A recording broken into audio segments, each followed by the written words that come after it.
Hi, so just before we start, I just want to let you know that this video is part of a much larger course that is available on Udemy.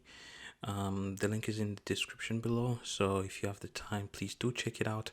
Most of the things that we talk about, we lay the foundation in that much larger course, and it also go a long way to support the videos that I plan to make in the future and this channel at large. So let's start with client. Now we have to provide what we call a payee address, which is a unique identifier for every client, sort of like a username, but not really, because it is unique for every client and contains some information about the client. It can be used for many other things, like transferring funds, acting sort of as an address of the accounts, that instead of entering in the account numbers, every user wants to send you money can just get your payee address and be able to do that. So we click login, and we're greeted by this page where we have accounts, showing accounts information, what kind of accounts you have. Every user has a checking account and a savings account. We look at account summary, like how much income, how in expenses. Here you can provide once again a payee address, so you can do like SWest 5. That is one of the users that we have in database, and you can also enter the amount and be able to send funds. We look at the latest transactions, right? Going out transactions are identified by this red sort of left arrow. Incoming transactions or incoming funds into your account are presented by these green right pointing arrows. A user can also go and look at all the transactions in more detail. In this list, there's amount, there is the sender who sent it, and then there is the receiver who received, and then there's the date to which the transaction was sent or transaction was created. A user can also see accounts, right? Account information as well, transfer money from one account to the other, and of course going back to the dashboard. And for the profile, that's an assignment that you'll also have to do, as well as accounts. We'll talk about that later on when we develop the application, and we'll also talk about this report thing. But the user can also see if there are any messages attached to each transaction. Okay, if someone sent a transaction, okay, they sent me money, $50 for what? For a game, apparently, and that was the currently logged in user. But we also do have like transactions sent by other users as well, that we have registered in the bank. All right, so, and now if we log out, we go back to the login page. We can also log in as an admin, so I can say username is admin. You can see that when we select, this changes to payee address. If for a client, an admin, it's just a username. An admin doesn't need an account address because they don't even have accounts. It's a complete different. The application changes completely when we change the account types, and that is we can log in as an admin, and then we can see there's a create client where the admin will be able to create a new client. So let's actually try and see. James Peters. Okay, maybe that's a new client. I can say for the password, just 1 2 3 4 5 6. Simple password. Now we can check here. We can't enter anything. This is a label that displays the payee address. But if we do check payee address, a payee address is automatically generated for us. Okay, because this is important. This has to be unique, so it is automatically generated. But you can see that it contains some Peters, like this name, J, the first initial, the first name, and 8 being a mysterious number that we'll explain later. And we can also create a checking account. It will also generate then the account number behind the scenes, we just need to give it an amount. So we can say 200 or $2,311. That's available in the checking account, maybe about 0.56 cents. And for the savings account, we can say they have maybe $16,700 in the savings account. If I click create client, the client is created successfully. Now I can go to clients and we can see James Peters is available here. All right, so we can also go to deposit where we can search a client. So I can say maybe let's look at the client that we just created. So we say Peters 8, I believe. If we search it, we can find that in the search results. Then we can enter an amount and be able to deposit that amount into their banking information. And the admin can also log out. If you try to log in without information, of course it doesn't work. And if you try to log in as well here, it doesn't work. All right, so that's it. So next we'll start with the final application.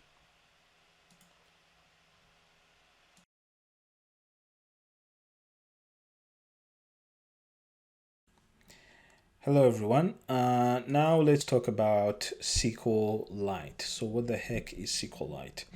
In this final project that we'll be doing, I thought it would be very nice to have some sort of persistence in the data that we'll be using. Before, when we were creating applications and we were studying the core concept of JavaFX, we were just using regular objects to sort of simulate data coming in from some source. But that's not enough. I thought that in this final project, it is important that we actually have some data persistence. But I don't want that aspect to take away from the JavaFX, because that's our focus. That's what I want to focus on, not the database. So for that reason, we're choosing SQLite to be our database. And the reason for that is that SQLite is actually a C language library, right? It's a library that you include in your application, and this library sort of creates a tiny standalone database engine that you can use to persist your data. Now, this doesn't mean SQLite, all SQLite is good for is just tutorials or courses online. Actually, SQLite, there's a reason why SQLite is the world's most popular database, right? Even more so than MySQL. SQLite is by far the most popular because it's so small. It can be used in a multitude of devices, and its simplicity is also its power, right? It's very easy to get started with. It's very easy to learn how to use. It won't take a lot of your time. If you've never used any sort of database before, you can still follow along perfectly, because we'll be writing a few lines of code to deal with the database stuff, and I'll explain as much as I can on that issue. If you've ever used MySQL database, SQLite will be almost the same thing. You won't need to you actually realize that SQLite is far simpler to use. So again, what SQLite does, it's a library that you'll include that will create a standalone database on the side, and then you can write your data, retrieve your data from that database, right? So that's the kind of thing that we'll be using from now on. See you next.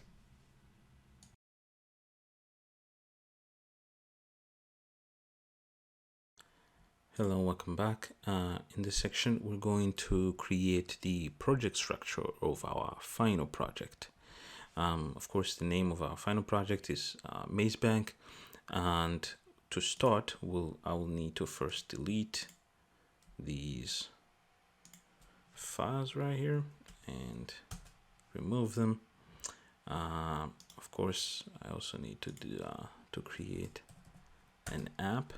That's the entry point of our application, and then I need to specify a few things within Maven. So first, is, of course, I want to change the app, and then let's update that, and then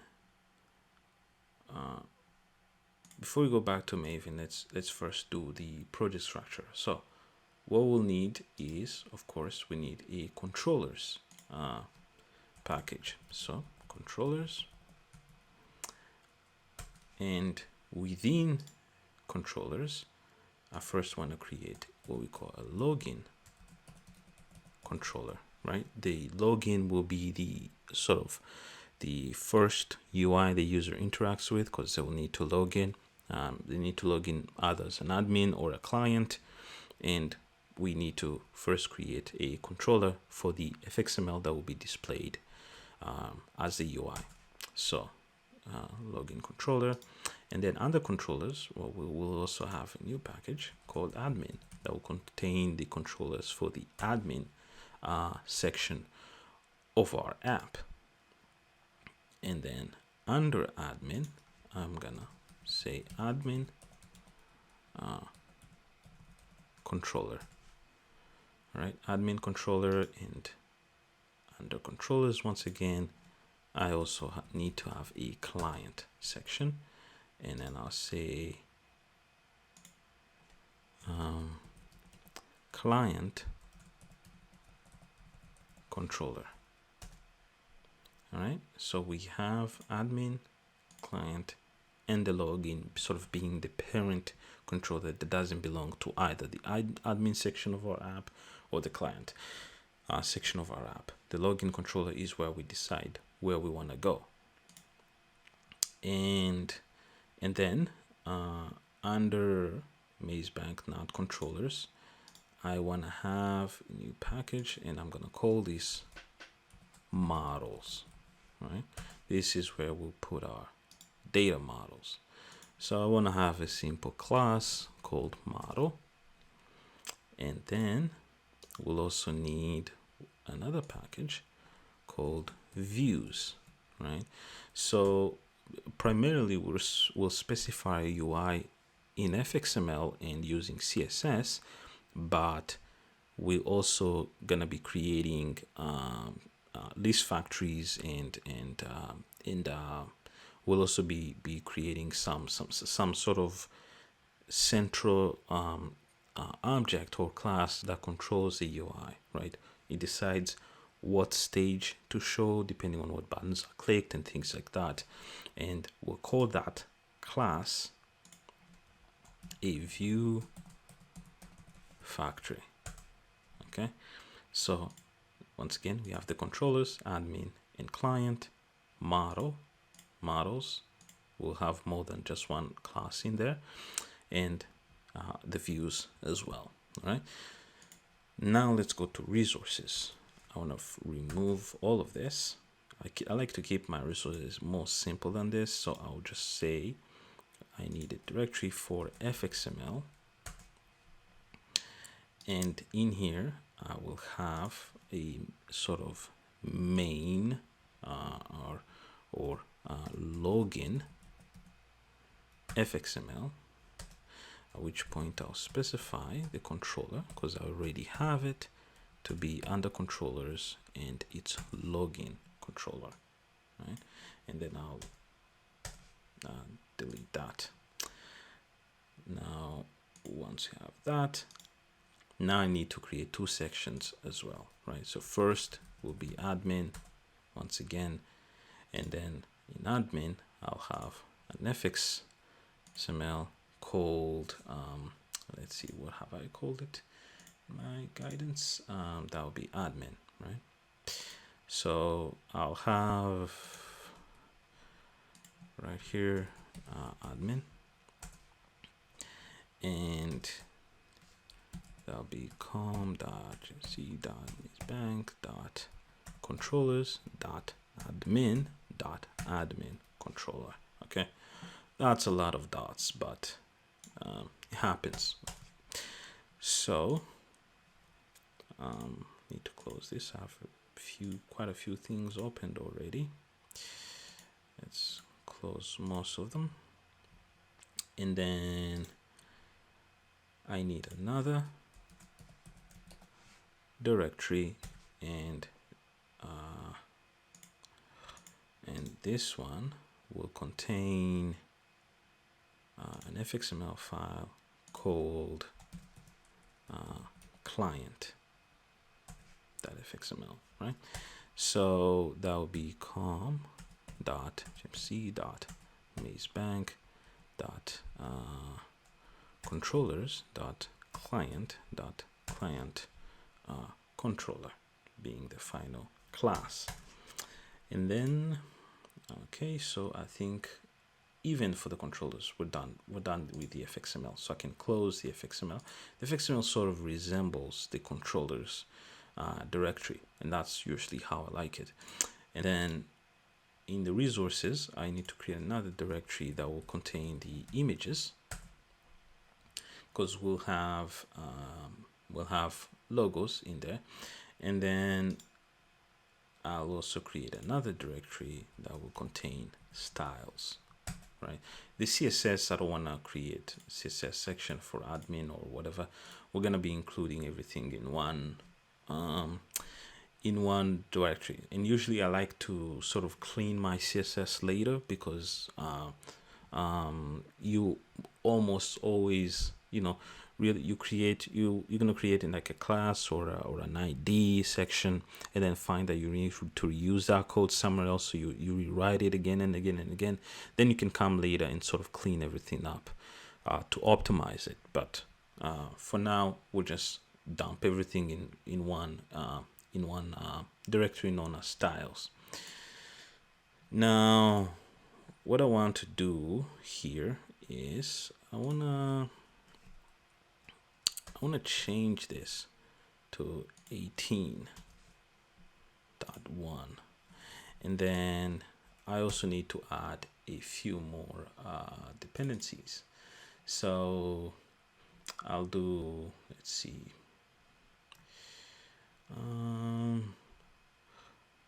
for the unit version, let's change that, even though we haven't gotten to a point of using that yet.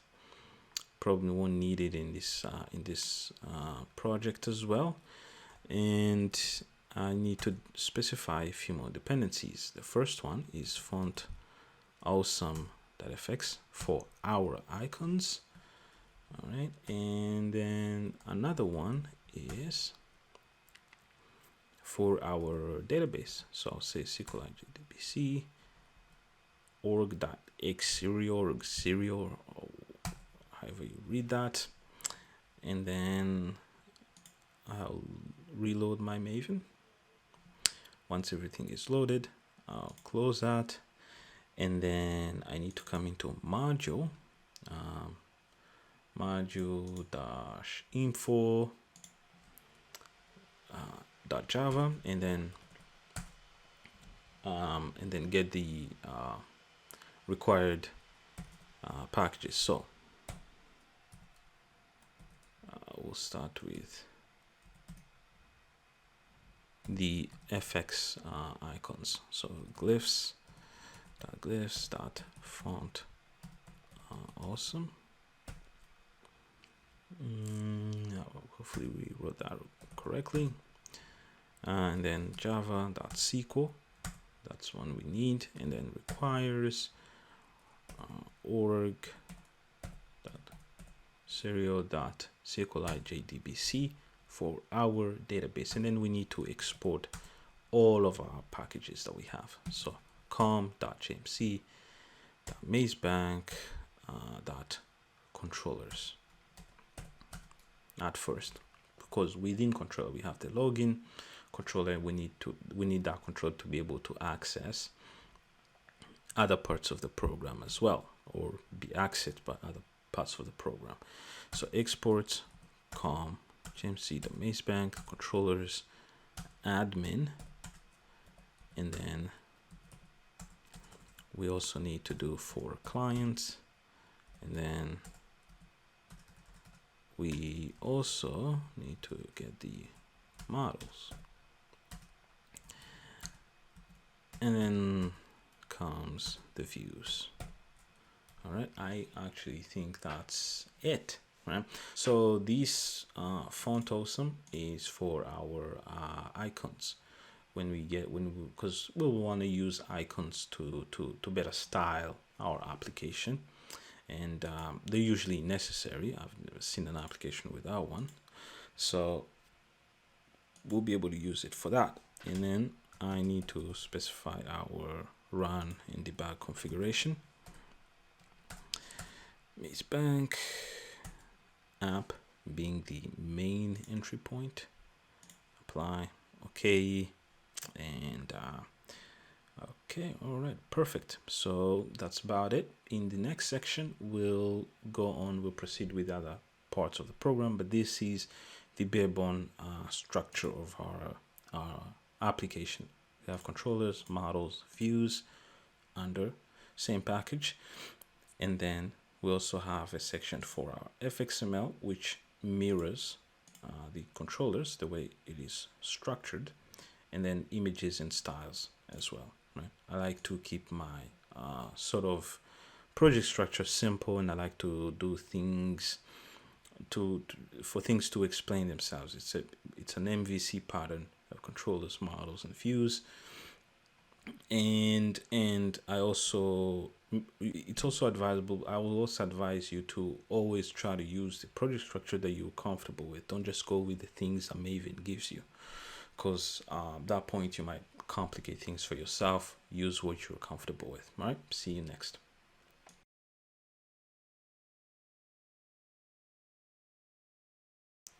All right, so hello and welcome back. So what I want you to do now, we're going to start with the login UI, is to open this in fxml. So this login.fxml, I want you to open it in the scene builder, open it in scene builder, not this IntelliJ embedded scene builder, but the standalone scene builder that we downloaded. Once you've done that, what you'll have is this.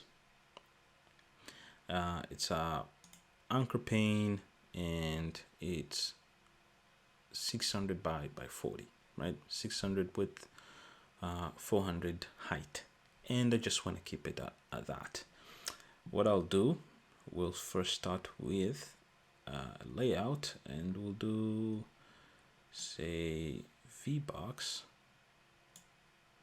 right? And I'll say give it a height of 400, right? Give it a height of 400 and a width of 200. All right. So, and I also, of course, want to anchor it to all these different points, hence the layout anchor pane. So I want to anchor it at 0 at the top, left at 0, and then bottom at 0 2. Then what I'll do is next I want to create a style, a CSS. So this will be the login CSS, right? Login CSS, and then what we'll do, I want to move this up here. Just give me a second.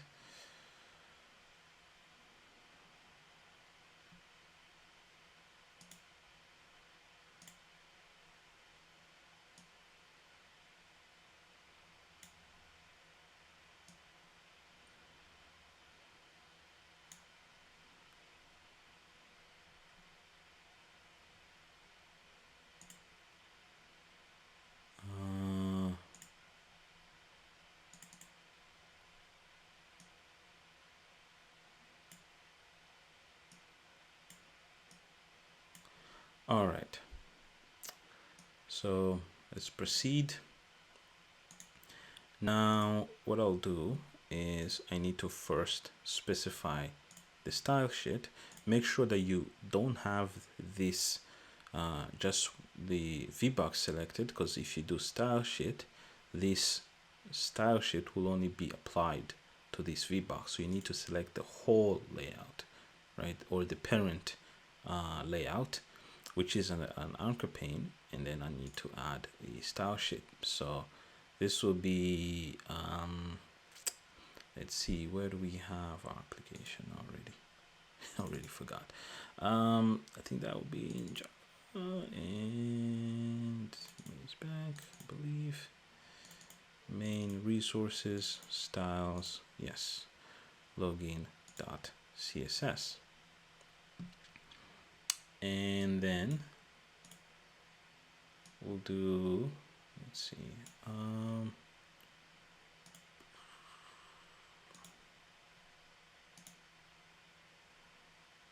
perfect. So we'll start with the container. What I'll do is I'll say now login underscore container as being the first class that we have, and I'll name this background color.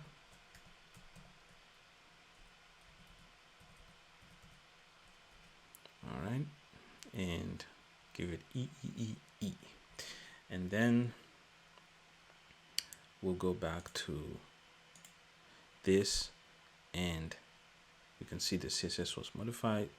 The scene builder can notice that, and then I will add the login as a class to this parent layout, or the anchor pane. And then we'll start the styles for the logo container, right? So let's this is the part that will contain the logo. So what we'll do is let's edit that and say maybe add a comment, say logo container styles. Okay, we won't be hassling ourselves with this with optimizing the CSS for now. We'll just do what comes to mind. So logo, and then container, login logo container, and for the background color, the color that I've selected is hashtag 132A13, which is a sort of deep green color. And because it's a VBox, I also want to change the alignment to be center, right? The alignment to be center.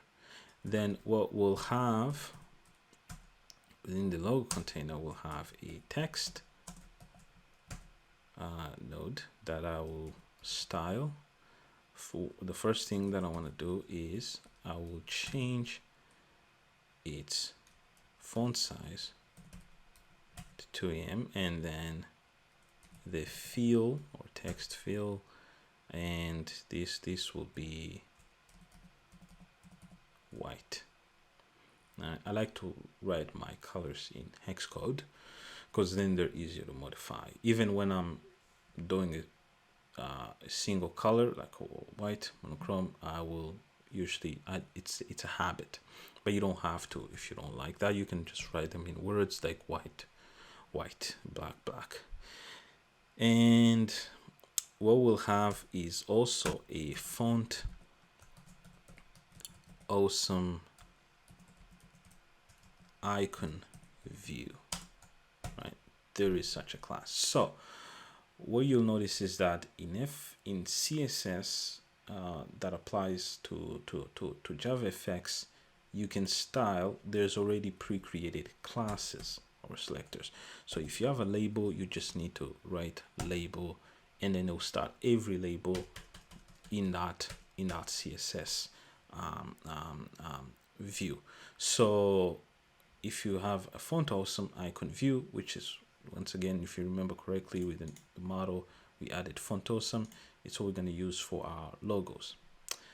You can also style it. Now by styling it, you use the properties that are usually contained within those classes, like fill instead of, you know, background color to everything. So this the CSS, JavaFX CSS is kind of slightly different from the usual CSS that you might be used to with HTML. And honestly, the best way to learn this CSS is to look it up. So every time you say, okay, how do I change the background color of like, for example, a shape, right? If it is defined under shape, let me show you what I mean. So we have shapes here, which is actually where the text node belongs, right? So if it is defined under shapes, you have to use fill type. If it's defined under controls or containers, you can use a background color effect. All right, so here we'll do once again fill, and we'll use a different color. This time it will be ECF39E. Right, so ECF39E. All right, so let's now for the CSS, let's go add those values. So we'll start with the font awesome icon view. That will be added to the VBox, and then we'll also add we did have a text. It's under shapes, not controls. It's not a control, it's a shape. And I'm using the shape because I pretty much don't need any sort of functionality on it. I don't need to click it. I don't need to do anything. It's just for the view. And then I will add a style. So that will be logo login logo container. Perfect.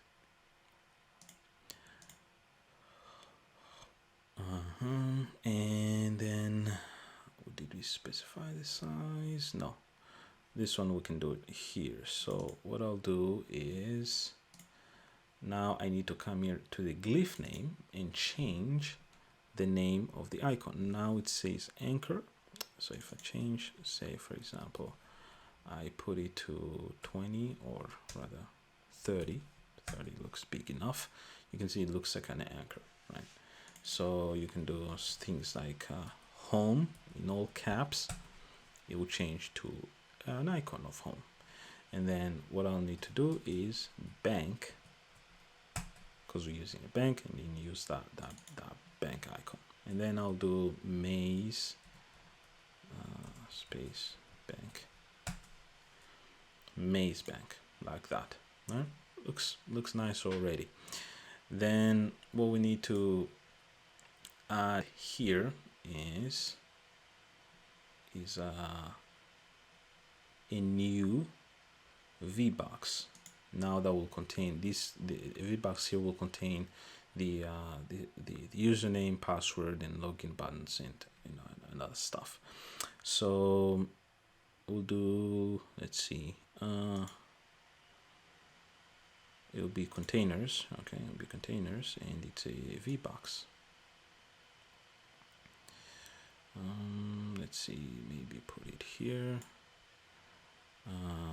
The width, let's see, I'll define the width as 235 or 330. No, not 350. Okay, it's extending things. Let me bring it here. Okay, 350, and the height, I mean, first to move it up, the height will be 300. And then what I need to anchor it to is actually 20 at the top. Let's also do 20 on the right, That should be about it. So preferred height of 300. Maybe we can extend it a little bit and say a preferred height of 350 as well here. All right, so okay, so now what we'll do is we now need to add the different controls that we'll need. So what I'll need to add at the top, remember it's so the way the login will work is that a user will select what kind of account type they want to log in as. Okay, so they want to log in as admin or a client, and if they're a client, they'll choose from sort of a drop down menu or a choice box, and we'll also have a field for a username, a password, and a login button, right? So for that, all we'll need is first is let's see, controls. Maybe this time I'll use a label as one, and I'll say choose your account type. All right, choose your account type, and then we'll get a choice box. Let's see, so it should be up here. All right, choice box, a second, and we'll then now need to input the we need to input the labels and the fields, right? So of course, before we input a field, we need to put a label that describes said field. So we'll do this should be, let's say, a user. Okay, we'll start with a user must enter a payee address here. A payee address should be a colon at the end, a payee address, and then we'll have a text field. Let's see, it should be at the bottom, text field, and then we'll also have another label being saying password. Now, of course, the admin won't have a payee address because it's not a client. When you choose admin, we'll have a functionality to change this payee address to something like username. So another, what should be a text field, another text field just under password, and then to end it, we'll have a button. Okay, this looks terrible. This is ugly. So let's go back to our CSS and style it. Okay, so let's see. How do we do this? So let's start with the choice box. Okay, so we'll say account selector choice box styles, and then we'll do say, okay, so dot account selector, and we'll do an FX background color of the same as our logo, so ECF 39E, same as up here. And then we'll do dot account selector label, right? A label contained within the account selector. Rather not this.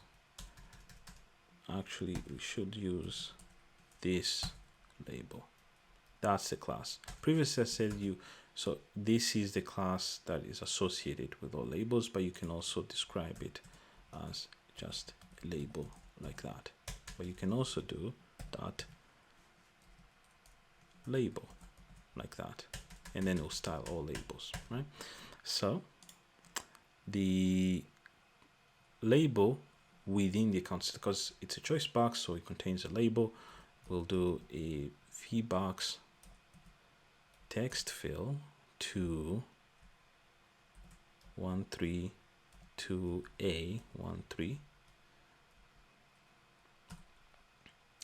and fx font fx font size should be 1.1 em, and then we'll do dot account selector dot arrow. I want to style the arrow as well, right?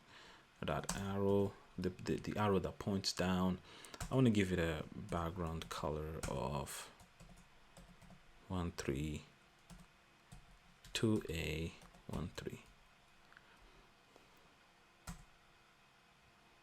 Okay, and I'll do,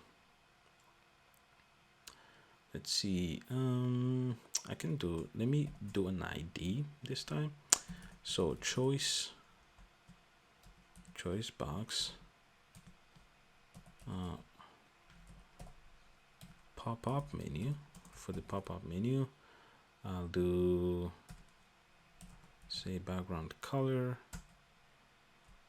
the same, so ECF39E, not E. So let's see, that should be, now we can come here and add the styles. So let's see, this should be that, let's say account selector. Okay, looks perfect, looks good. So next we'll now apply the styles to these other remaining stuff. So let's go back, we'll do, say, so login form styles, and we'll do same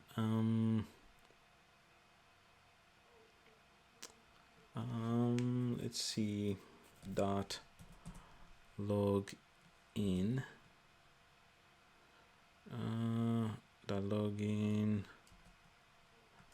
underscore, so form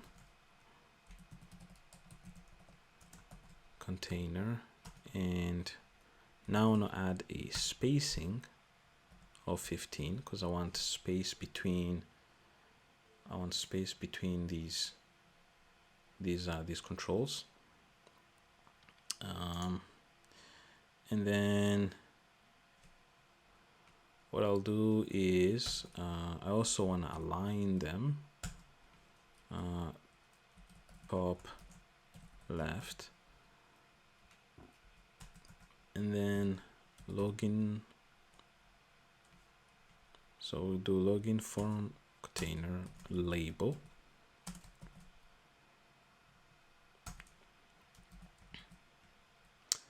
fx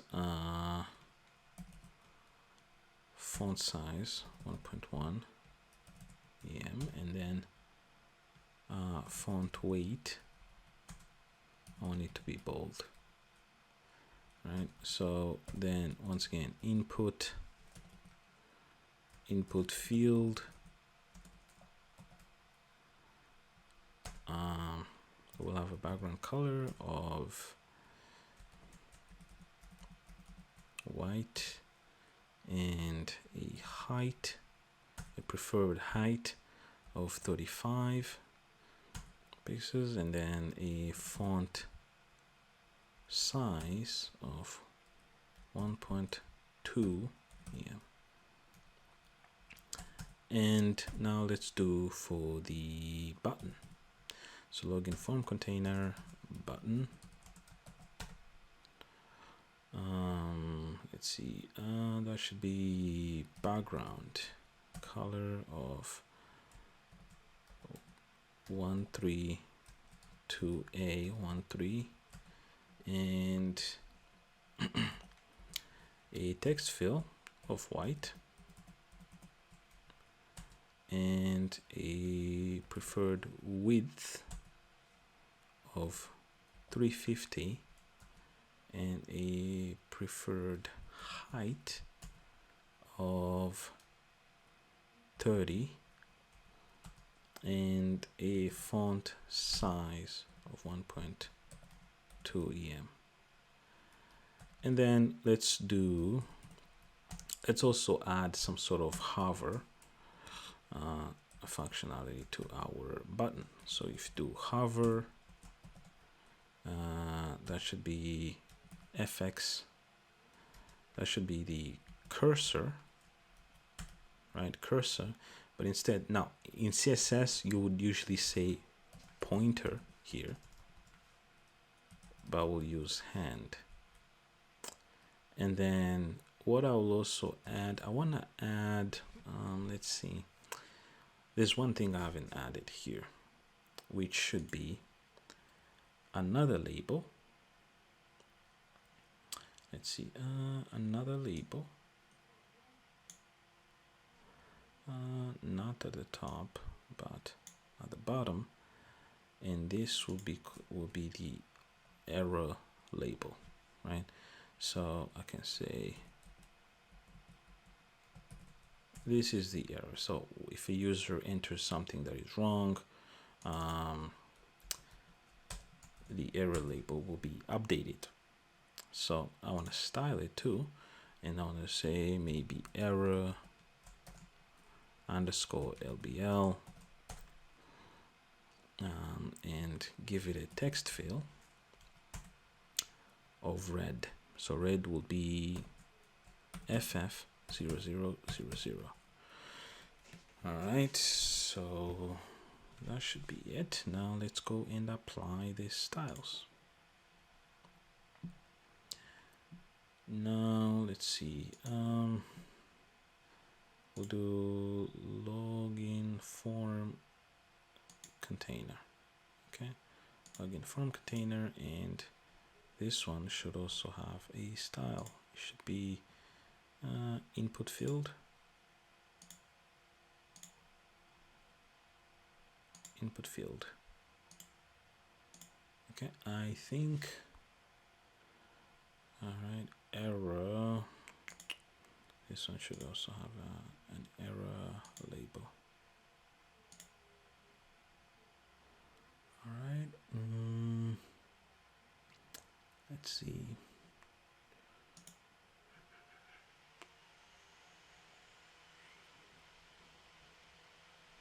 I want to change this, but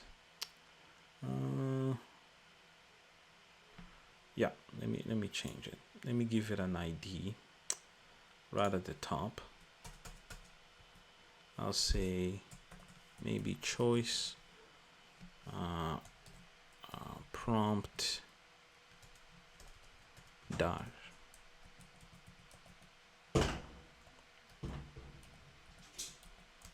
text weight of 400.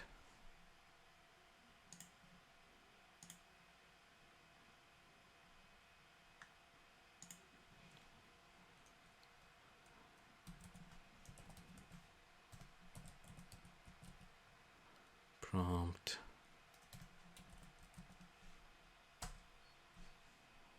text.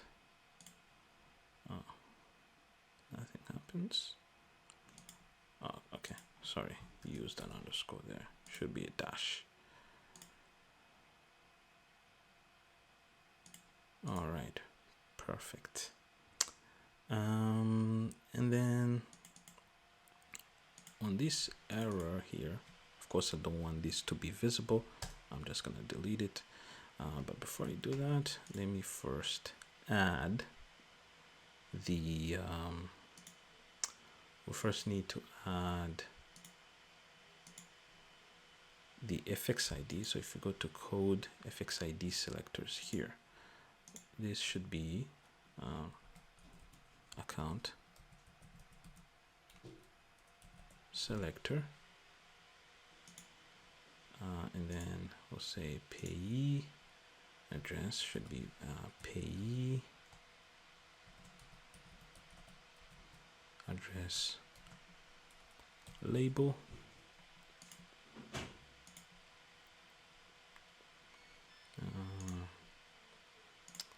then that should be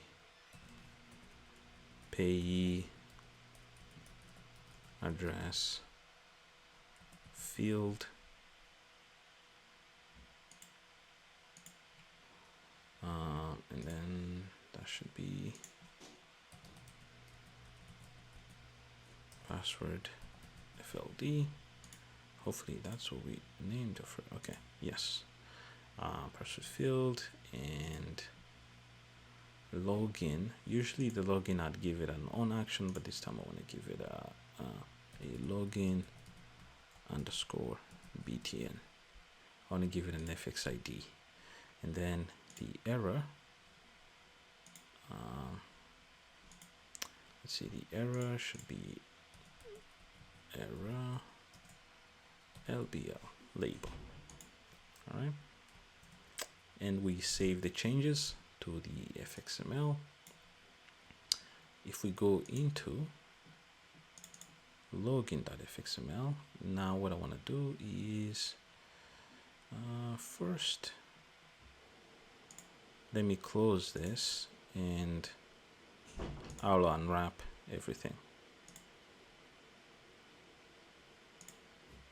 and then I'll say create it,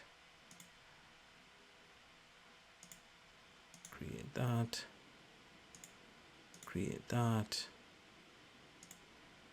create that, and that as well, and that as well. Now I can go in here, say application, and implement the methods.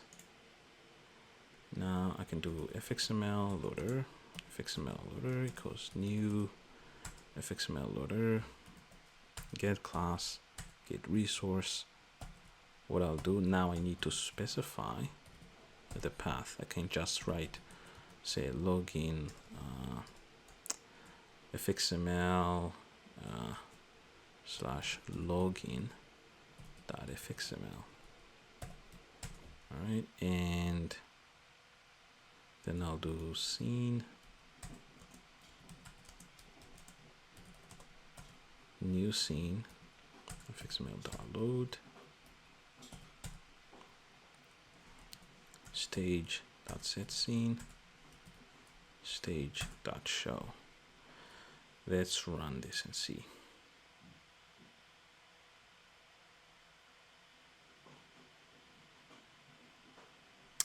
Perfect. Okay, so I need to actually remove this, but other than that, it looks fine. All right, so within the next section we'll continue the other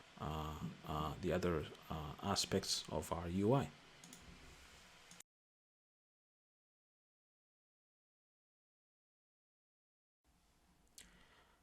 Hello and welcome back. In this section we're going to continue with our UI.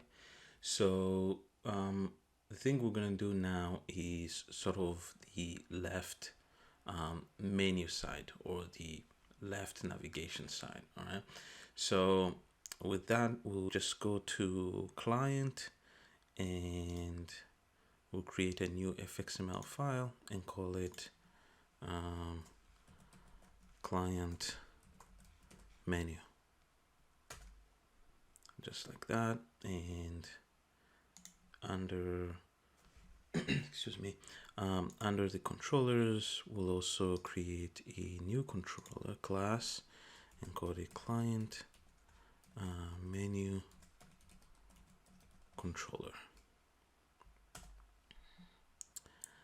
and close it for now. I just want to delete this and be able to then link the controller. So controllers dot client dot client menu controller, and then what I'll do is I will try and open the file in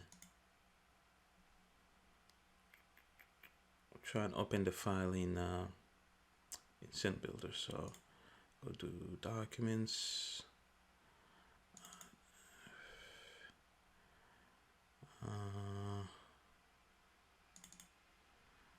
Java,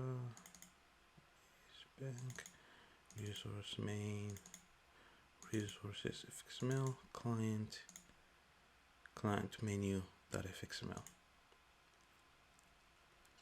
All right, so now let's start by giving it a few dimensions. So we'll start with I'm actually going to remove this anchor pane, because what I want to start with is actually a VBox. So I'll do containers, let's see, VBox right here, and I'm going to give it a dimension of 180 width and 750 for height. And then under the VBox, what I'll do is, let's see, I'm going to add an anchor pane. So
all right, so next I will also add in another VBox to contain the logo and the name of our application right here at the top. So we need another VBox in here, and then that will be, let's see,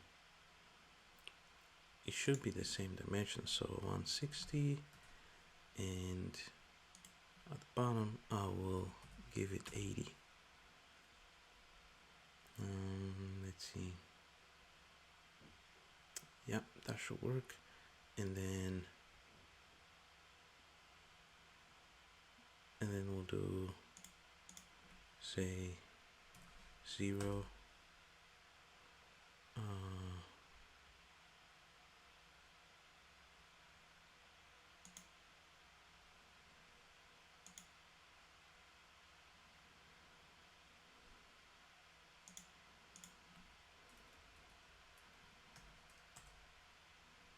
that should also be 0, and at the top 0 as well.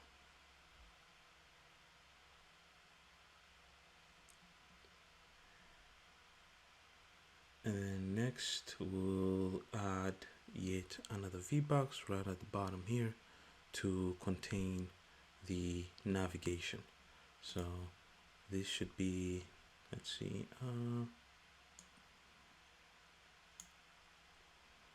another VBox that will be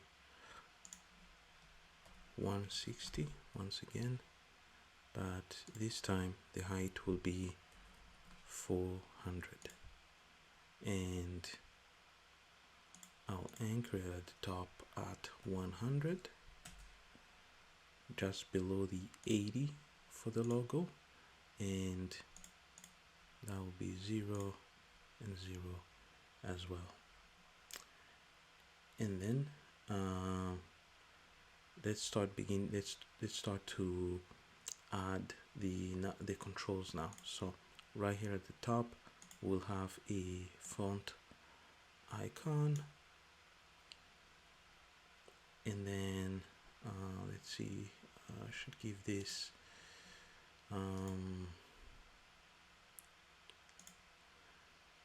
let's see, a size of 30,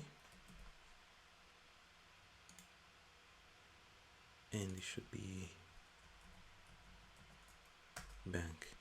We will style everything to make it look pretty, so no worries there. And then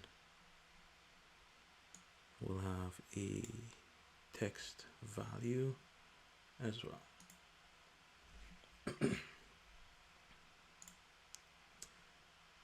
And then for the buttons, we need controls, button 1, button 2, and button 3. These will be our navigations. So I'll say this should be dashboard number 1, and then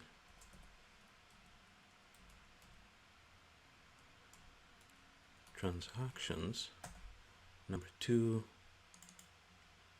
and accounts as number 3.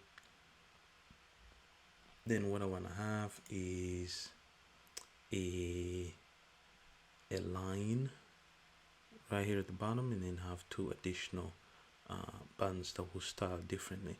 So the line should be in shapes, and if you go right here, this should be the line. Now I want to give it a few properties. So let's see, start text should be 0, and then this should be 120. Okay, so we will center everything and then add a few spaces in the styling. Next, I want to add yet another button and another one. This should be profile. When the user is logged in, you should be able to see a profile, and log out. Should be able to log out as well. So the buttons will of course have icons, so we need to be able to add that as well. So I can bring it here on the dashboard, insert graphics. So you just hover for a bit. When you see this option, you let go. So this should be let's see, size 20, and it should be home. Okay, so we'll also add one for transactions. Insert graphic. This should be, let's see,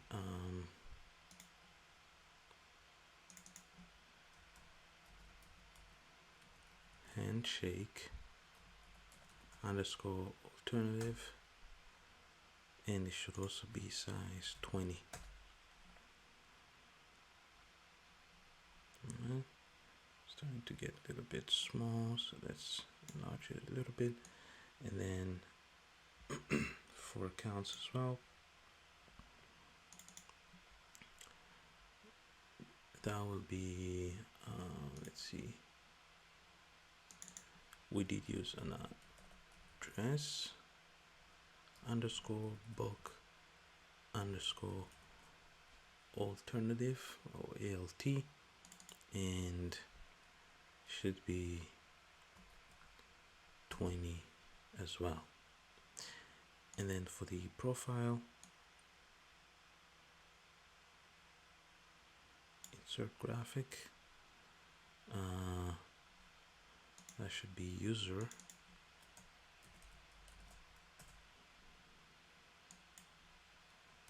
and the size 22 or 20 as well, not 22. For the logout button, I also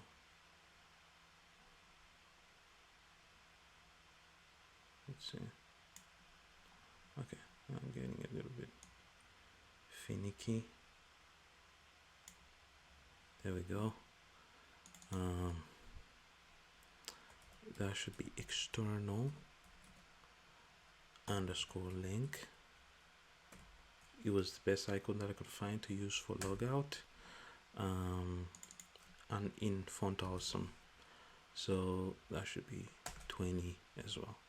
If you're not sure about which icons you want to use, you don't have to use the same as mine. You can Google it and find the best that works for you. So let's see.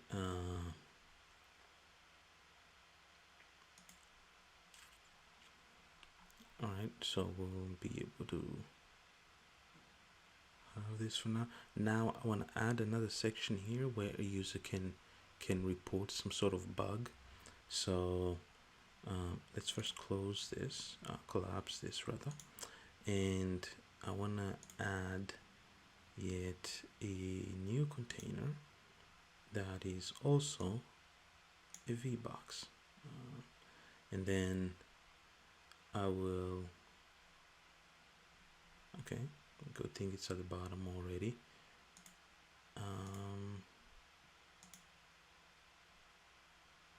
I'll give it a few dimensions. Let's see,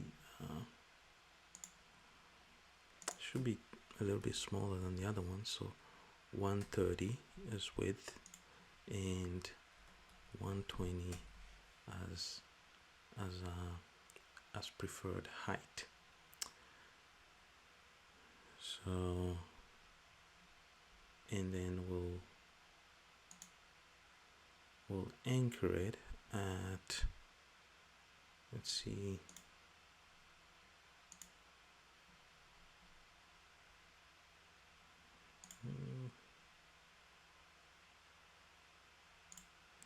okay, it's just under, okay, that's better.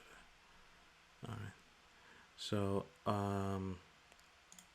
at the bottom, instead of 600, I'll put 0. That should be 14. Another 14 right there. Okay, excellent. Looks about perfect. So then we'll have to go into our styling and do everything. But before we do that, let's first add a few things in this report bug section. So I want to add a text. Number one, let's say report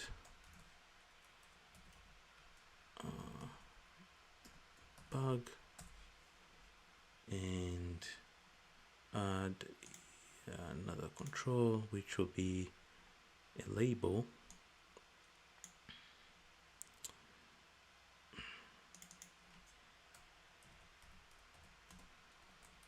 Use this to report any errors or suggestions. Okay, what we'll do is, let's see, we'll be able to style it, make sure that the text doesn't disappear like this. But we'll do that later. So let's also add a button and say report. I also want to add an icon too. So on this button, that should be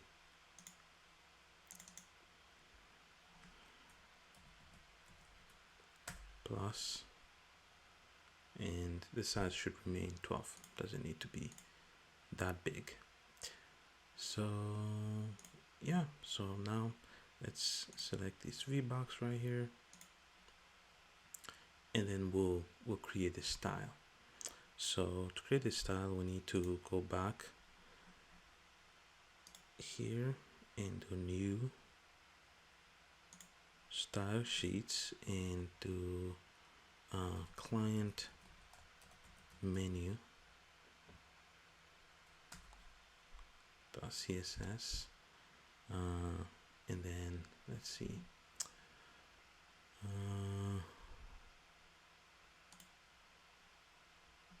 all right, so we'll start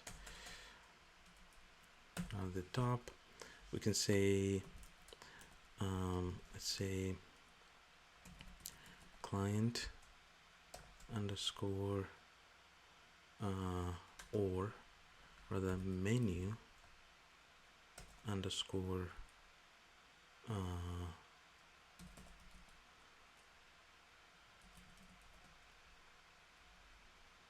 menu or main menu container, which will be the overarching container of everything. So I'll do a background color of EEE and an alignment of center. All right, and then we'll start now with the logo section that was at the top. So let's do we'll say, we'll just call this left container, and we'll have a background color of white, a background radius of 10, which will make it sort of curved around the edges. And when you put 10 like this, it does for all the edges. If you want to specify which edges, you can maybe say 0 here, and another 10, and another 0. It goes clockwise, so it will start from the sort of this top left edge. It goes to the top right, and bottom left. So it's clockwise. Now, but if you only specify one value, it will add for all of them. So another thing that I want to do is specify an effect that is a drop shadow. Okay, so I'll do two pass box and give it a color of a okay, closer to white or grayish. 5 offset, 0 values, 0 and 4.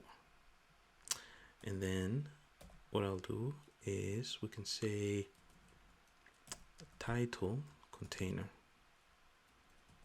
All right, so title container, it should contain this. This is where we'll have our logo. Okay, so we've gotten to that section. This was for the inner anchor pane. This is for the outer. Let me show you. Okay, so we have for the outer VBox, inner anchor pane. Now we're on the first VBox. Okay, so that should be this. Then we'll do, once again, background color of white, background radius. This time we have to specify, so 20, another 20, 0 and 0. Okay, and of course you can imagine this will be just the top left, and the top right, but for the bottoms we'll have 0. We don't need to specify that. So the top will also have an alignment of, say, top underscore center, and a padding of 10. Right, but within the title container we do have a few things. So first of all, we have this icon. So I'll say font awesome icon view. Quite a mouthful, but this will allow us to style our icon, and we need to give it a fill property of, we need to give it a color 13 2A 13, which is a dark greenish color that we've used before. So we'll also do title container. We also have a text value. By the way, text here is a shape, right? It's under shape, not the regular controls that we use. And it just needs to be a text, nothing more. So we also, instead of text fill for its color, we just use fill because it's a shape, much like the icon view as well, the font awesome icon view.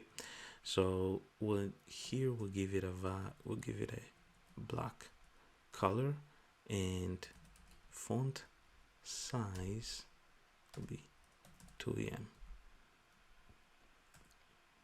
Right, so this should be rather, let's add a comment and say title / logo section, and right at the bottom here it should be navigation section. All right, well, we'll have our buttons and everything. So we'll start with, let's see, we'll call this menu container, and I'll have a padding of 10 by 10 by 10 and 20 at the bottom. So the padding also goes clockwise, so top, right, bottom and left. Okay, and then we'll have a spacing of 20 dot menu container button.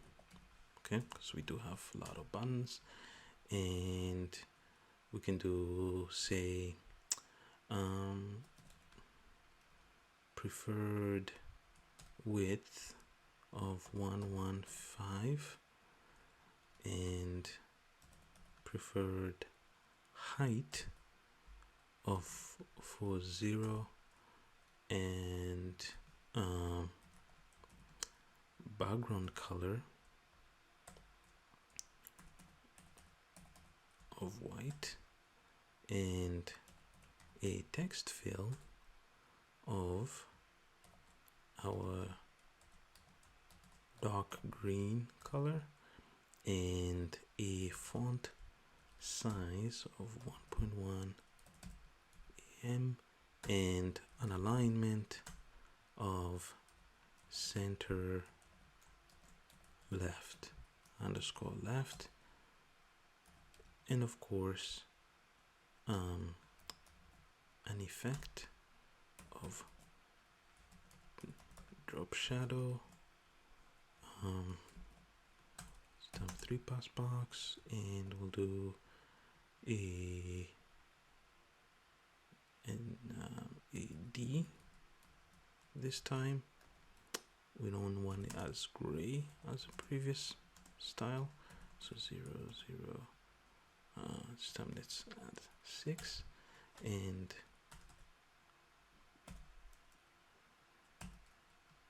menu container button hover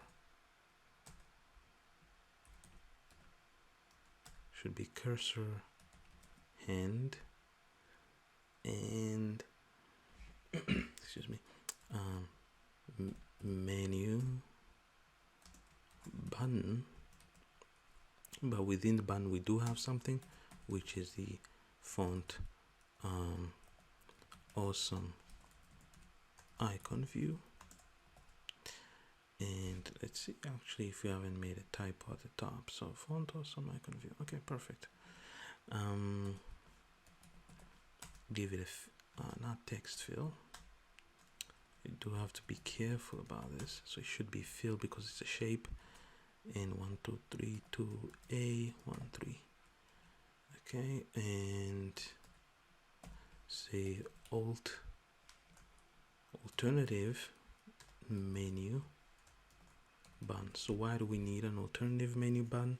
Well, that's because we want let's see, we want these profile and logout buttons to look slightly different from the regular buttons. So that should be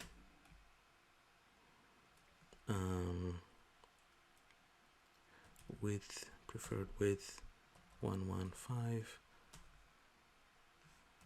height 40,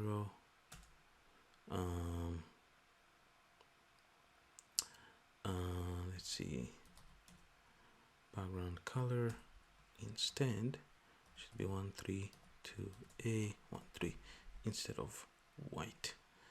So that's the first difference. And of course then text fill needs to be the opposite, and then the font size needs to remain the same, and then the alignment should be center left, effect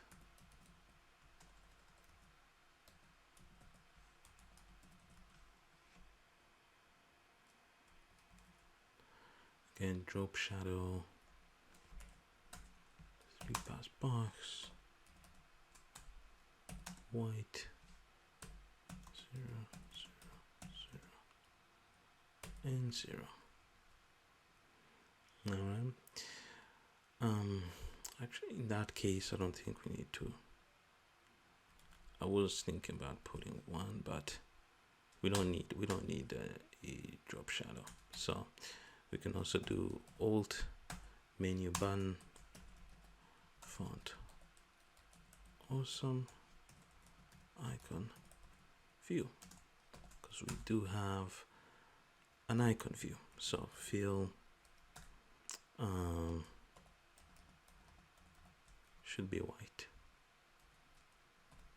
Okay, and then we'll start a new section. That will be report bug or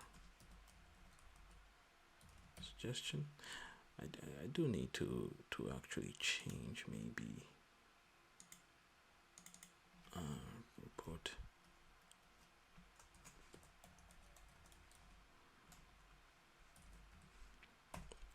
suggestion or bug, and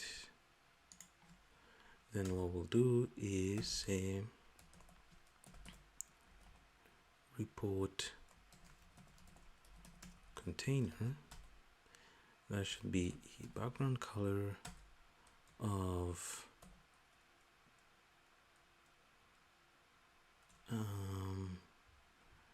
EFFEE. Okay, slightly different than the colors we'd be using thus far. A background radius of 10 and an alignment of center and a spacing of 10 and a padding of 10 at the top, 0 on the right, 10 at the bottom, 0 on the left. And the report container text, okay, the text value I want, which is the title that says, oh, you want to report a suggestion or a bug. So it should be font weight bold, and fill should be 132A13, okay, and the report container is also a label. Okay, there's also a label. Let's do on the label, we'll do a text alignment of center. First of all, we want the text in the label to be centered, and we want a new value. So wrap text to be true. Okay, we want the text to not just disappear like this. We want it to wrap around, so create a new line basically. Then okay, so we still have a few more things to do. Report container, it does contain a button, so let's style that too. That should be of width, let's say 80, and background color of 132A13, and the fill value of white. Okay, should also be report container button hover a cursor and be, let's say, hand. Of course, like, keep in mind that we'll have to sort of come back later and optimize the CSS. It's not a good thing that we always have to do this, where we also did the same thing at the bottom. We can just say all the buttons we want them to hover, those are different. We'll give them a different class, but for now we just want to get done with the CSS and actually focus on the more interesting stuff, like the business logic aspect of our application. So we'll do fill, and that should be white as well. So let's now go and apply these styles. Okay, so one, we have to remember what the names are. So I want to drag this a little bit at the top so that I can see what name classes of names that I gave it to. So we should first start with the VBox. First of all, okay, with the VBox we need to first of all add the style sheet. So that will be, okay, we go into fxml. Now we go into resources, style, client menu, CSS. Okay, that's, we've added now this the style sheet. Now let's add the class. So that should be main menu container. That's one. And this anchor pane should have a left container. That's two. And then at the top, this should be the let's see, title container. Okay, instead of the text, we now need to add maze bank. Right? Looks really good. And on this VBox, let's see, that should be the navigation something.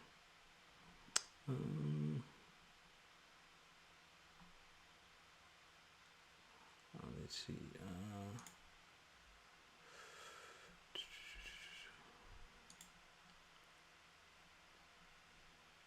Menu container, not the navigation. Should be menu container.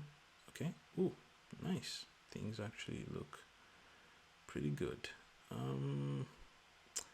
don't like this, so let's see.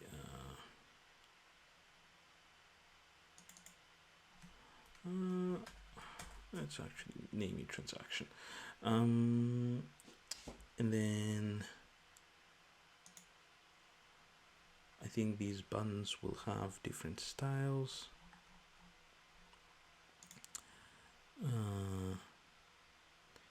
Menu container or other alternative button. Yes. Alternative button here. Okay, I don't like the fact that there are some. Never mind. Just leave it at that.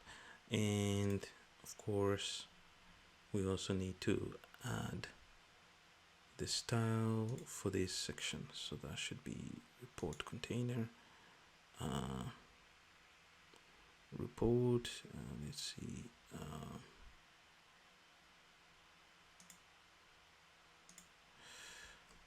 This button.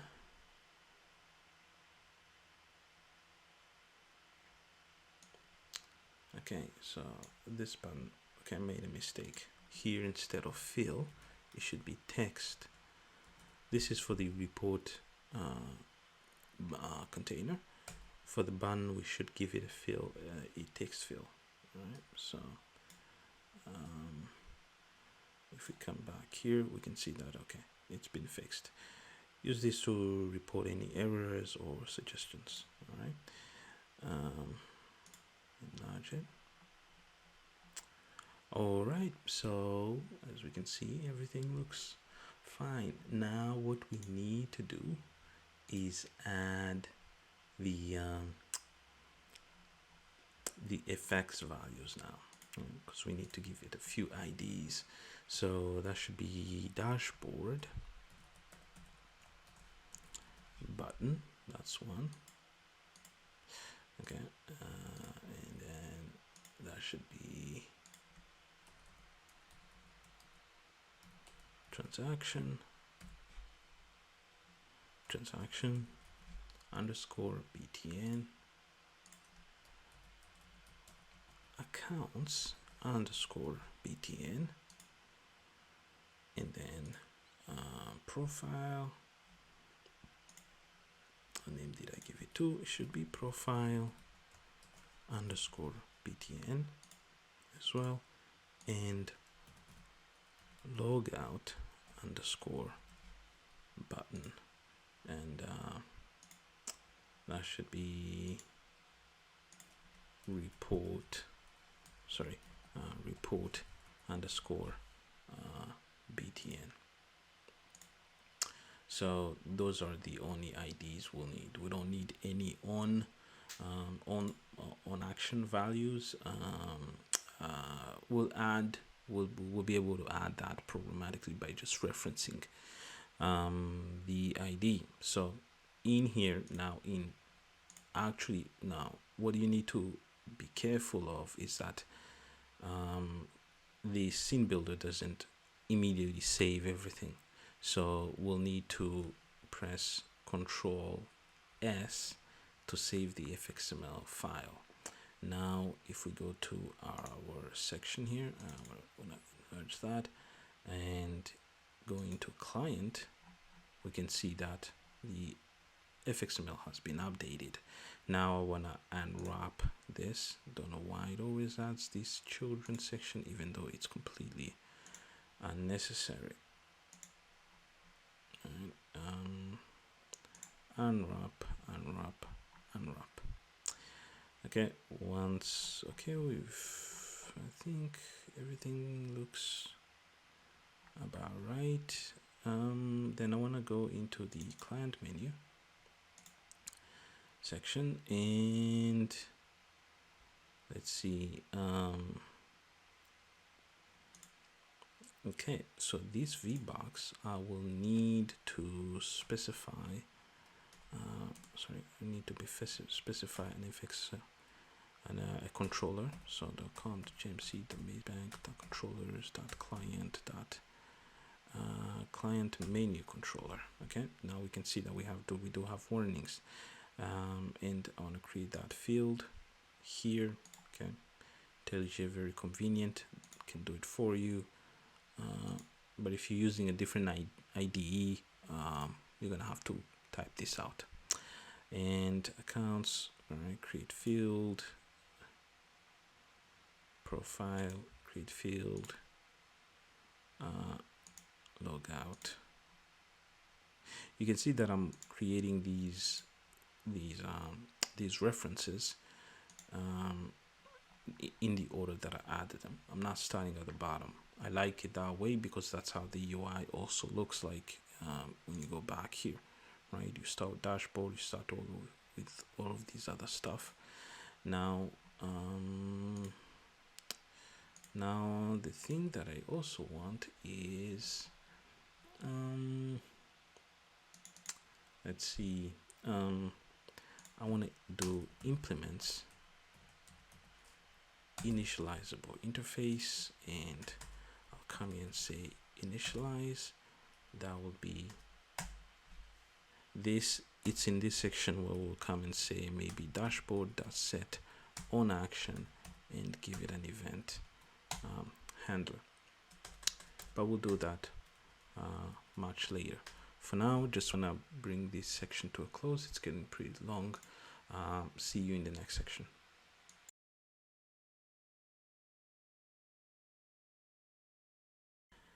Hello and welcome back once again. In this section, we're going to now create the dashboard, or rather, in our application we have a left side and a center, right? So depending on what you select in the menu on the left side, it will update the center to change. So if you select transaction, it will show the transaction view, because underlying everything is actually a border pane that can update its center properly. Remember, border pane has 4 sections: top, right, I think top, right, bottom, left, and center. I think that's 5. Okay, so it has 5 sections, and we can update either of them. We won't be updating the left because that needs to stay permanent, fixed, and constant, because it's the one that's used for navigation. The center, however, will change depending on what we select in our menu. Okay, so to do that, we'll start under client. We'll do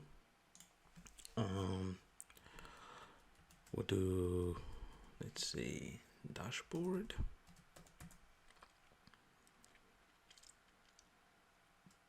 I think, yeah, dashboard. And right here at the top, I'm gonna create a new class. This should be dashboard controller. Okay, the words can get a little bit long, but as long as it's readable, that's important, right? We're focusing on readability. That's the most important thing in software development. You know, instead of making things smaller. Okay, but again, you don't want to make them too long. So that should be the controller, and I will do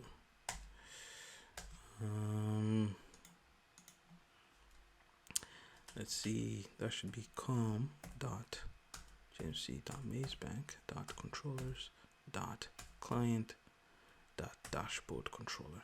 Okay, and then what I'll do is I will open it in that should be dev Java Mazebank src main source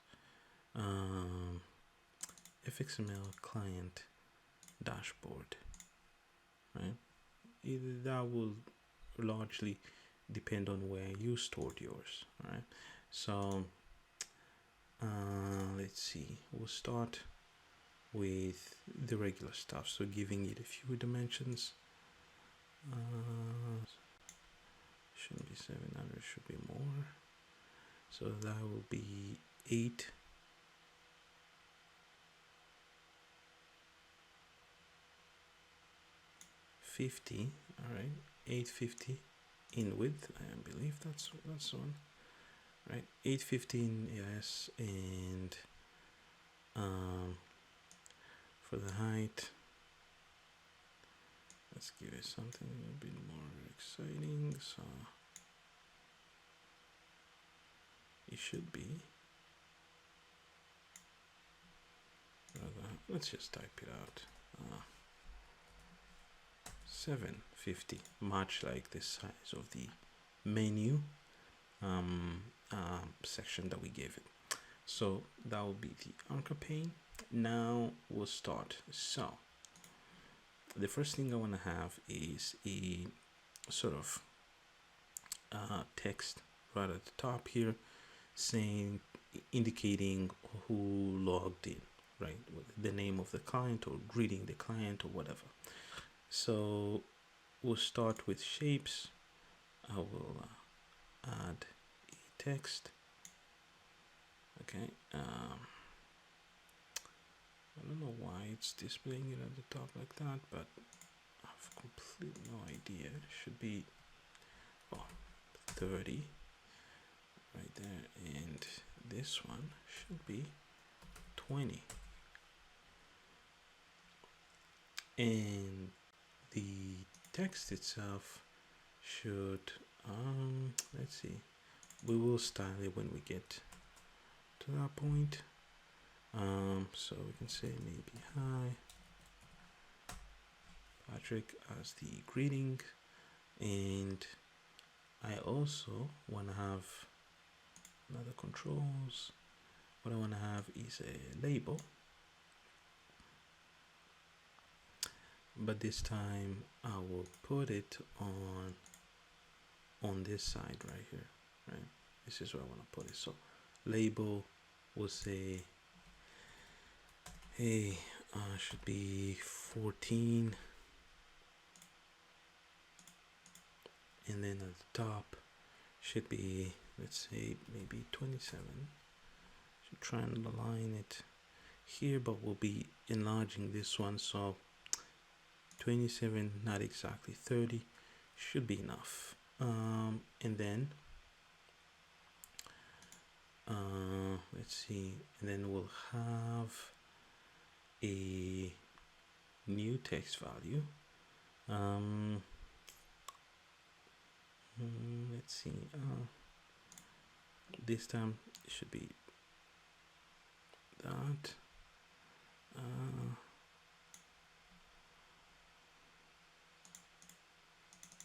Top should be 90. This side should be also 14. All right. Here I will say accounts summary, and then duplicate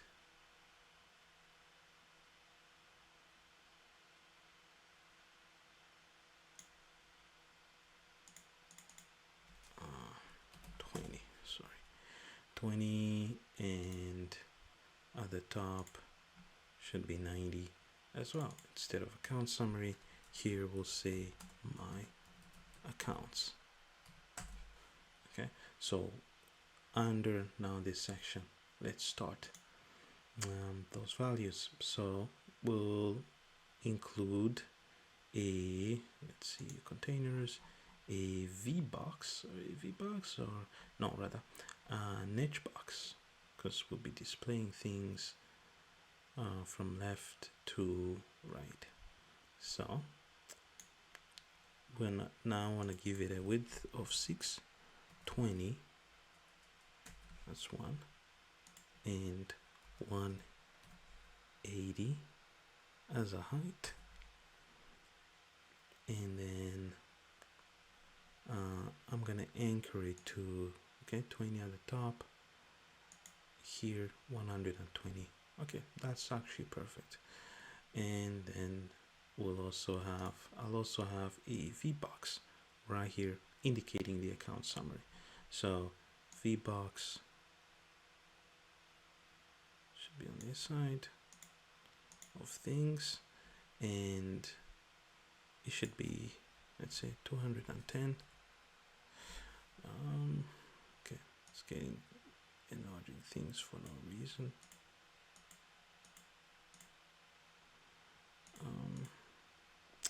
Slightly bigger, 180.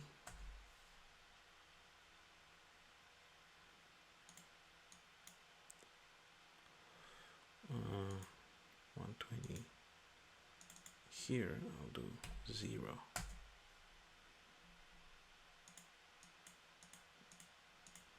It looks about, yeah, looks about right. It's also one, okay. And then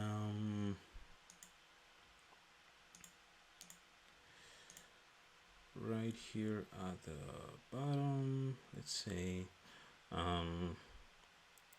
actually before that, I want to duplicate this.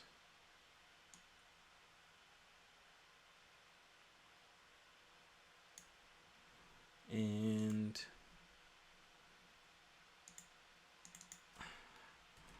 340, 20, okay, should be down here. And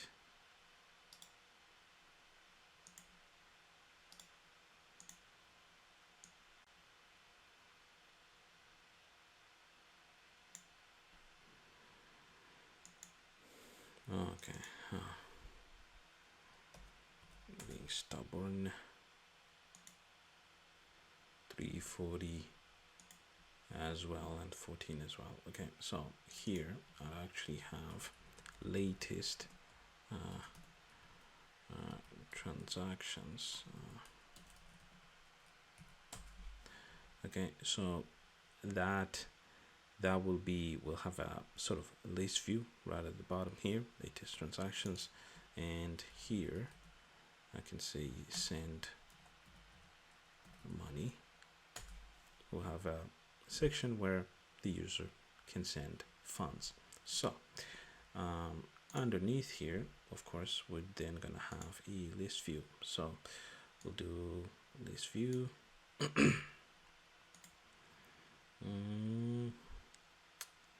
List view, that should be, now for the width, we'll say 570 for the width, and for the height, it should be 365. Okay, so I already have the dimensions prepared if you're wondering where I'm getting them from. From the bottom, we'll say I want to anchor it to the bottom and the left side. So that should be 14 and then 20 on the side, right? Perfect. And then what I'll have is a VBox containing the send money section. Let's see, controls. I'm looking for containers, not controls. VBox.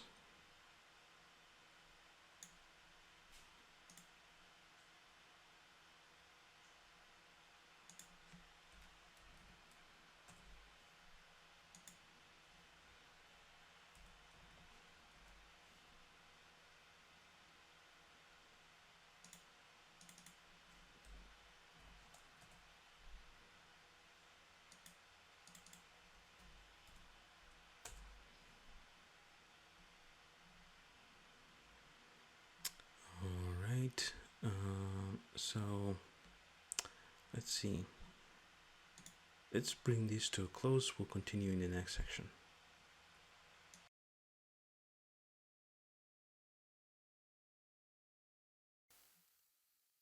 Hello, welcome back.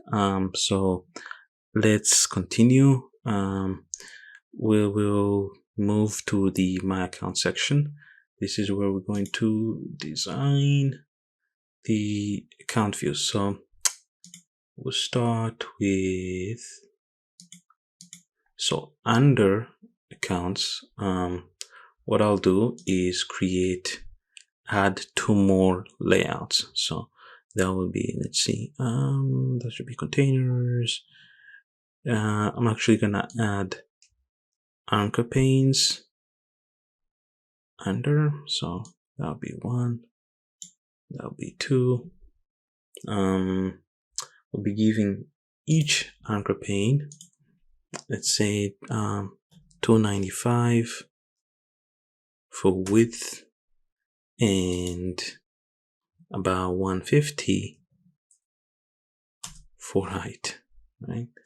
So that'll be 1, and this will also be 295, 150.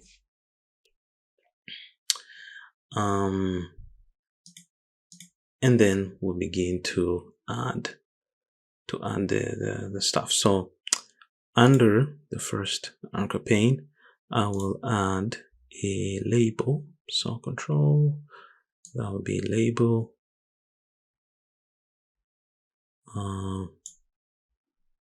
That should be at 14 and 25.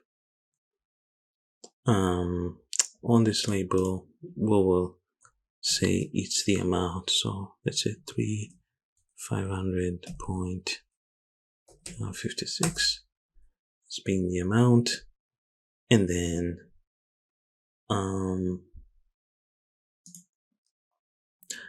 under we'll also add another label. Should be 45. Should be 45 and 14.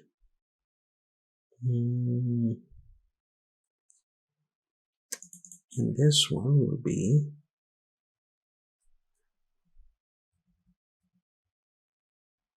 for space 1, 2, 3, 4 space 1, 2, 3, 4. All right, and then now I want to add the label that will contain that will have the value, the actual value. So it should be 138. 138 or let's see. Yep, should be around 138, and at the bottom should be 45, or maybe let's do 47.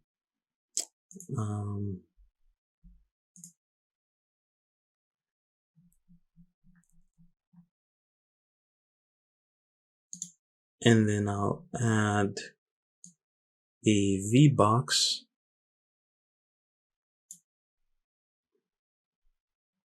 which I'll give a few dimensions. So 35,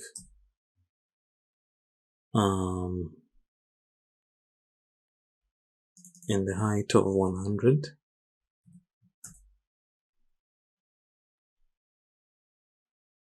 I'll anchor it at the bottom at 0, and on this side at 14. That should be the same for font awesome icon view. At the top, I'll put it at 7. Here should be 14. And then I'll give it a size of, let's see, give it a size of 30. And of course, it'll be bank. Okay, so, and then I'll have a text right at the bottom. Let's say, let's see, 14, or 14, 10. Let's do 10. This label, this one will contain the actual, let's say 4558, the actual, account number. So I actually want to delete this, because what I'll be doing is I'll be sort of duplicating this whole thing. So duplicate on the side. Here it will be checking account.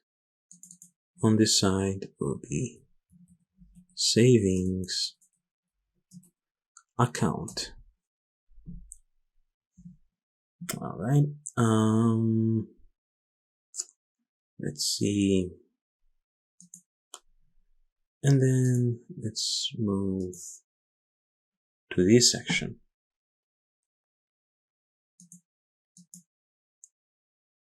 So this is a VBox that I also want to add yet another VBox inside. But this time I will give it a value of, let's see, width of 100 and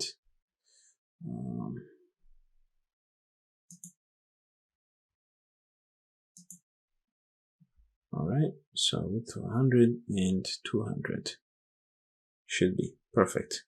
And then for the shapes, I want to add a text value.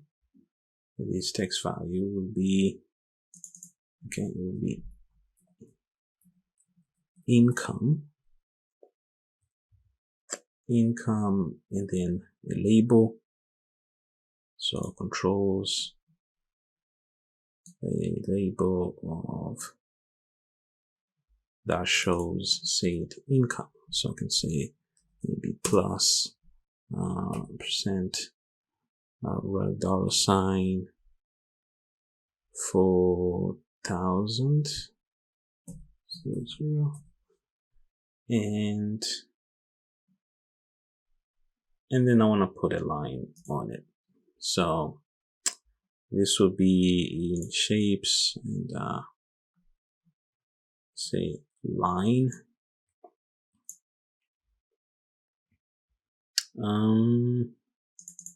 Let's just start at 0 and then at 160 and X. And then yet another text. This time will be expenses, and then controls, yet another label showing minus said expenses. So maybe 1,500. Okay. Yeah, so that should be, but before we finish, let's do for this VBox, this send money box as well. So what are we gonna have in this good old VBox? That should be, we'll start with a label. This label should say, now we need first of all payee address, right? Like what address do you wanna pay this money to? And then we'll have an input field. Let's see, text field, not input field, text field. That's one. And then and then we'll have another label. Okay, so label again. This time will be amount in dollars, and you'll be get another text field. We'll go back, get a new label, message, brackets, optional. Yep, optional, and then we'll have a text area.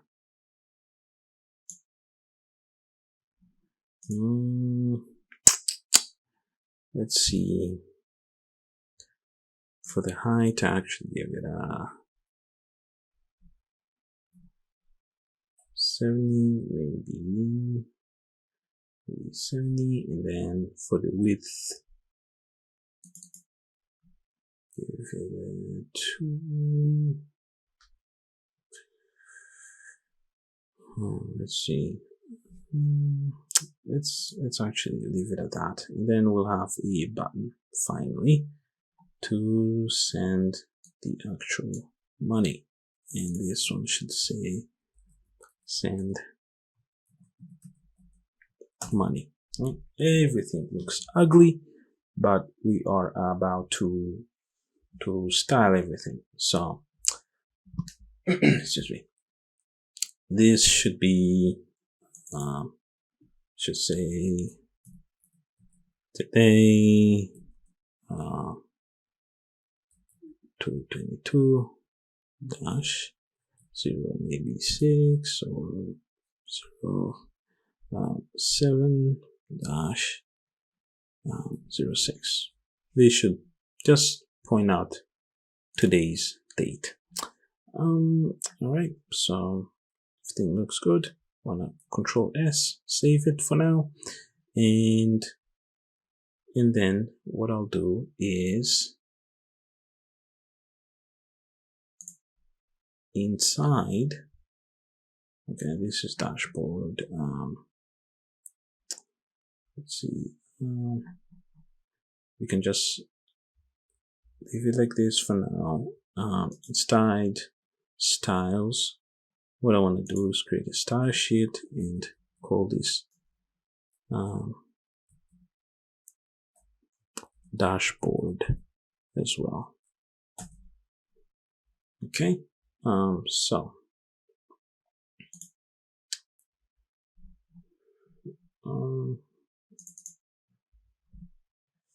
I should be. Now we'll go ahead and start our styling. So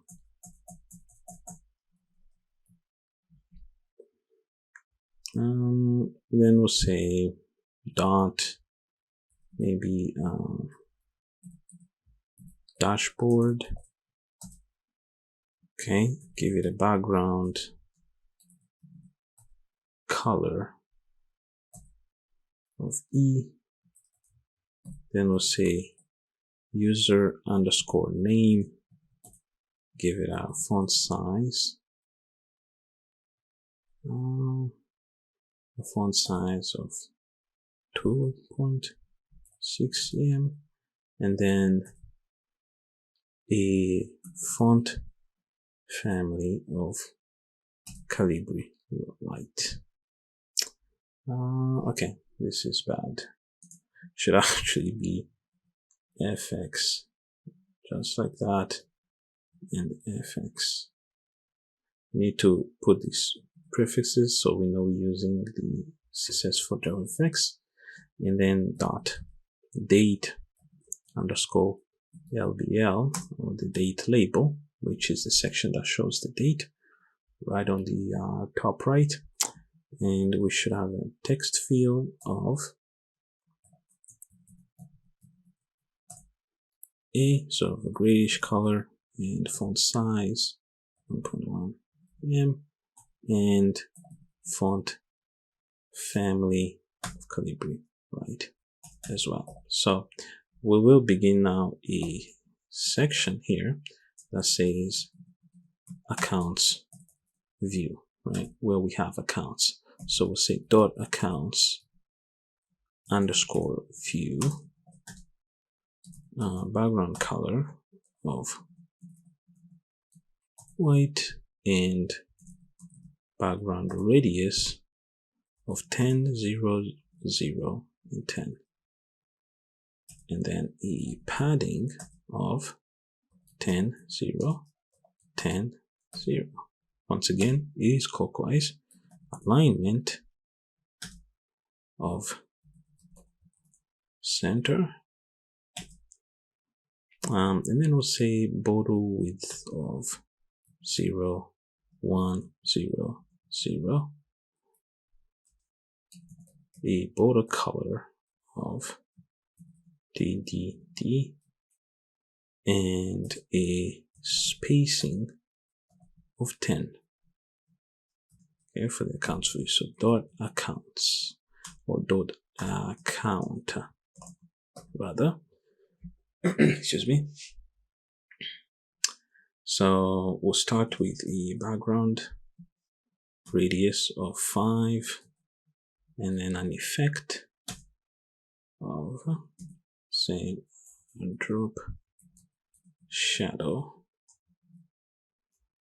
Okay, use the blur type of 3-pass box and specify color and then the offsets.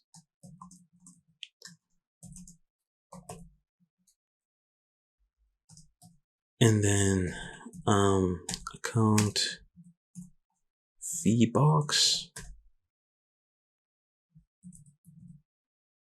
background color of white. Okay, this VBox is for these little things right here. This one, we want it to be white so that it's a little bit more visible.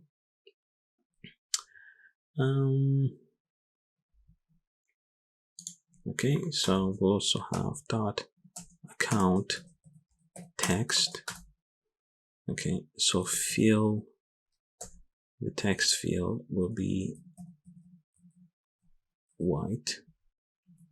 The font family will be clear blue, and then the font size will be 1.5. Yeah, and then the account once again will have a font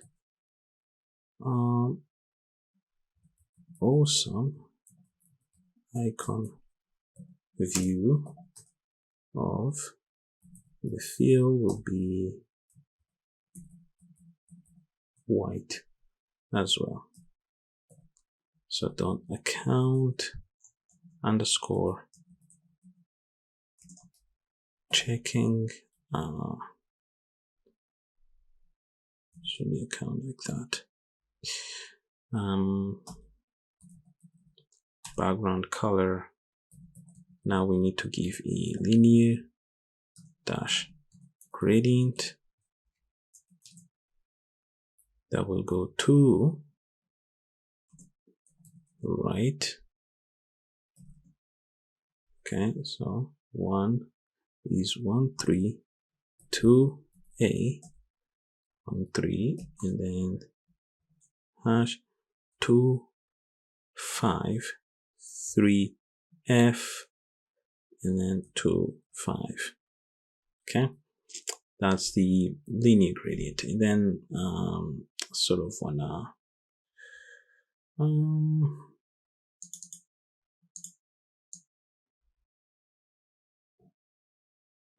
let's see, account checking and savings. I actually want it at the same, so I can say maybe account checking or savings as well, which will, you know, apply the gradient, or I can say account gradient just like that, and then we'll do account underscore balance which should be a text field of white, a font family of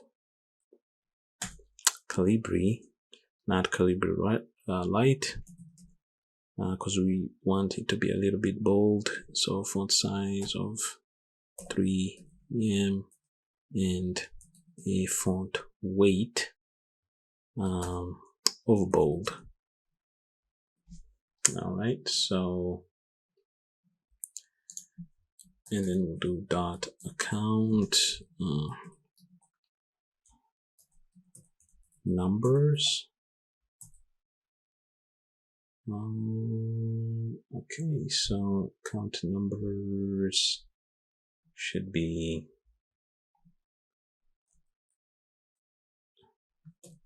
text fill white, and then font family Calibri and font size 1.5 em and text alignment of center.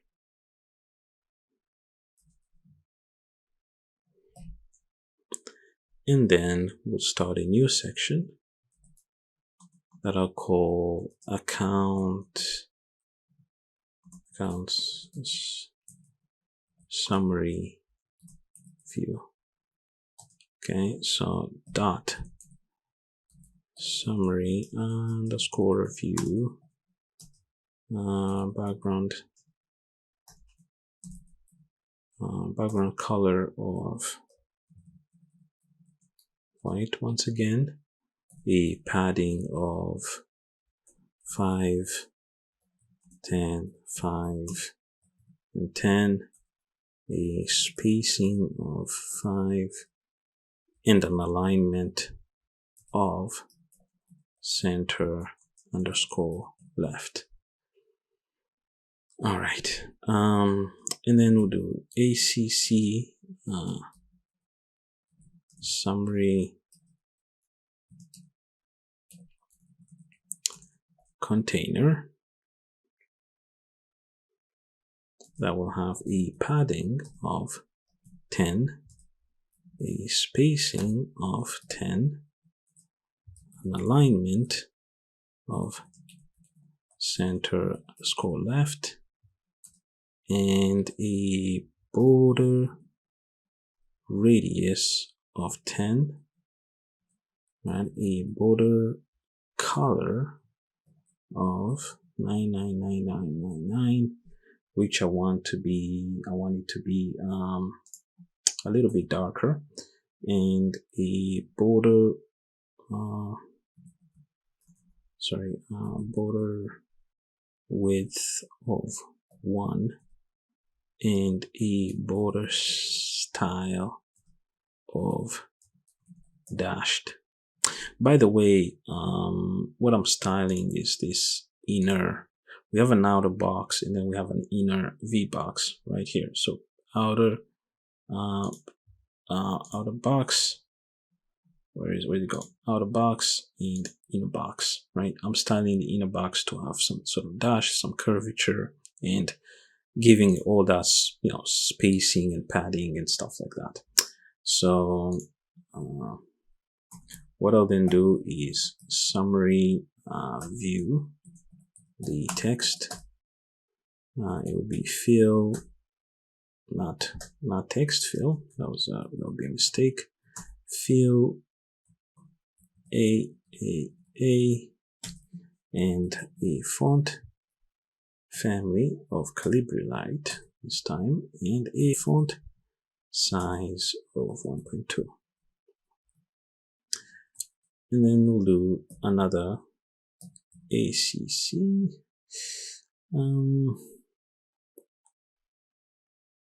Actually, let me remove this just a bit.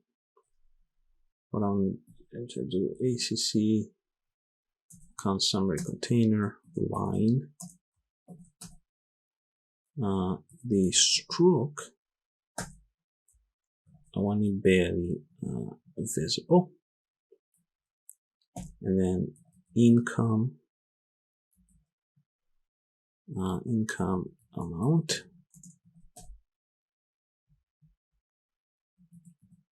text fill of 00AA and 00. Okay, somewhat green font family, can be light, font size 1.5. All right.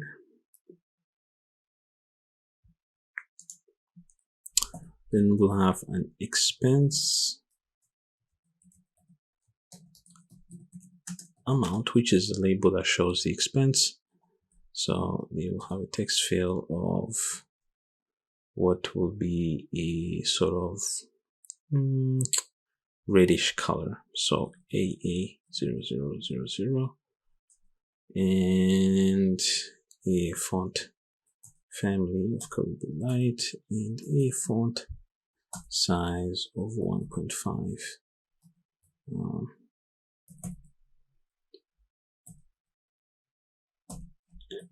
And then we'll have a transactions view or latest transactions view. So that section title. So that should be FX font size 1.4 and a font family of Calibri Light as well. Actually, I wanna copy this and cut it and take it to the top. So right here, because that's what it's supposed to be. It will be for these my accounts, account summary, latest transactions, and send money section. And then here, what we should do is say dot transaction underscore list view, a background color of then a border width of 0,0,0,0 and a border color and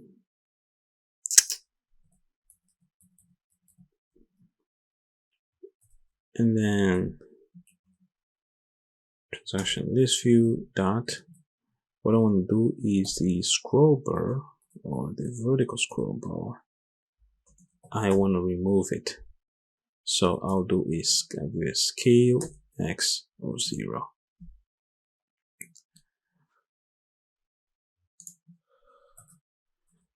And then for the list cell, background color and the padding of 15, 0, 15, 0. So what this does is that in the individual list cells, because we'll be using a list cell factory as we saw in the list view section when we're studying that specific control, by giving a list cell some sort of padding, you are able to add spacing between the individual list cells. So let's now do send money view or section. So new trans container or new transaction container, background color, so it's the same, padding 20, 10, 20, 10 again, a spacing of 10, and an alignment of center underscore left, and then dot new trans container label. All right, so a font family of SQLite, a font size of 1.3, not EM, not meters, and a new text field.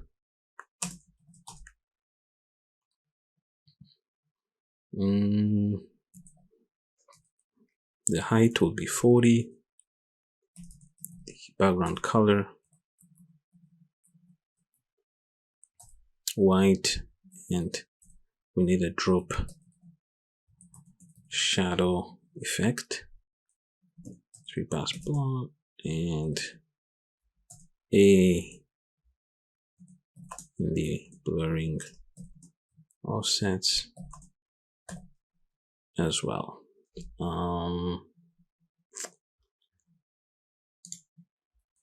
Then that should be new trans button.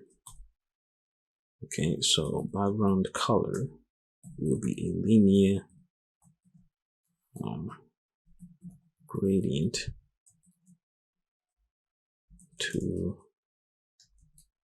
the right. It'll be, sorry, that, and the same, so that should be 253F25. And then an effect, drop shadow, and that should be a 3-pass block and a 3, 0, 0, 3.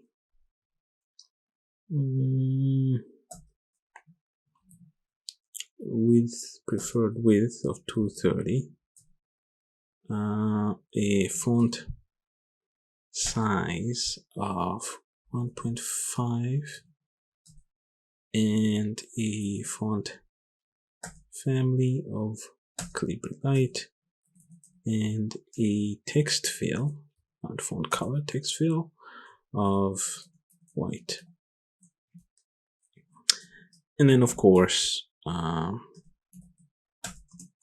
for the button, when we hover it, we want the cursor to be a hand. Let's see. All right. Do we have everything set? Okay, it does look good. So now we can go back to our style and select the whole, the primary anchor pane, come into properties, do a style sheet. I'll go back to resources, dashboard CSS. That's one. What we'll first do is we'll say your first style is dashboard. Okay, the color changed ever so slightly. And then let's start with this label, so we can say dashboard. Let's see, that's supposed to be, is it section title? No, it's username. Okay, that's one. That will be date label, and then that will be section title.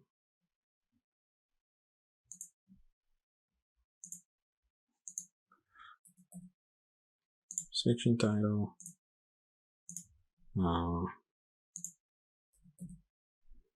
section title, section title as well. And then we'll say this box would be the accounts view. Okay, and then each individual account will be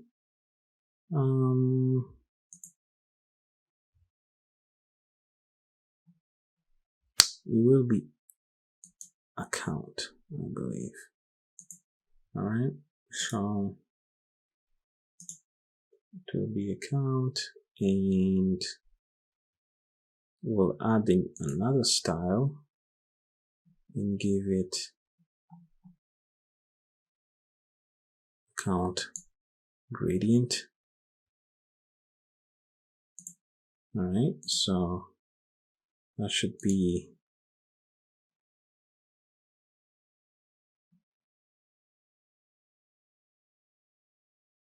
that account number, account balance,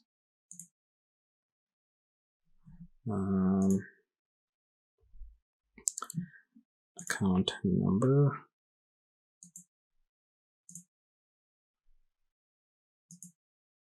and account number as well. Okay, so account, and then account gradient, and then account balance, account number, account number. All right, everything looks good. Perfect. Now let's go to this section.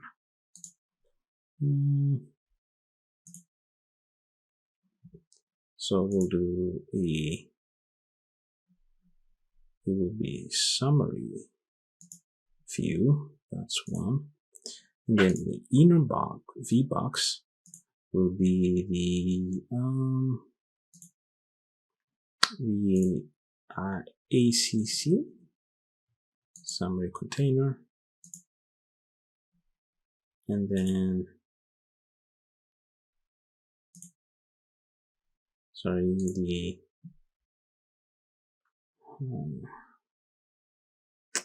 income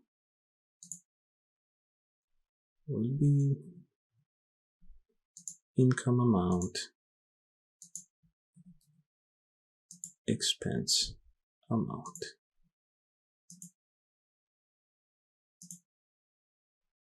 All right.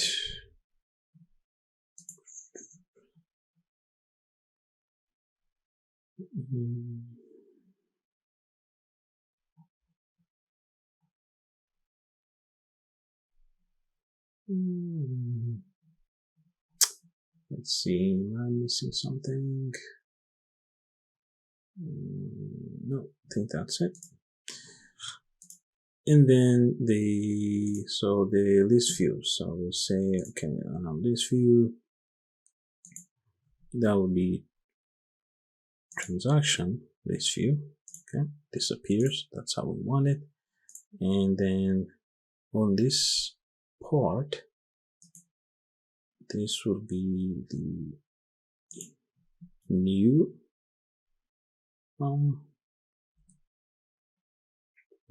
transaction container. Looks about perfect, actually.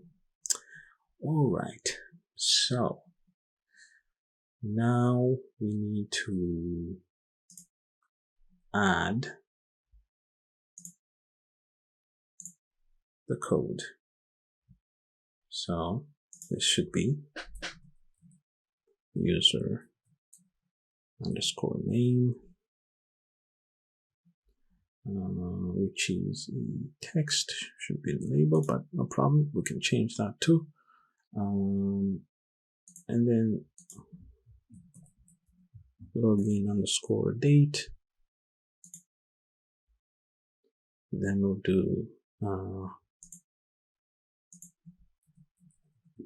checking underscore balance.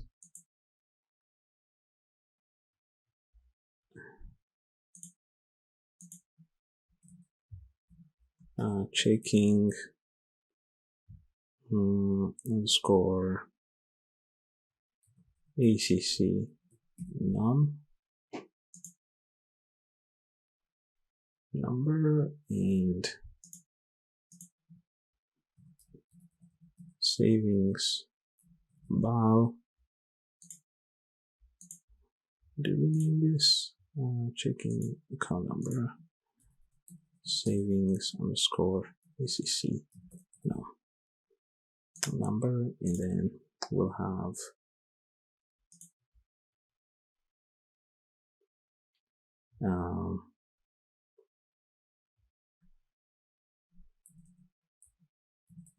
income LBL or label, is it label? Yeah, and expense LBL.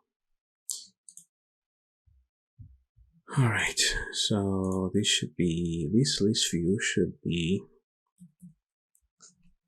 transaction underscore list view.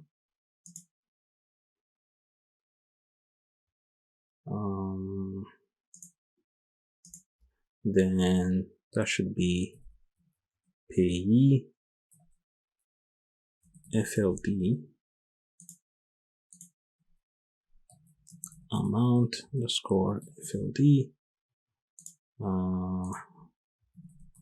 message underscore FLD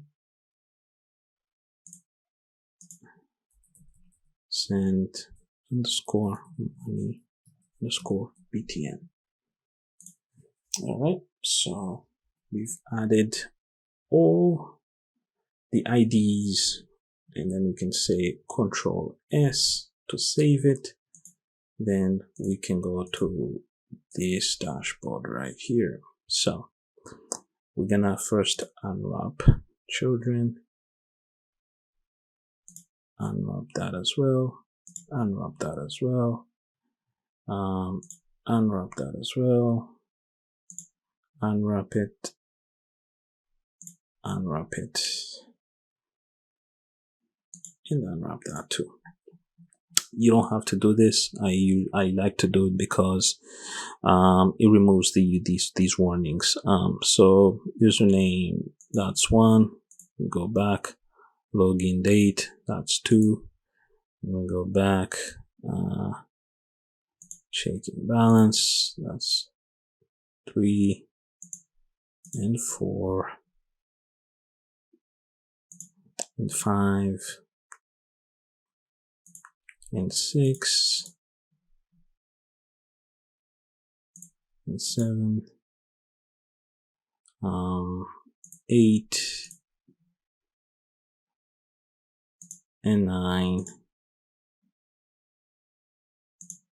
10. Okay, so I made a mistake. Said amount, right? Okay, I wrote that incorrectly. Should be AU, amount in dollars. So amount FLD. This should also change. It's a typo. So checking balance. We should be able to then do that. I'll go and change it at the top, because changing it here doesn't actually, you can see it's dark, meaning it's not recognized. I need to go up here and change these two. All right, so everything looks about right. Let's see, do we have another typo somewhere?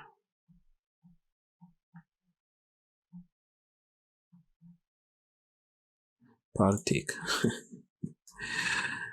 Patrick should be like that.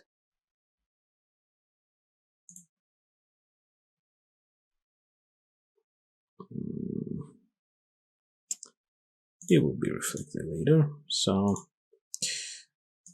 inside here, and I want to say implements initializable.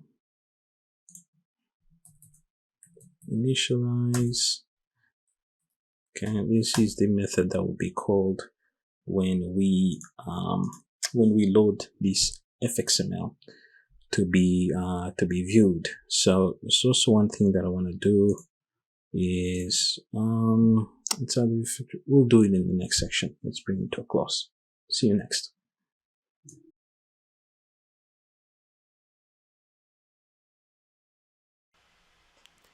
Hello, welcome back. So in this section we are going to sort of combine the views and see the dashboard and the menu displayed side to side. So in order to do that, we're going to go into the view factory first. What I want to first create is, say, maybe client views, right? First declare them. So we know that we have some, we'll do private anchor pane, right? So that should be dashboard view. That's one. We'll eventually have for transaction and all of that, all those things, but for now we have dashboard view, and we'll do a public view factory,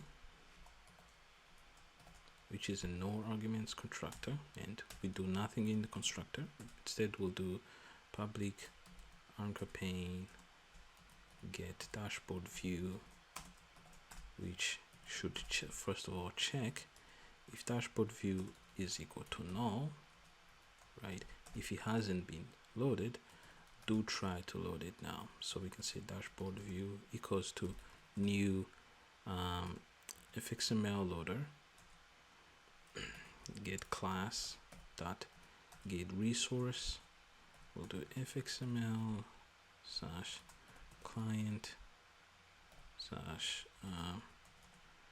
dashboard. I think it's okay. Yeah, dashboard dot fxml, and then we'll do catch exception e dot print stock trace, and I need to call a load method here, okay? Because then it will return an anchor pane. The reason why we first check if dashboard is equal to null is because every time a user goes, maybe he goes from dashboard to transaction and then goes back to dashboard, we don't want to have to load it again. That's resource intensive. It's doing IO and then parsing and then doing all those things. If the object has already been created, we should be able to reuse it, no problem. So we'll then say return dashboard view, and then what I'll do under here is I'll say public void show login window.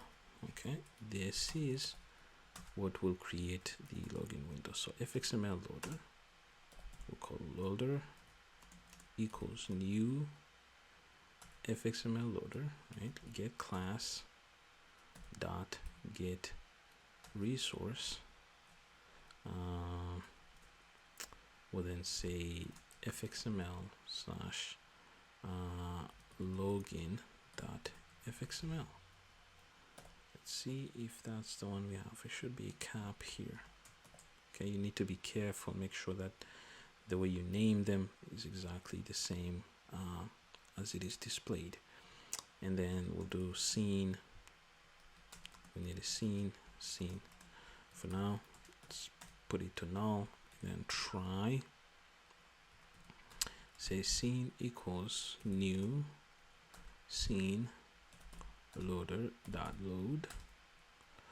Okay, so it's actually this method load that needs to be encased in the try catch block, because it does throw an exception in case there is, in case say the file that it's looking for does not exist. And then we'll do stage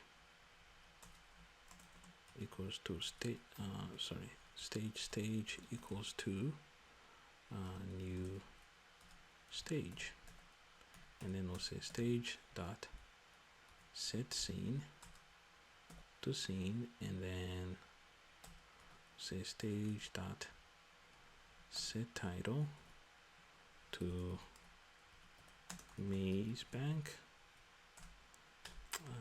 and then stage dot show. By the way, we will be adding icons later to the stage, but for now we just need it to be a little bit simpler. So we'll now say here public void show client window. All right, show client window, and that should be so.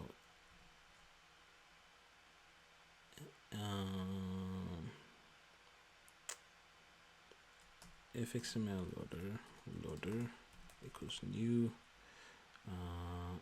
fxml get class get resource fxml client slash client dot fxml.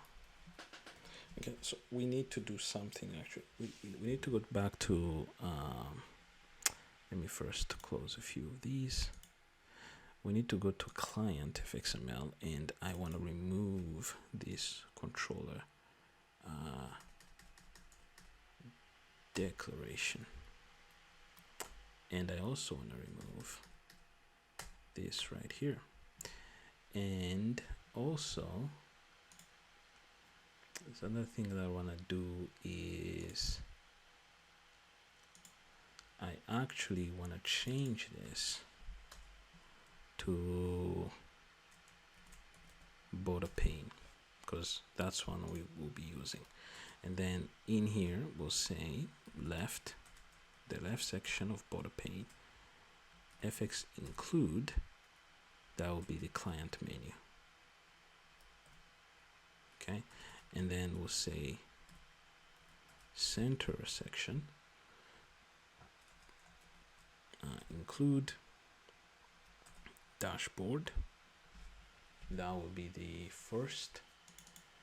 Okay, so we include the dashboard, and then we need to go back to the view factory, and since we've removed the fx controller declaration here, we're gonna need to add it manually using the pre-constructed controller that we looked at. So we'll say client controller and call it client controller equals new client controller. Okay, so and then we'll say loader dot set controller to client controller, and then we can try and do all these good things as well. Yeah, looks about the same. We'll try and refactor it, and then add let's see,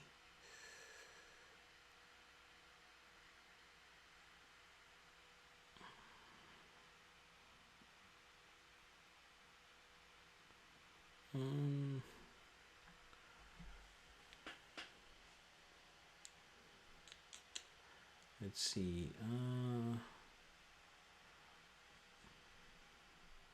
we can say extract duplicate from duplicate code. We can call it, let's see,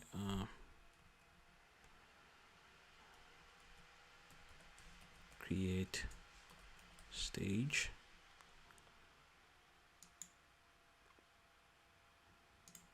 Okay, this is the one. Say create stage. That way we've simplified everything. So Let's see.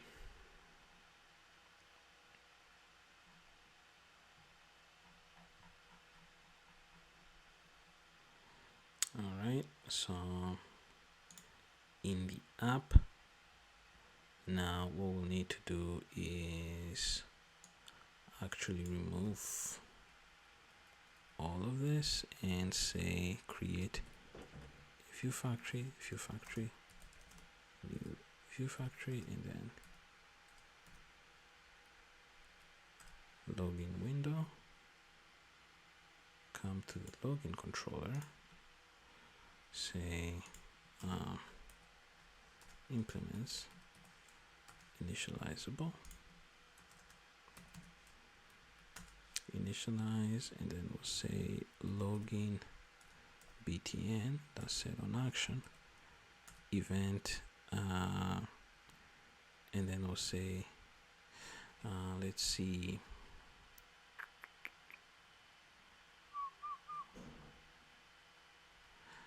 okay, before we actually do this, we need to create our singleton, which we will do in the next section. All right.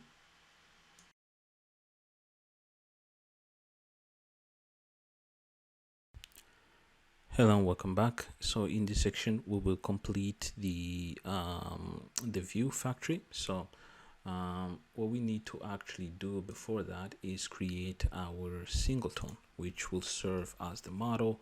We want to be able to serve the same object throughout the entire application, right? So the first problem that you might actually encounter here is then because what we need to do is if someone clicks login button, we want to be able to come to the view factory and show the client window, right?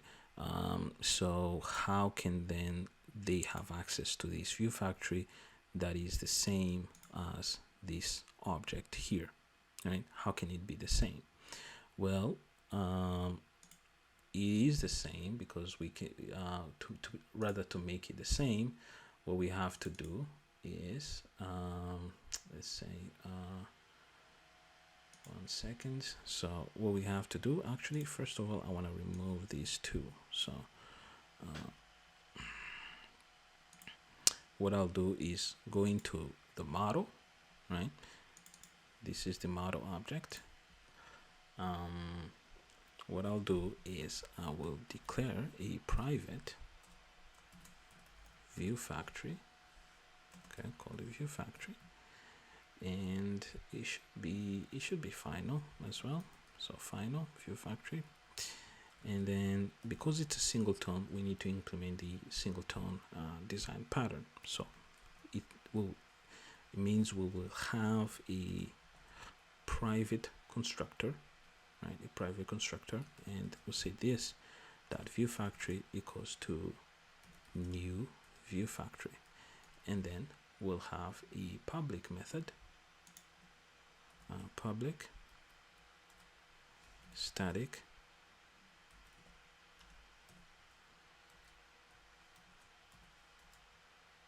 synchronized get instance, which will return a single instance of the model class, and we need to check whether so first of all, we will also need to create a private static model object, and we will say, well, the model, if the model is equal to null, model equals new model, and return model. Okay, if it is equal to null, means hasn't been created yet, then we return that object. This is the only public method that will have access to get an instance, because the constructor is private and it double checks to see if the object hasn't been created yet. It means that wherever we call this get instance method from, we will always get access to the same to the same object. So what I'll do is in app, then I will need to do model dot get instance dot within the model we also need to say get view factory. I think, all right, so then here we'll say dot get view factory dot show login method, and whoever says that, and whenever we go to the login controller and click login, say on action event, we can say model dot get instance dot get view factory dot show client window. Okay, so let's see, do we have any errors? The choice box, okay, we'll correct that later. And let's see, we have a few imports that we don't need. Throws exception needs to be removed as well because we're no longer doing IO. So if I run that,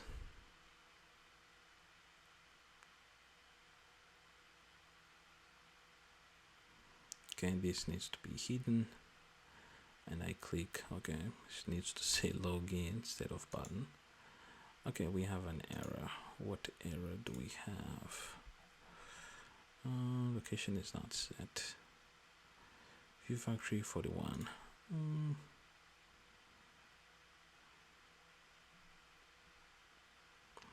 Cleaned. Yeah. Okay, now that's the error.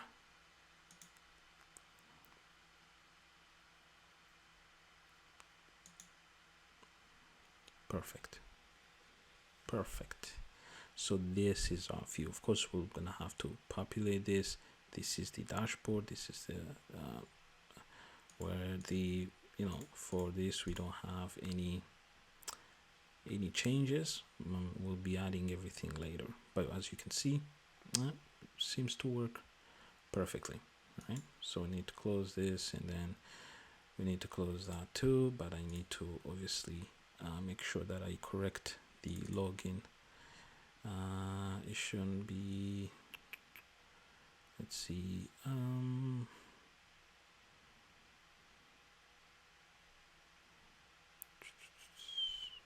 instead of button, it should say login, and then within the login controller we can say, let's see, what can we say?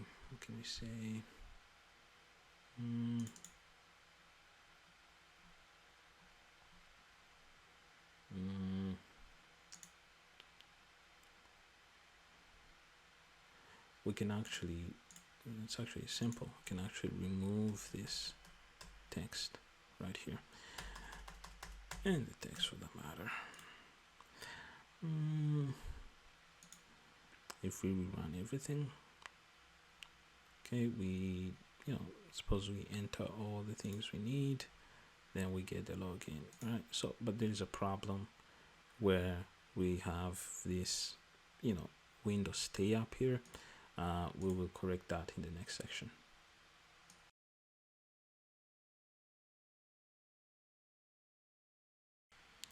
Hello, welcome back. So in this section, we're going to look at how to close the login stage, because this is the problem we have when we say login, we click login, and we get access to the stage. It still says login here, which is not ideal. So whenever we click login here, we want the stage to be closed. But before that, what we can do is say private void on login, right, which will be the method, and then we can first say model dot get instance dot get view factory dot show client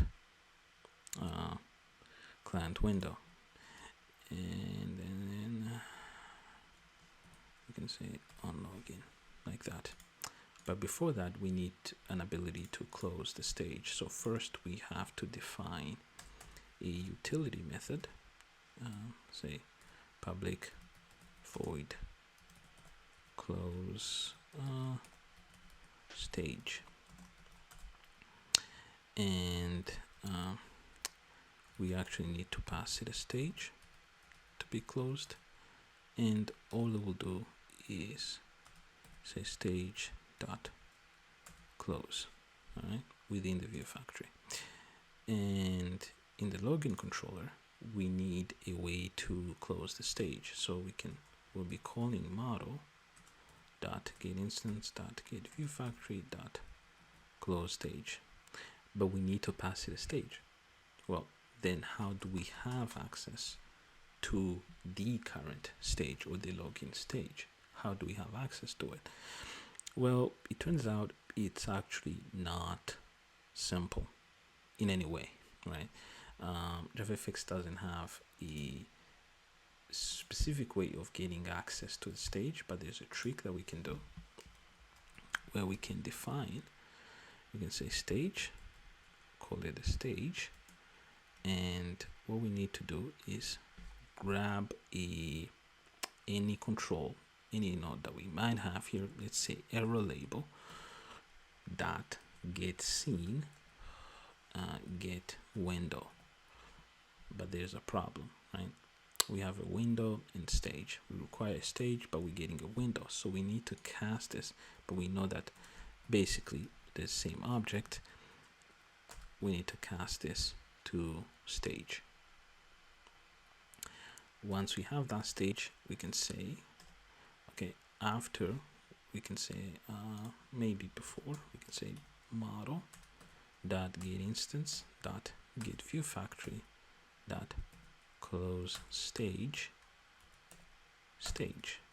Okay, obviously come the end of the project, the login method will be a little bit more complex than this, because it will need to reference the model database, check whether the credentials are correct, and everything else.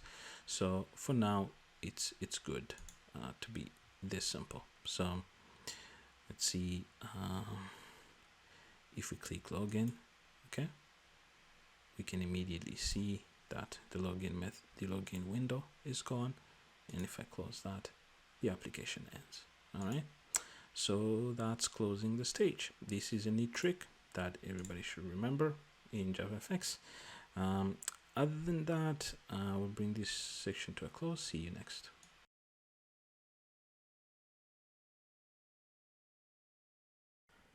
Hello, welcome back. In this section, we're going to do the transactions view. For the menu, remember we have, let me show you. So basically we have the dashboard, we have dashboard, transactions, and accounts. It says transaction, well, we can fix that later. So we want to be able to click transaction and then change to the transactions view where a client can see all the transactions. All right, so to do that, we'll first create a new fxml. We're gonna call it transactions, as simple as that. And then we'll also go into client and do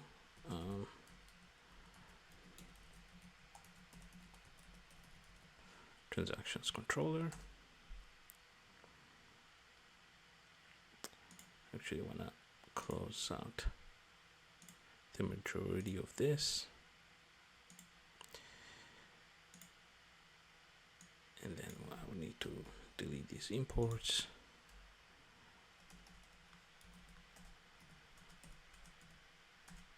And then reference the transactions controller. Of course, then we need to open this transactions in fxml. So I'll do open. There should be in dev Java bank source resource fxml client should be transactions.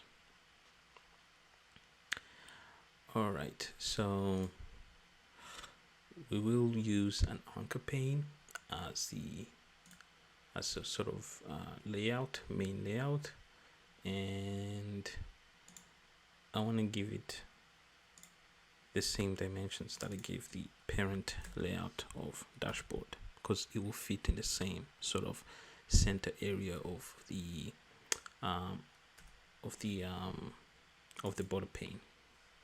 So 750 as well, so 850, 750 at the top. And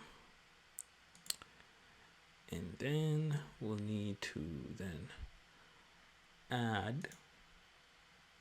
So I'll start, we don't have to add a lot of things, so it's just, this one will be simple and quick. So we'll do, let's see, I need a text.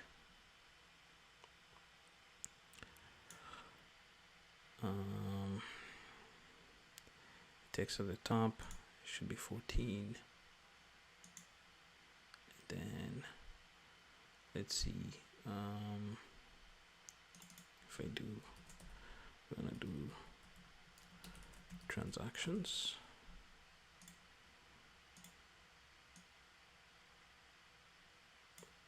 Put it in the center like that. And then I'll need to add another control, which will be a list view. So let's see. I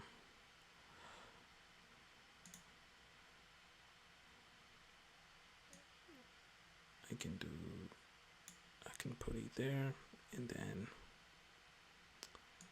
maybe move it towards the top, where I can give it a layout of a few values. So I can do, say, 830. Yep, seems fine. 830, and then we'll do maybe 640. Let's see. All right, that looks fine. Then anchor it to 14, and then at the top it can be 84. All right, or we can do, let's see, 200.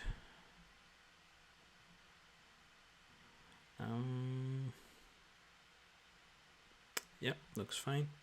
Then of course we also, on top of this, we also need to give an ID. So, but the ID will only belong to the list view. So we'll do, let's say, transactions list view. All right, and then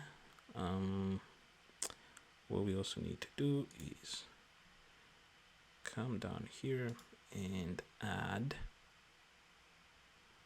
create a new style sheet, call it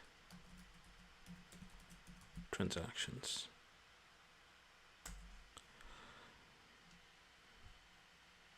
All right, and then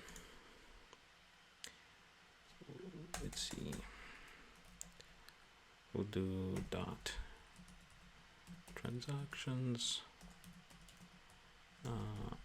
container fx background color,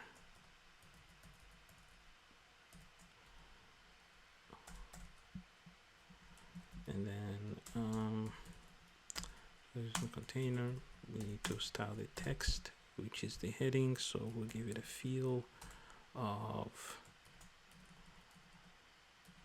black and a font size of 2.5 and a font family of Calibri SQLite, and then we need to start the list view by giving it a background color, and the padding of 10. Sections container, and we'll also style a list cell, but the list cells will come a little bit later, but it's good to have the styles ready. So that should be in the preferred width should be 800. All right, so everything looks good. I'll go back here, and in the parent, make sure you have the anchor pane selected. I'll add a style sheet, so we go back to resources, actually, styles, transactions, CSS, and then, okay, the overracking, I'll give it a transactions container. And of course, we need to fix this. It's a little bit off center. We want it centered.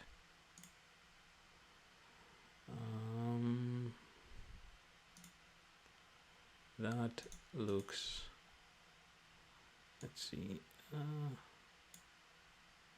okay, 349. All right, and at the top, I want it to be 14 once again. And I'll save that, go into the XML and wrap it, and then recreate the field where I will say implements, initializable interface, initialize value. This is showing an error because we didn't give it a parameter, but we'll do that later when we actually get to create the models for what a transaction is, for what a client is, an admin, and other things like that. All right, so bring this to a close, but actually no, before we do that, let's also add that view. So what we'll need to do is, first I need to collapse this, and it's under client. We'll also have for admin views, but for now let's just keep it a client. We know that it's an anchor pane as well, and that will be transactions view, which will also have a get transactions view, and we also need to check whether transactions view equals to null, at which point we'll do a try transactions view new fxml loader get class get resource fxml client and transactions.fxml load, and then we need to catch the exception.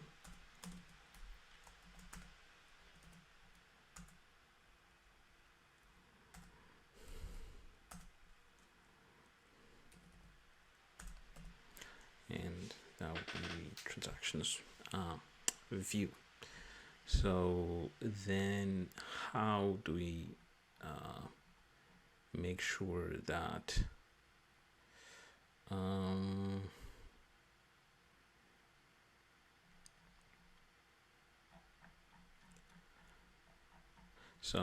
so we'll have this, and then in the next section we'll be able to add the click events to be able to change the view of the border pane center.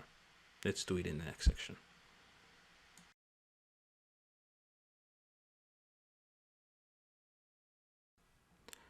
All right, welcome back. Now let's start adding the functionality so that we'll be able to change our views on the client menu. So to do that, we first need a reference ID on the border pane because it's the center property that will be changing. So we need a way to reference that border pane. The best way to do it is to just add underscore parent. So just add an ID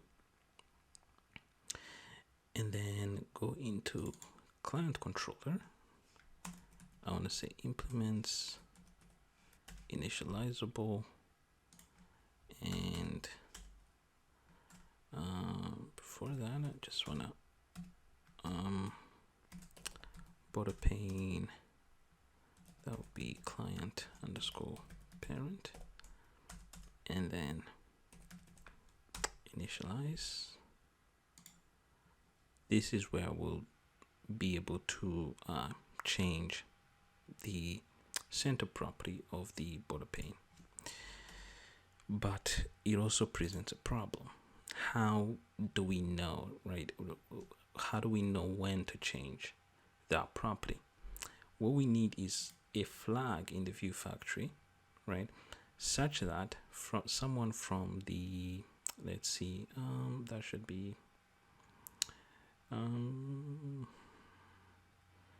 client menu controller, right? Someone from the client menu controller. If I click transactions, we need to set off that flag in view factory and be able to then update the view in the client controller, right? It sounds complicated, but it's actually pretty easy. So let's see how to do it. So we'll first start with let's do private final. We're gonna do let's use a string property, and I'll call this the let's see, maybe client, let's see, client something, client selected menu item, and within the controller we'll do this dot client selected menu item equals to a new simple string property that is empty at first. All right, and then we need a getter, right? We need access to it. Once we have access to it, we can call the set method and update it. Now from here, within the, let's see, the client controller, right? Within the client controller, what we need to do is add a listener to this property. So we'll do model dot get instance dot get view factory dot let's see, get okay, it returns a string, but actually what we need is a string property. We need it to return the property itself, not what is contained inside. So get client selected menu item. What's this warning? Is that it will be okay? So here then we can add a listener, an observable value where this is old val, new val, and we'll do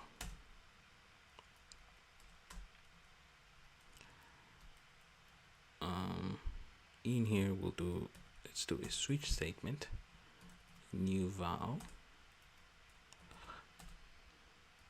right? First case.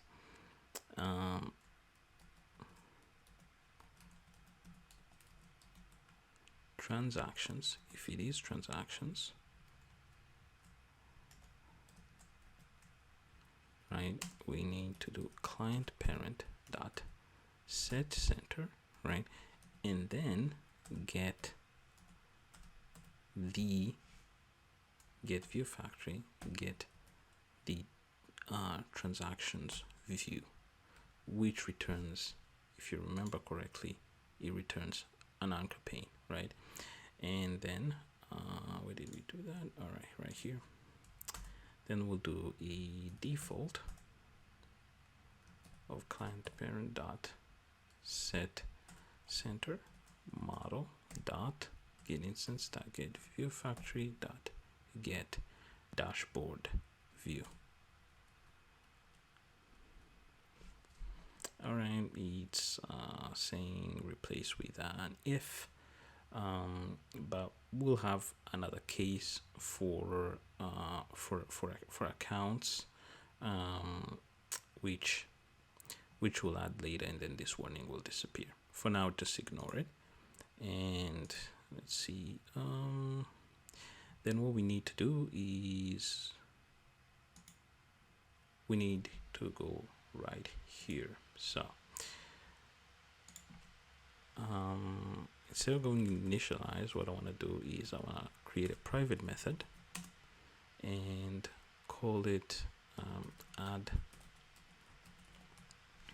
listeners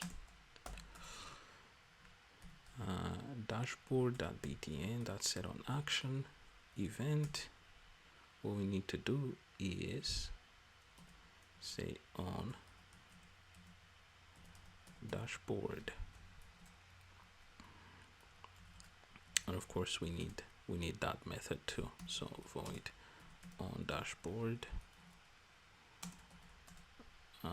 Then we need to say model dot get instance dot get view factory dot get client selected menu dot set to dashboard, and then we need to say transactions event on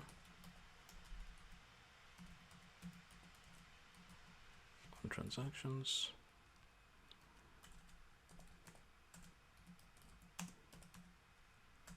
create that method too. So that should be model dot get instance get view factory get the select a menu item property, and we need to set it to transactions. All right, so you need to be careful that you set it to exact same text as you have in the switch statements. All right, so let's see, it should be here, and then we'll say add listeners right at the top. So basically what we're doing, right, this flag, every time that it changes, remember we have that should be here in the client controller, we have a listener added to it, right? Every time it changes, we get the new value, and then using a switch statement we can set the center to something. So how does it change? Well, we change it through the menu, the client menu controller, where we can select on the left side the menu what we want. So let's run the example and see if we get the functionality we need. So if I go to transactions, okay, I can see I get into transactions. There is a list view here, but it's not populated. If I go back to dashboard, I can get dashboard again, transactions, dashboard again. You can see that I can change no matter how many times I want, and it's fast, right, and efficient, because in the view factory, instead of having to recreate, to reload the view every time, I can check whether the object has already been created and then return that object because it's the same. But if it hasn't been created, if it's the first time we're requesting it, then we have to obviously load it. All right, so we'll bring this to a close. See you in the next section.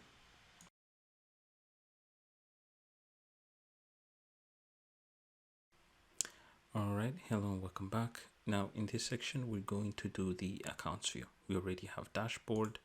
Now we have transactions. Now let's do accounts view as the last menu option that we'll have in the client main options for changing views. So what we need to do is come here and create a new and call it accounts. I need to close this fxml and then maybe transactions and css, all these things that I don't need now, the model as well. So here I need to remove that and I need to come into client, into accounts, controller,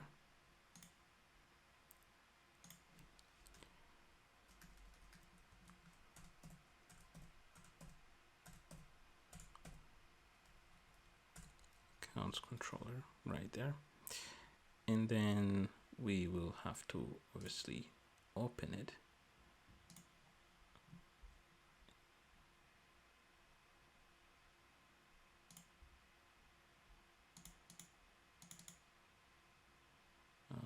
Accounts,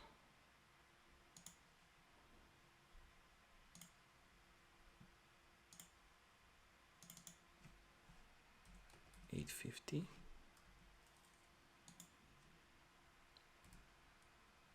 $750.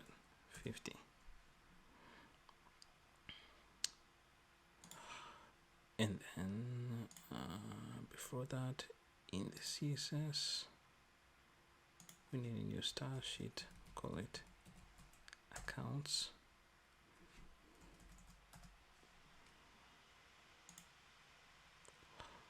There's the, let's see, that should be this section.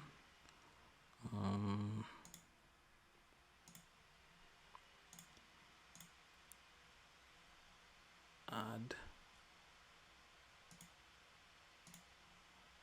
We need to then add a style sheet. So accounts. All right, looks about right. All right, then. Okay, so it just displays accounts. So every user who's created in this simple bank sort of simulator will need two types of accounts, a checking account and a savings account, right? So we need a checking account displayed here, a savings account right here at the bottom, and then here we'll have the ability to move the funds between the two accounts. All right, so what we'll first need is a text. So I'll use the text value here. Let me put it at the top right here, and I'll say checking account.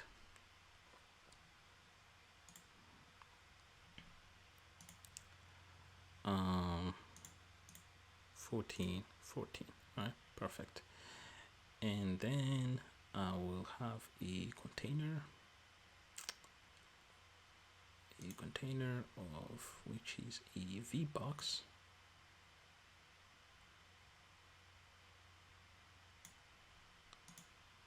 This VBox will have 314 at the top. Instead, it will be 40.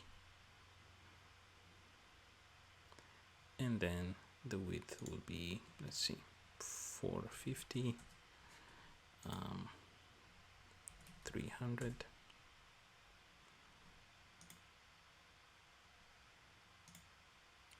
All right.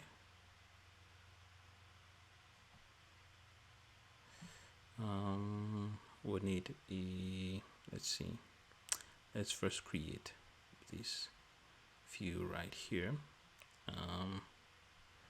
It should be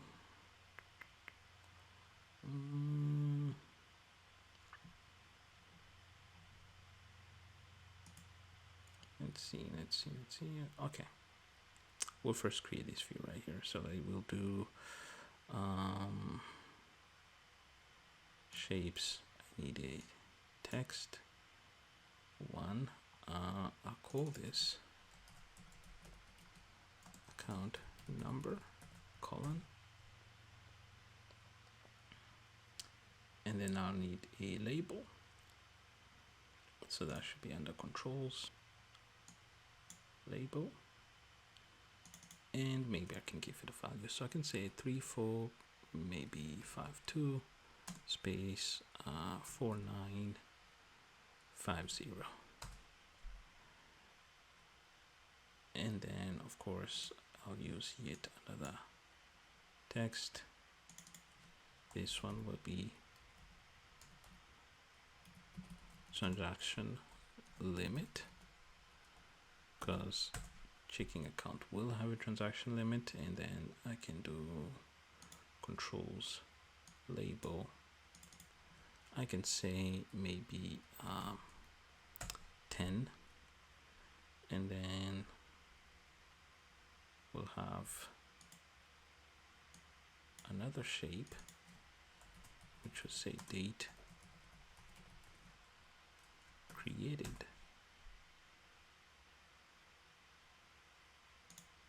Back to controls, should be 2 dash maybe 07 dash 07.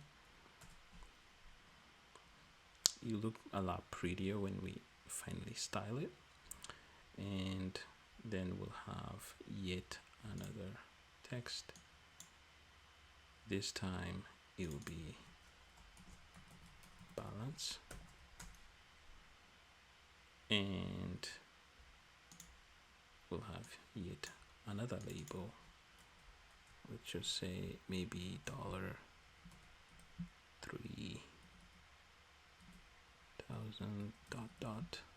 00. Let's see.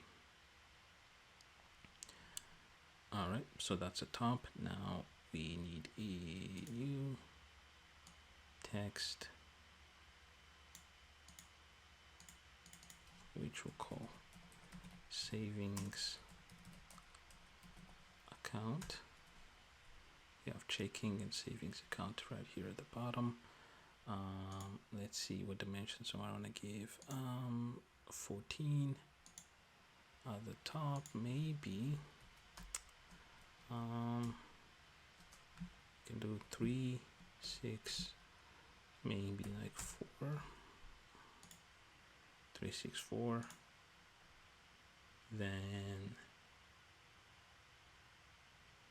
we can duplicate this.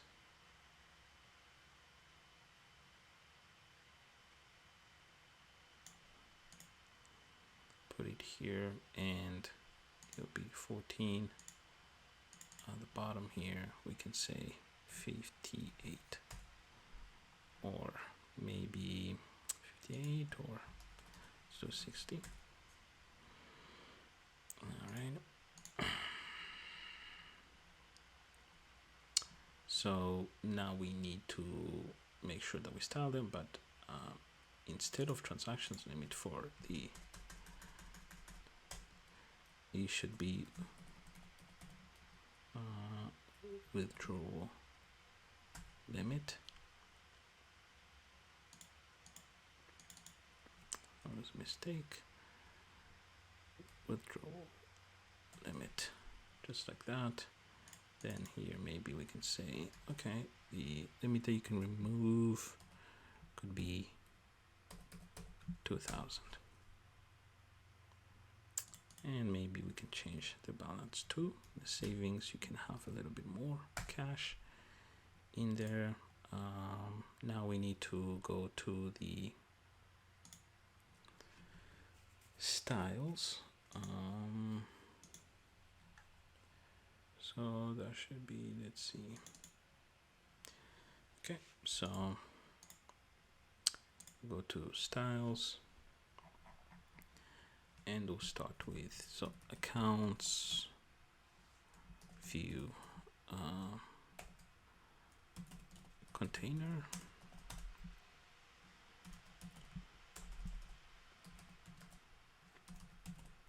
FX background color.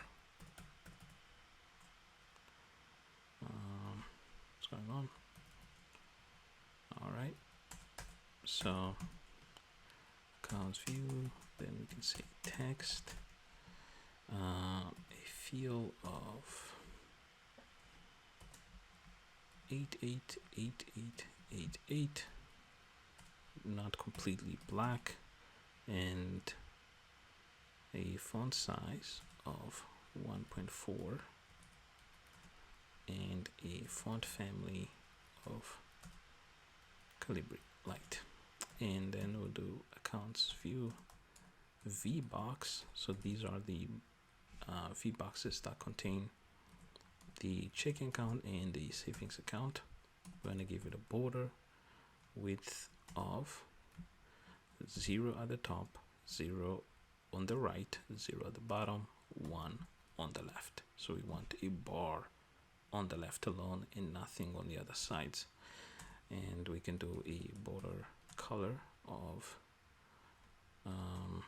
888888, a padding of 10, a spacing of 15, and then we can do dot accounts view, so VBox text, right? The text contained within the VBoxes themselves. We want the font size to be 1.2 instead of 1.4 at the top there. We want it to be a little bit smaller. So the VBox label. Now let's start label. Font size will also be 1.2 and font weight will be bold. All right, so now let's see, let's go back and see what we have. Okay, okay, first of all we need to add the class, right? The accounts view container.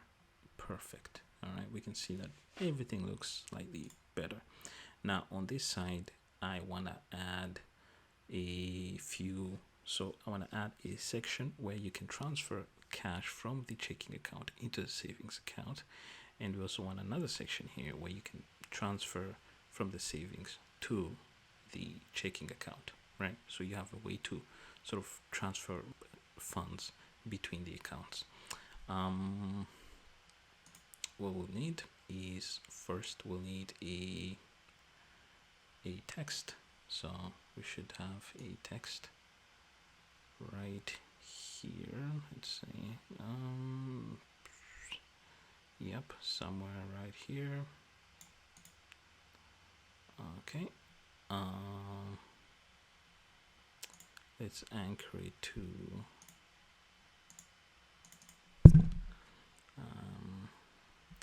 we'll say 165, and I'll say move funds to savings account, and at the top it'll be 38, no problem with that. And then we'll have a control, let's see, we need a text field to indicate the amount.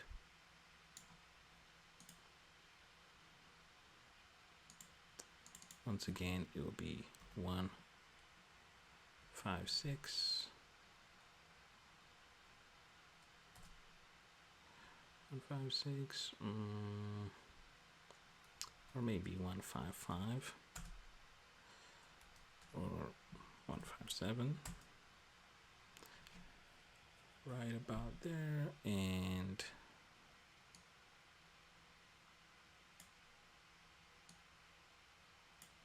let's go like these decimals. This will be 164, and at the top we'll have 72. No, all right, perfect. And what we need, another thing we need here is a button.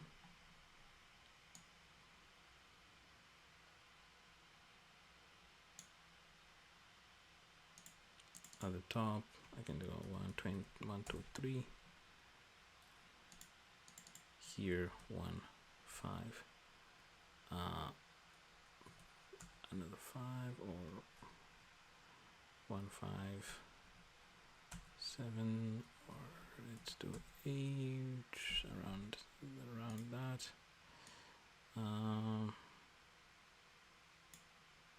Can be the size right there, or 164.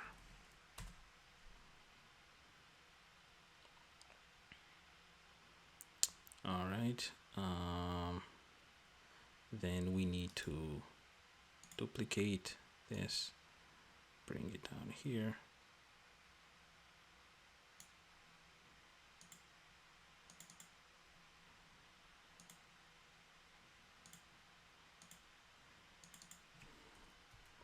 Should be 164 as well.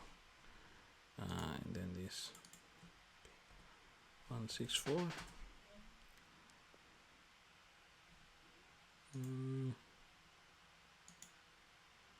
At the top, it'll be 3, 6, 4, and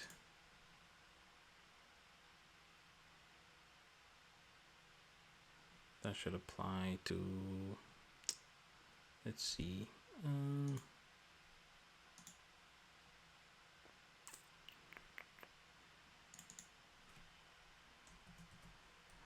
let's say transfer, but I also need a font icon.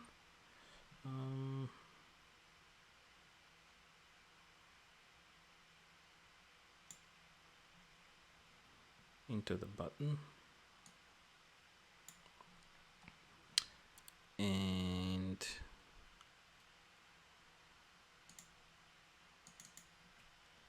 should be arrow underscore down,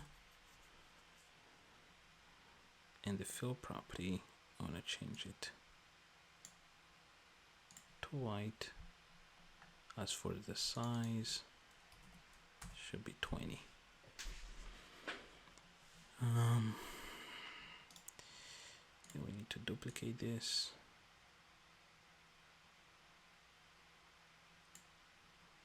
Bring it down here.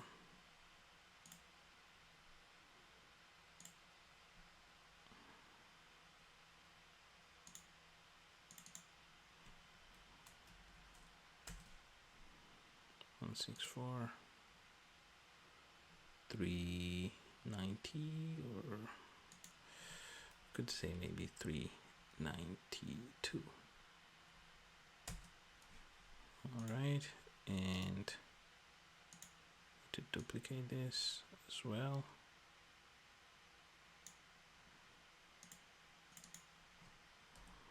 On 6, 4.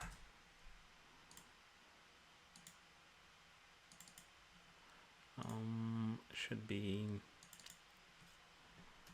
4, 4, 1. All right, so let's now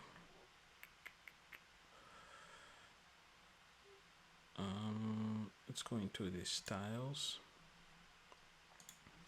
and style this as well. So should be accounts, view, that should be text field,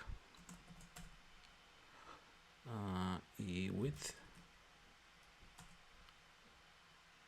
of 230, a height of 35, a background color of white,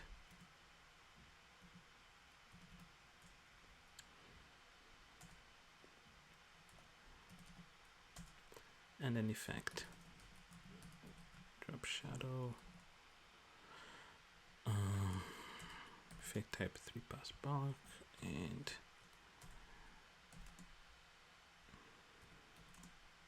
spread 3, the offset y x 00, and the blur range 3 as well. Then accounts view, button, a background color of a linear gradient,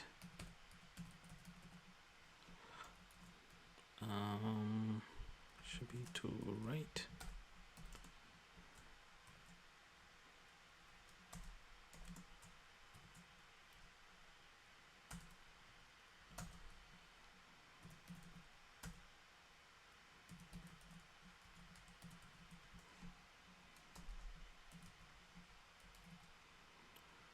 shadow,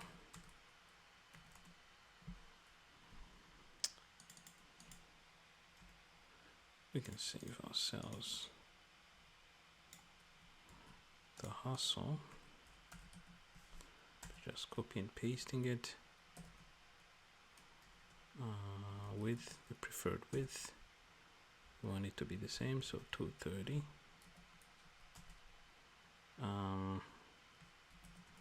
The font size to be 1.5,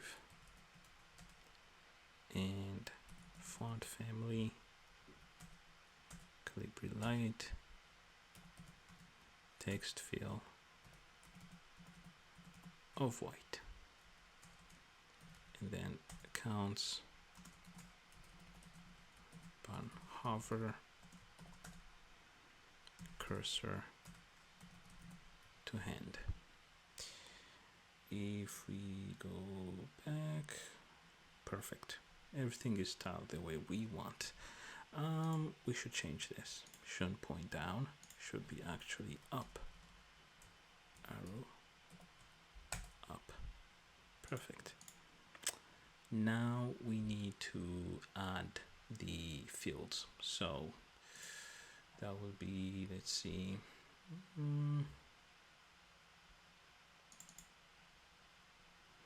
should be quite a lot, so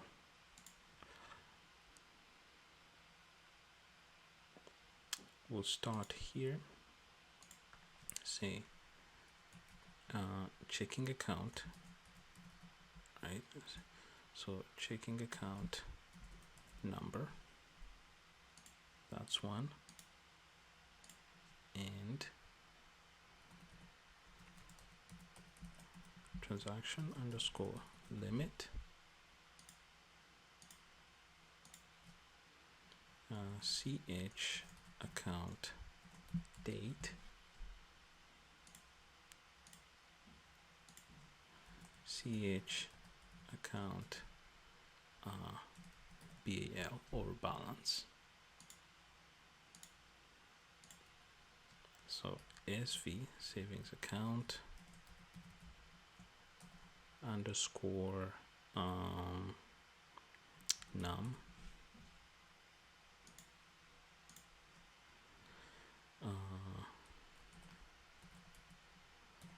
withdrawal underscore limit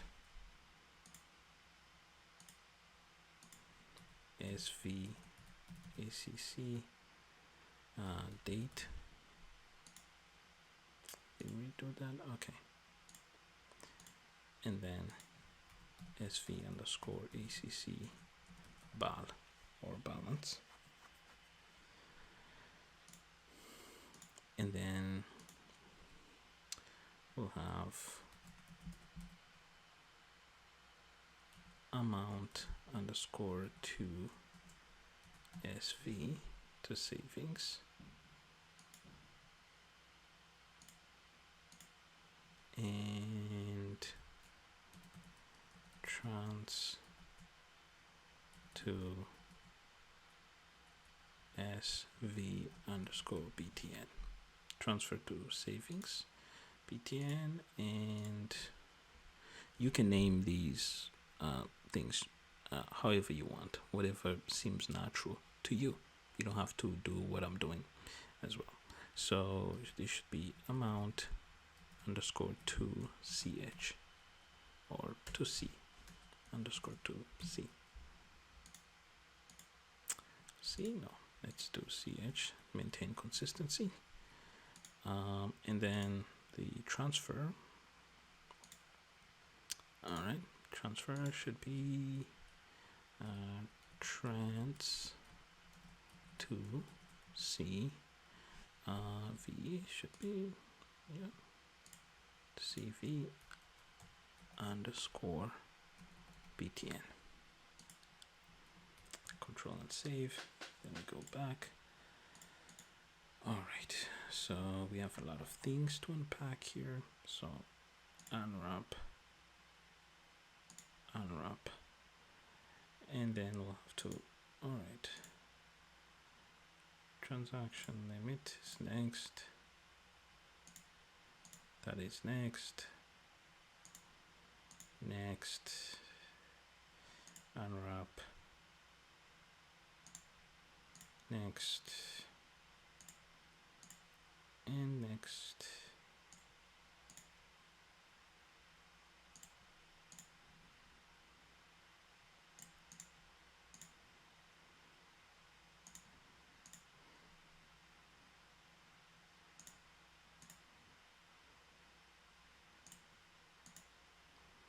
All right, so you should always check this tick mark, see if you don't have any typos, any errors, because they can be quite tough to catch if you don't pay attention. So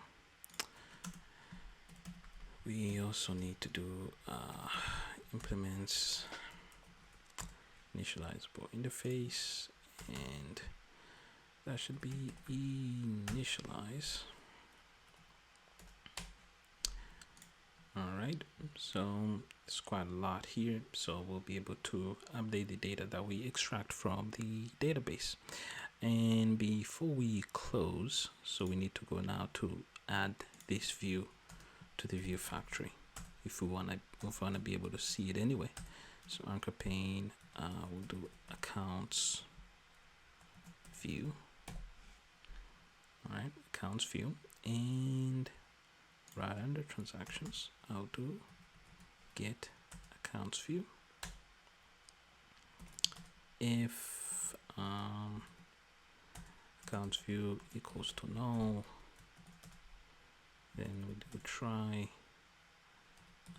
accounts view equals to new fxml loader get class dot get resource fxml client accounts.fxml and download catch exception. If you want to be specific on the exception, this would be IO exception, but no worries with that. Of course, we also need to return accounts view. All right, you do need to be careful here because you could, if you make a mistake, it can be pretty tough to catch. So this will be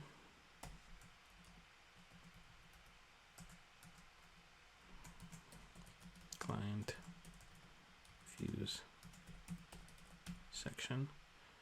Under this, there will be a time where we'll have the admin section. Now we need to go to here and do yet another case. This time it will be accounts parent dot set center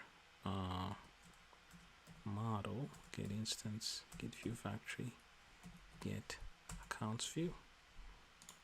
You can see that the error that I was talking about disappeared now that we have more than one option.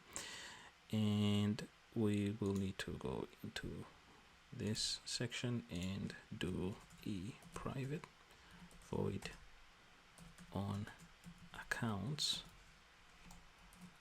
method, and it will be model dot get instance get view factory dot get client select the menu item. We want to set it to accounts. This once again should match that, right? Later, if we get the time, we could update this. Instead of using a string property, we could update it to use an object property where we use an enum to contain these constants. That will of course avoid the errors, and it's easy to update as well. So okay, so then we'll come here and do accounts btn set on action event on accounts. All right, perfect. So we run this program.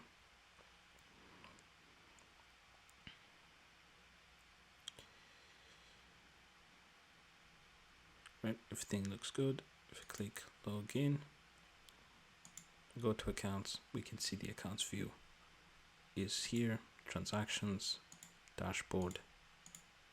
We can switch between them however many times we want. All right, so everything looks perfect. See you in the next section.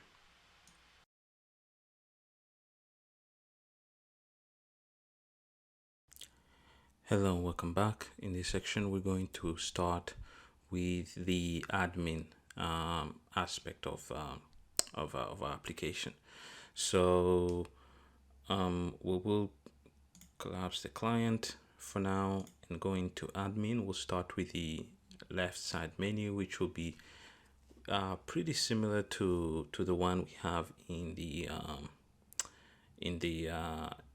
client, but minus some stuff. So we'll just have to copy and paste many of the things that we used before. So that would be, let's see, we want some consistency in the way we named stuff. So say client menu, so we should name this admin menu. Admin menu, and we can do admin menu controller,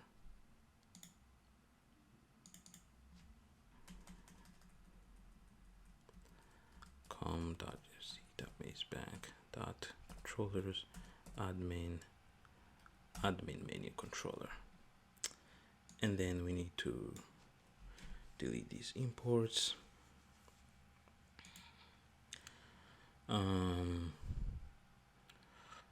And then let's see.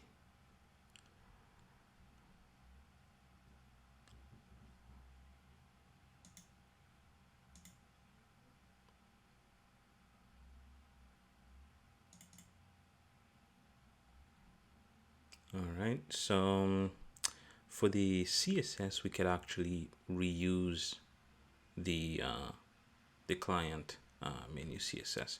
So let's go into admin menu. We double click it.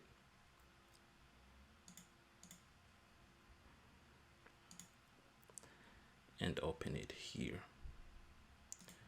All right, so like I said before, we're actually gonna delete this, so we'll have to go back and into the fxml and link again the controller, but we'll start with the containers.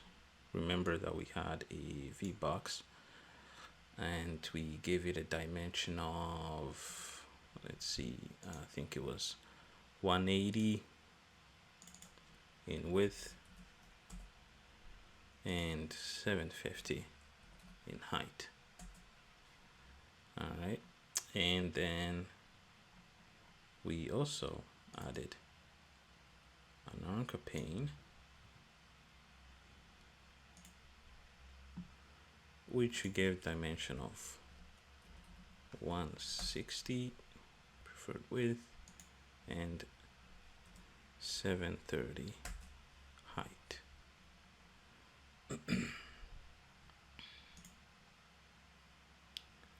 And then we had a V-box right at the top here, which contained our logo. So 160 in width and 80 in height, and we anchored it at 0 as well, and 0 too. And then we added the controls. So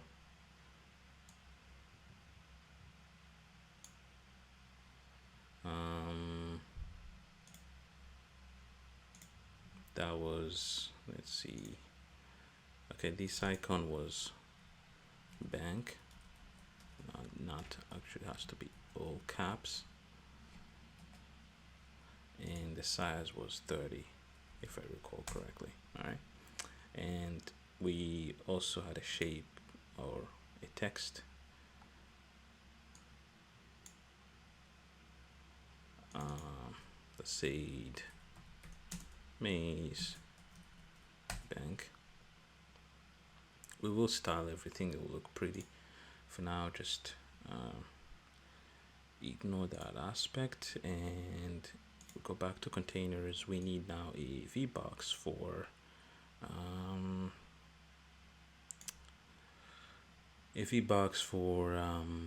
for the navigation. So we will have we'll have at the top it'll be 100, and on the side it'll be 0, but its width is 160 and 0 once again. For the height we did 400.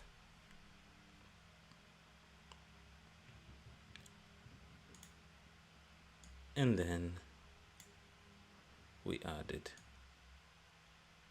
the buttons. So the buttons will be slightly different. So for example, here we'll have create client, right, which means that the admin can create a new client, right, if client registers to the bank. And then we'll have clients here, and also deposit, right? Client comes in, wants to deposit a certain amount, and of course we'll also have logout.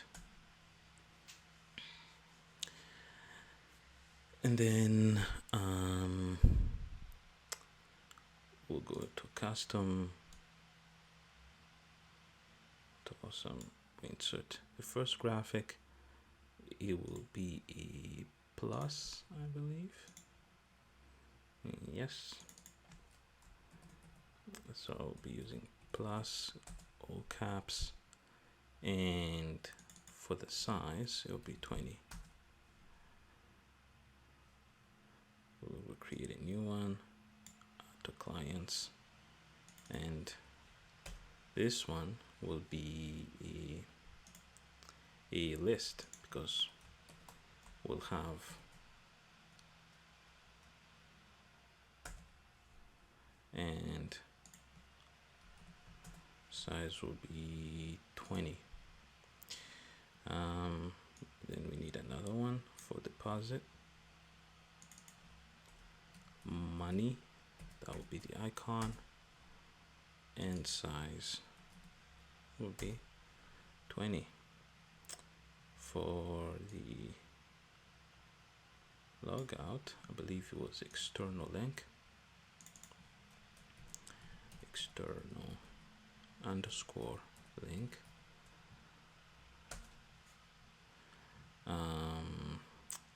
Whose size is also 20. All right, so now what we'll do is, let's see, the overarching VBox will add a style sheet. So go back to resources, styles, and we'll do client menu as being the style, and let's see, main menu container, and the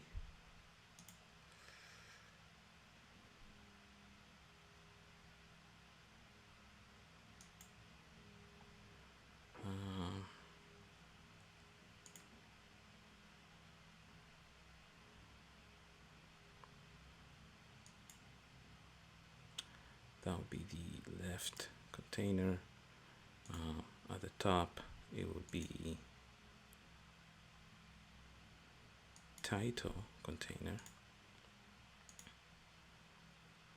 and this will be menu container, and then the logout needs to be different. So the logout will have its own class, and I think that will be alt menu button.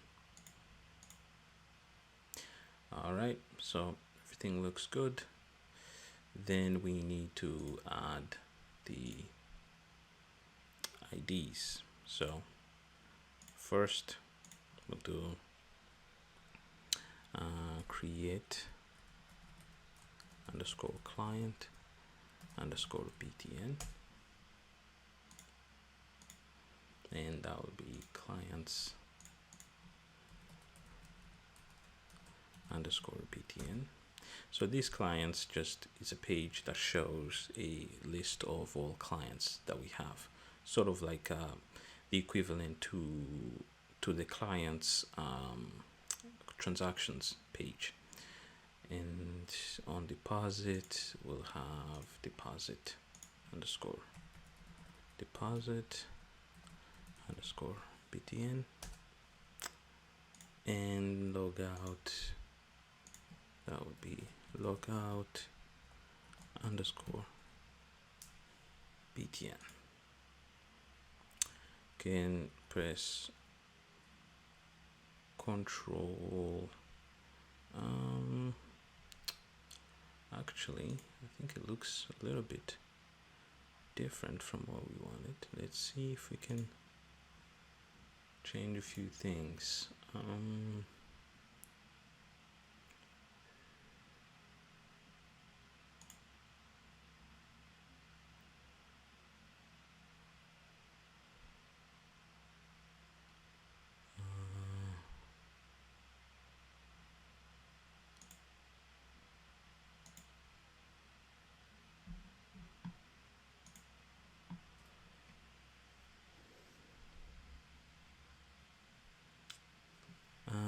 I think we can add a little bit of padding on the left and right.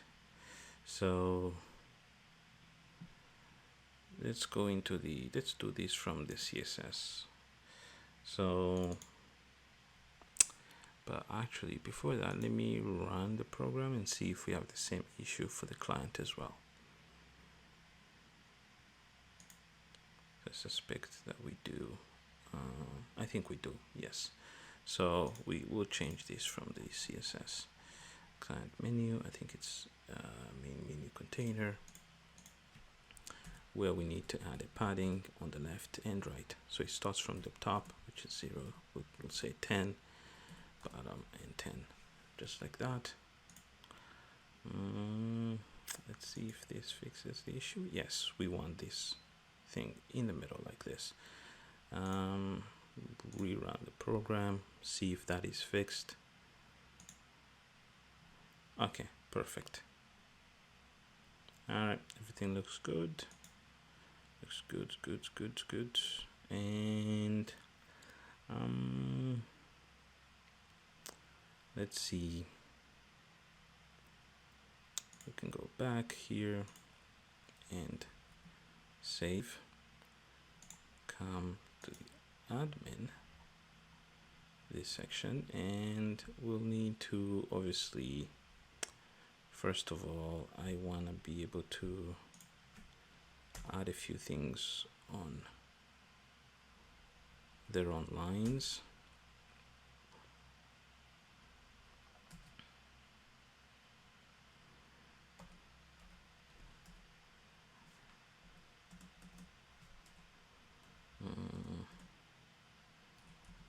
FX controller com dot is band controllers admin control no, not admin controller, rather admin menu controller, and we'll unwrap this, unwrap that,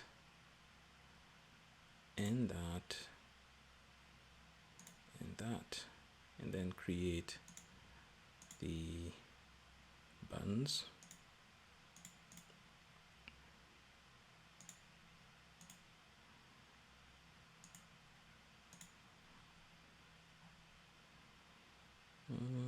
Okay, yeah, everything is good. Then we need implements initializable, and we'll do initialize right there. All right, so we'll bring this to a close. See you in the next section.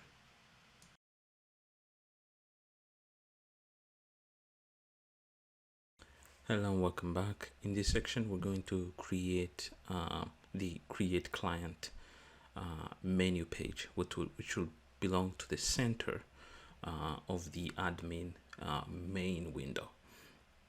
So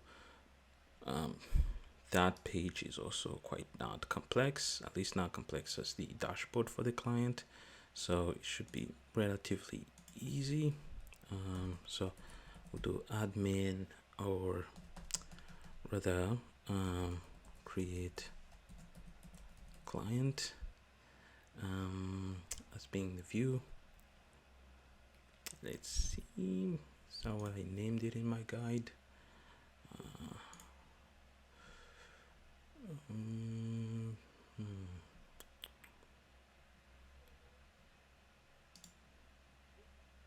All right, yeah, so create client should do. Create client should do. Make sure you spelled everything correctly, and then get into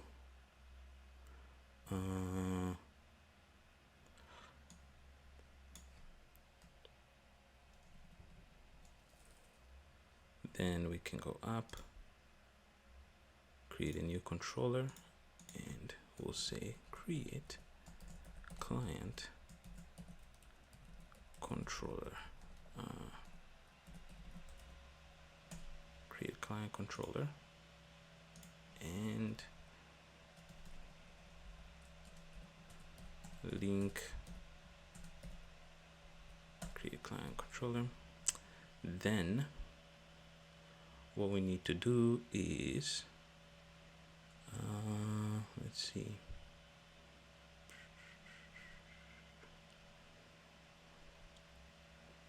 okay, go here, this is the XML. All right, now let's see.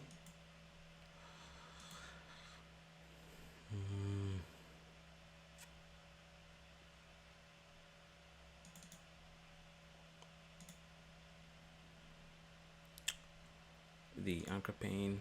Okay, so let's start with our regular dimensions. This should be, I think, 850, I believe.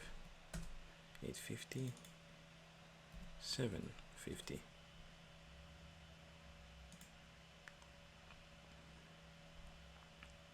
And then we will have a text and a VBox. So we'll start with the text being the title of the page. Should be quite at the top. Let's see.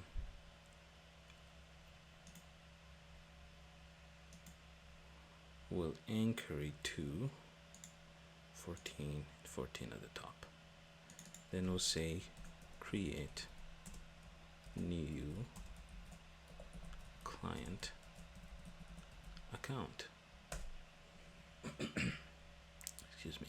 And then I will need to add a container, which is a VBox that will contain a sort of how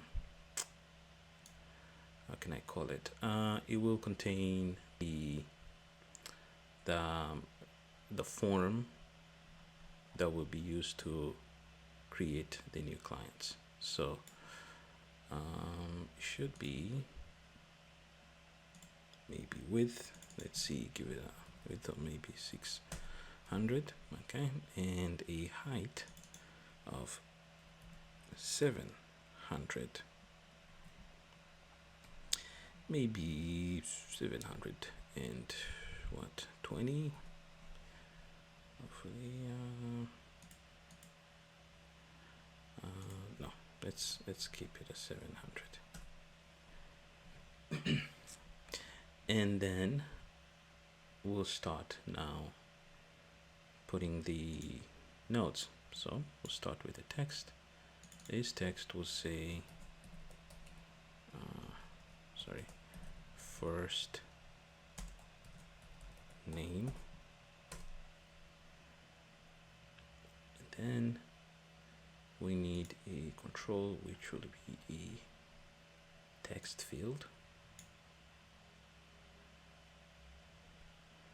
I need to uncheck this so that it doesn't immediately cover the entire VBox. Then we'll also go to this. It will be last name, and we need a new text field. We'll duplicate this, and it will be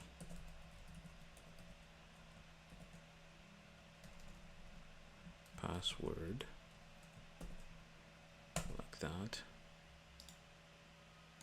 Duplicate the, rather actually no,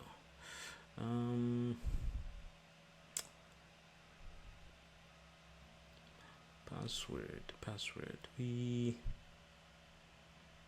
do we use a password field or a text field? Let's use a text field. And we will duplicate this and say payee address. Right, so the pay address is like the unique identifier that identifies a client, right? So when you want to pay them, you point to the address, and every client has a unique address, which means now for it to be unique, we don't want it to be chosen manually. We want it to be created from the first, so it's sort of combination of the first name, last name, and the ID in the database as well, and maybe an @ symbol in front. So what we'll do is we will add a checkbox, right? I will add a checkbox right here, and I will remove the text from the checkbox, and then I will add a text field, or what, the text field? Let's add a label instead. This is the label that will display the it's a label that will display the new created payee address. So right here we'll say now each user needs accounts, right? So it should be, we'll have a checkbox as well, and here we'll say add checking account, right? And duplicate this to be checking account balance, and we need a text field. Duplicate, and then we will duplicate the checkbox and say add, instead of checking account, say savings account, and then we'll duplicate this, say savings account balance, and duplicate that, and then we'll have a button that says create new client.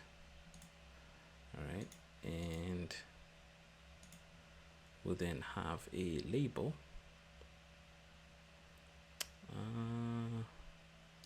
This is a label. We can duplicate this, and this label will say,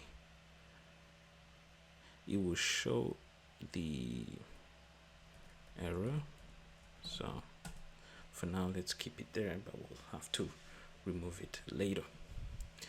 Now what we need to do, of course, is go and style it. It looks extremely ugly as of now. So first of all, let me anchor this to something.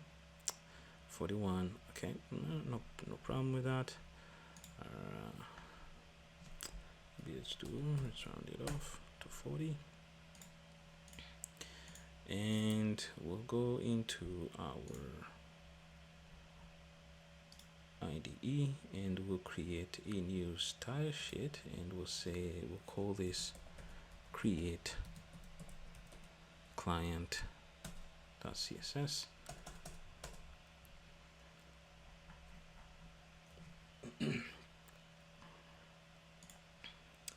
What I'll do is I'll say create client, create client container, FX background color to be our usual color, that create client container, text, font size 1.2, and feel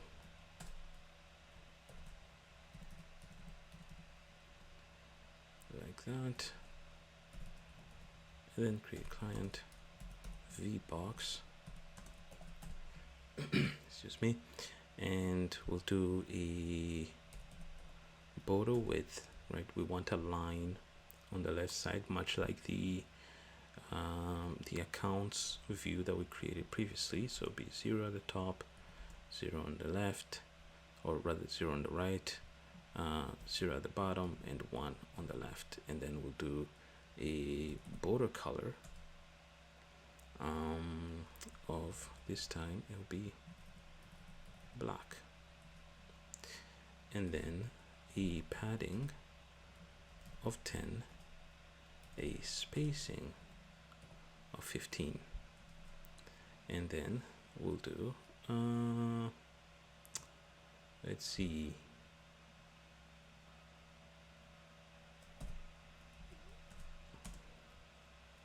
and text field,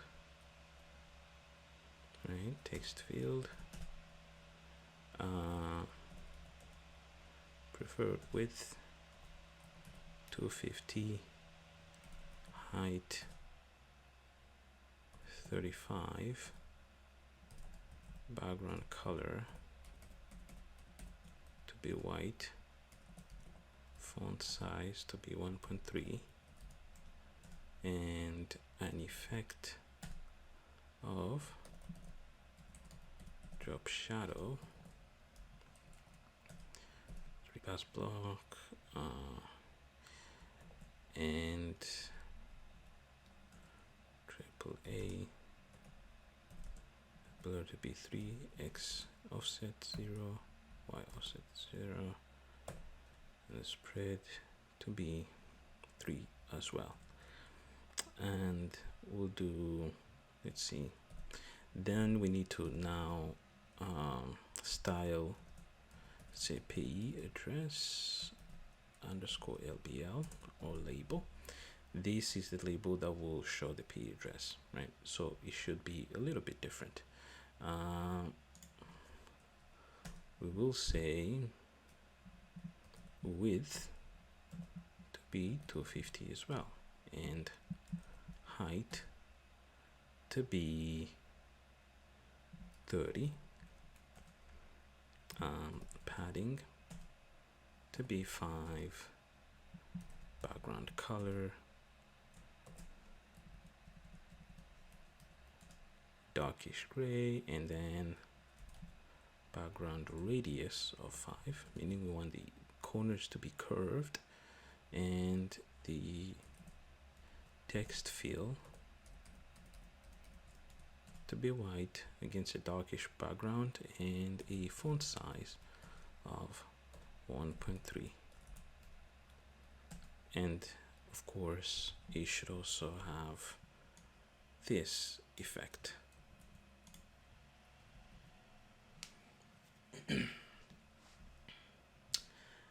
And then we'll say create container, then we have a button,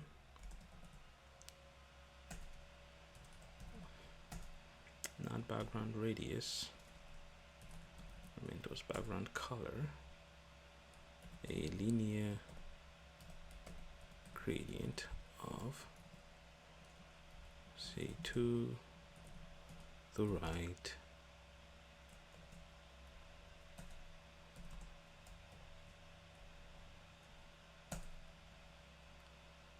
and the same effect, a width of 250, a height of linear height, no, let's just do font size 1.5, and a font family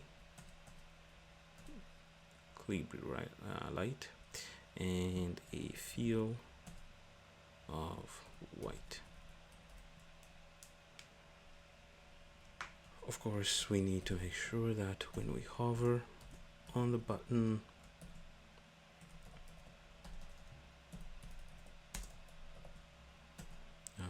cursor to be not this cursor, FX cursor to be hand, and then the error underscore LBL or label, we want the text field to be red, so FF000.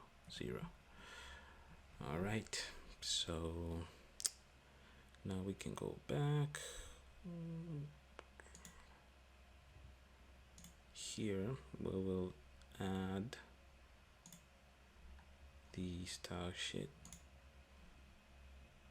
resources, styles, create client, CSS, and then we give it this style.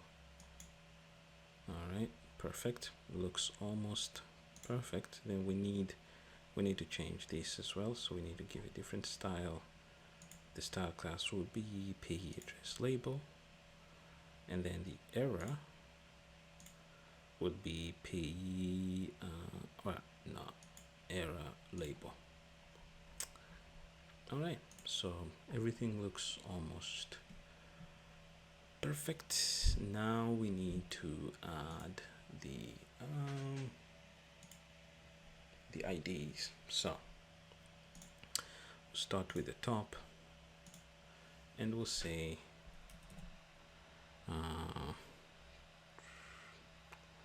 let's see, f name underscore FLD, or first name, and then L name underscore FLD,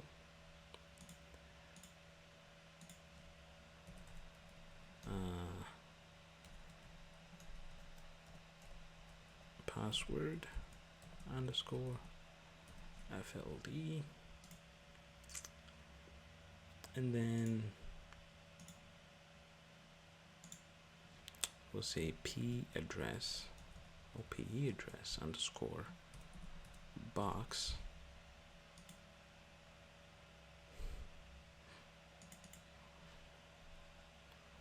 no problem with this, or maybe we can just remove the text. This label should be p address underscore LBL.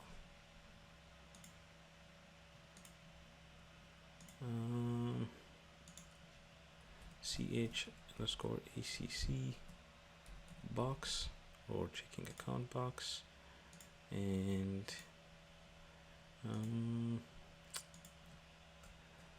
ch underscore amount underscore FLD, sv underscore ACC underscore box,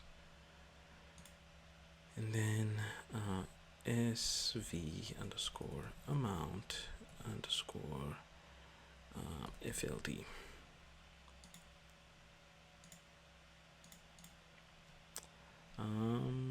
This should be create client underscore button, and we'll say the error underscore LBL. All right, Control S, we save that, we go here, then we have a lot to unwrap and do all those things. So unwrap that, and then we need to add, so create that field, create that one too, this one as well, this one as well, this one too. Okay, just create them in the order they're added.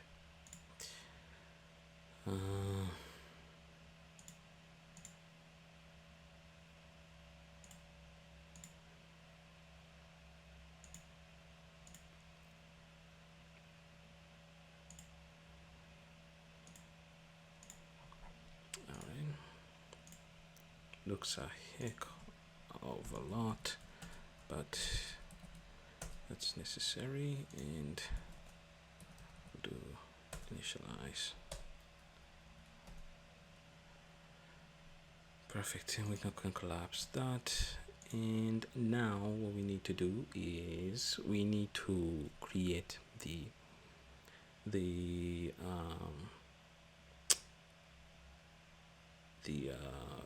admin main window. So to do that, let's first close some stuff, and see, we will so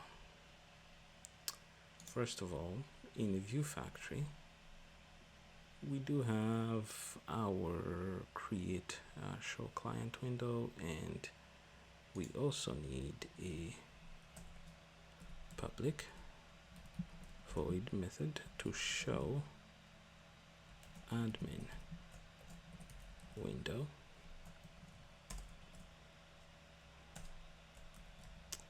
fxml loader, because new fxml loader, get class dot get resource fxml admin, and that should be admin.fxml, right? And then of course within the admin we need to remove that declaration of the admin controller. Go back here and do it with a pre-constructed controller. So we'll do admin controller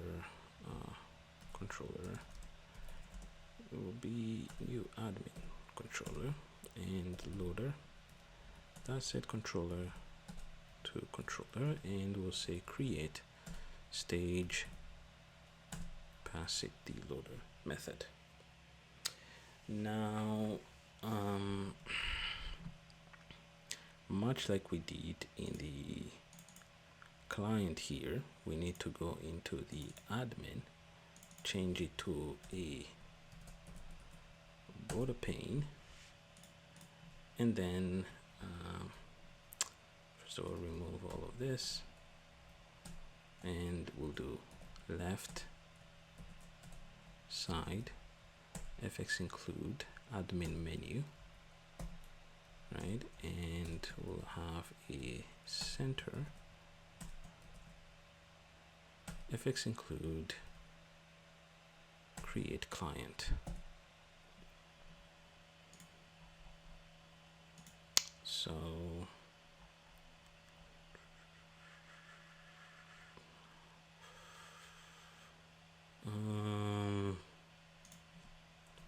let's see. So here should be admin views private anchor pane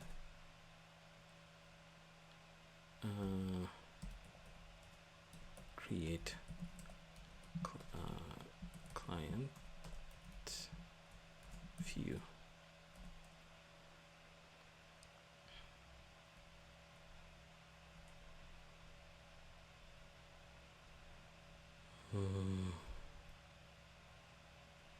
Show login window, show. First of all, I want to remove this. Control X and paste it down here, and then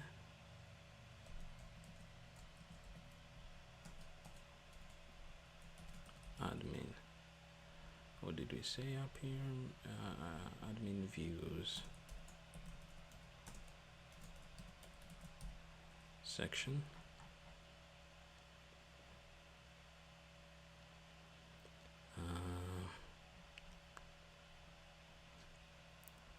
Then right at the top we'll say get. Said we'll do if. Let's see.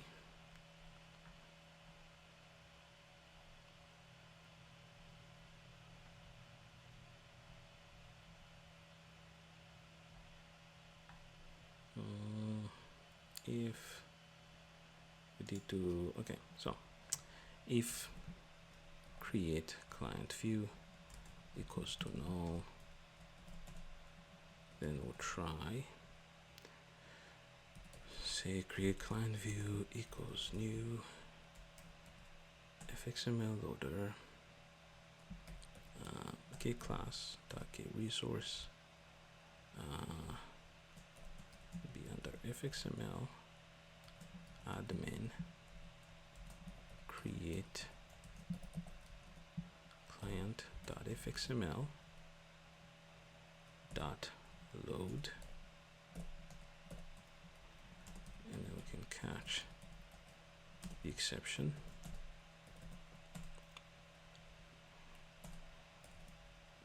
Return create client view.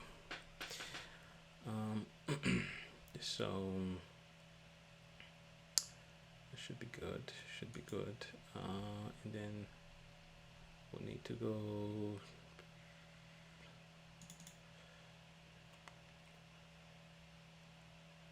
All right.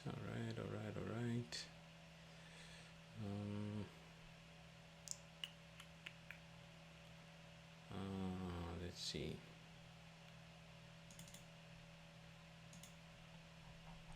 Okay, so I think that we also need we can do private final string property, and we can name this admin selected menu item. Do this dot admin selected menu item equals a new simple string property, and then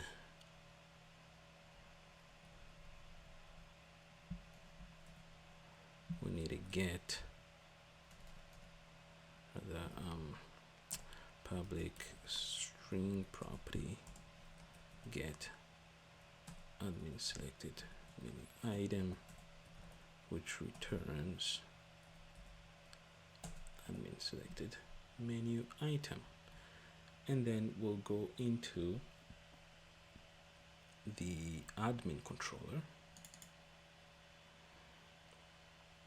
All right, the admin controller. First of all, we actually also need to give this an FX ID of, let's say, admin underscore parent, much like we did for the for client parent, admin parent. Then we need to reference it here, public border pane admin underscore parent.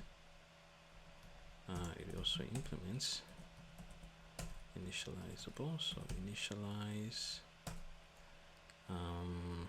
we'll do model dot get instance get view factory dot get admin selected menu item. We add a listener, observable listener, and this will be new value, old value,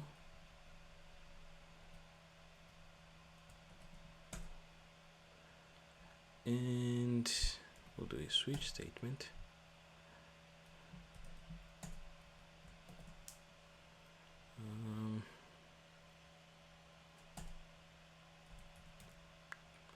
We'll do case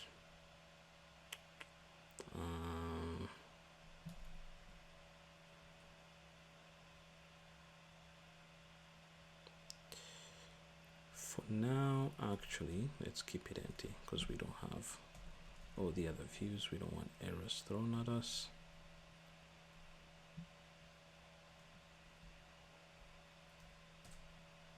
You can say add switch statement, and then let's see, we'll go into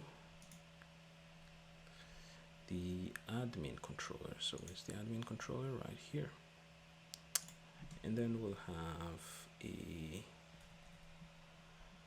sort of private method void add listeners. Okay, and then we'll say private void on create client. It should be model dot get instance dot get view factory dot get admin selected, and then we need to set it to create client, and then of course up here we'll just do add listeners. And then so in the next view, because what we have is this basically, right? We want an ability to be able to select from this drop down whether we're a client or an admin and be able to log in. So of course we'll do this in the login controller in the next section.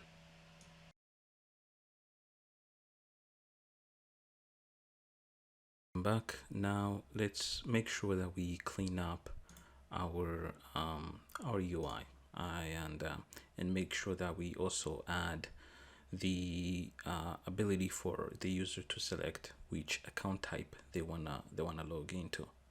So first of all, I also want to change these string property, and I don't like that they're strings. I want to use something more concrete, like where we can't easily make an error. So we use an enum. I've created an enum called client menu options right here in under views. So you could just select, create class, type of enum, client menu options, add dashboard, or in all caps, transactions and accounts, right? Showing the menu options that we have for now on the client section. So we'll immediately have to change this from string property to object property, which will be of type client menu options. And then of course we'll have a plethora of errors that we'll need to fix. So first is a simple object property that will be empty, and here we need to change the return type to object property, and then we come here. So instead of strings where someone can make an error, maybe type boards or whatever type of string they can give, here instead we provide a constant. All right, so we change that to client. This should be transactions, and this should be accounts. Then we have to go into the client controller where we have yet other errors. So transactions, accounts. All right. So if we run this, let's see if we get any errors. Okay, remember that under app, right, it's going to show the show the login controller, and under login controller we're showing the client window. So if I click, we get the client window. Let's see if we, yeah, so we can once again just skim through the views, no problem. All right, perfect. So let's do the same thing for this bad boy too. So object property, this time I will create a new enum. I'll call it, you might guess, admin menu options. Right, it's not a class, it's an enum.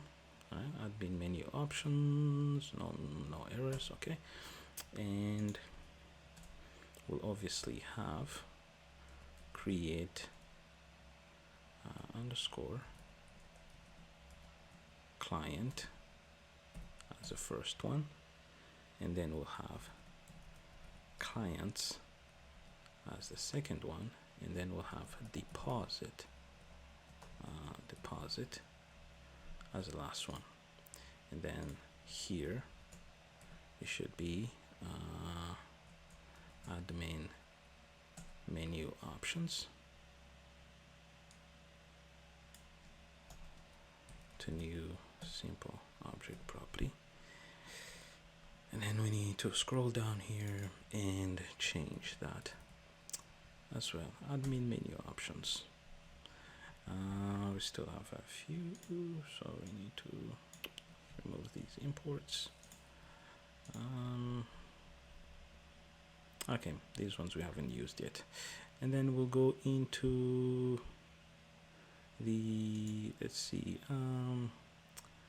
first of all, admin controller, and what we'll change is this.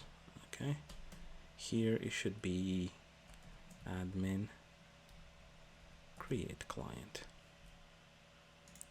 We will get to these other points as well. So the other thing that I want to do is I want to go into let's see, what do we close? We need to close this. I want to go into the login controller. We do have this choice box selector, so I want to create yet another enum. This time I'll call it account type. Account type. All right, account type, and create a class, should be enum, and we'll have two types. So we'll have admin and client, right? So admin and client, those are the two types of accounts that we have anyway. So here in the checkbox, now we have to give it a type, which is account type. Then here, what we'll do is we'll say account selector right at the top, set items. As soon as we load it, an FXL collections of an observable array list of one account type client to be the one that's at the top, and account type admin. All right, and then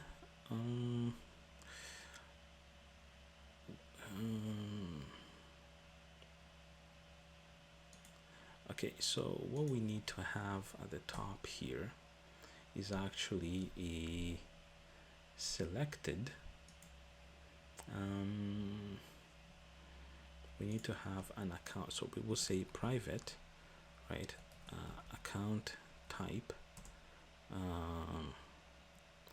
login account type. All right, and from up here we can say this dot login account type equals to account type client as the first one. Then what we'll do is we need to add setters and getters for it. So get login account type, that's one. Set login account type as well. And then we can go into the login controller and let's see.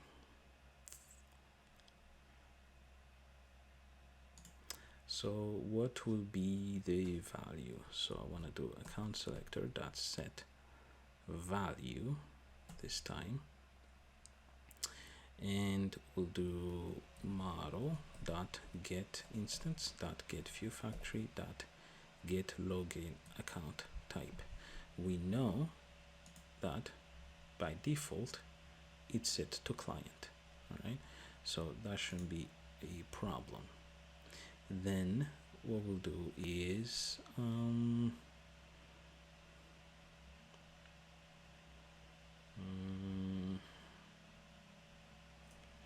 let's see.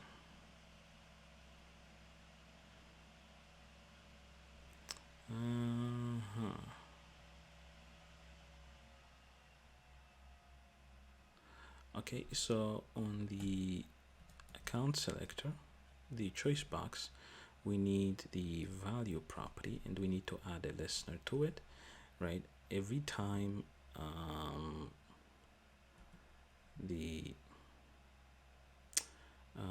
let's see,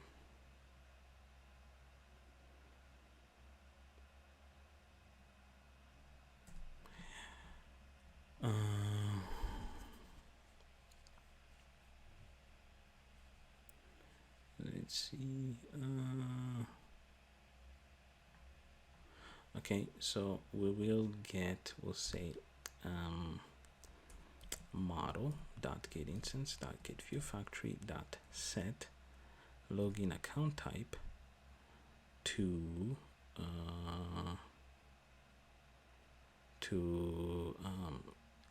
dot get value, right? Whatever value we have, every time we change it, we want to set the login account type and change it. So before we show the client window, we need to do an if statement. So if, say, model dot get instance dot get login account or get login account type here is equal to account type dot client, right? And then we need to do not map, apologies, model dot get instance dot get view factory that show client window, right? We know that the user has selected a client, else we have to do model dot get instance dot get view factory dot show admin window.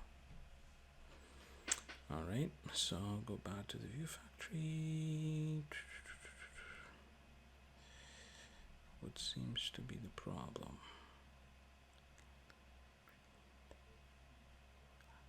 Okay, we'll fix this later. This is just a warning that we haven't used that method yet, but we will use it later. Let's see, let's verify if we haven't made any mistakes. Hopefully we haven't made any mistakes. Let's run the application. So first of all, we can see that there's client and admin, right? Client is the one that's selected. So if I say login, I expect to get the client login. All right, so now let's run and select admin and see if we get the admin login. So admin, perfect, right? It works. Everything looks perfect. All right, so next we will complete the admin sections and move on to other stuff.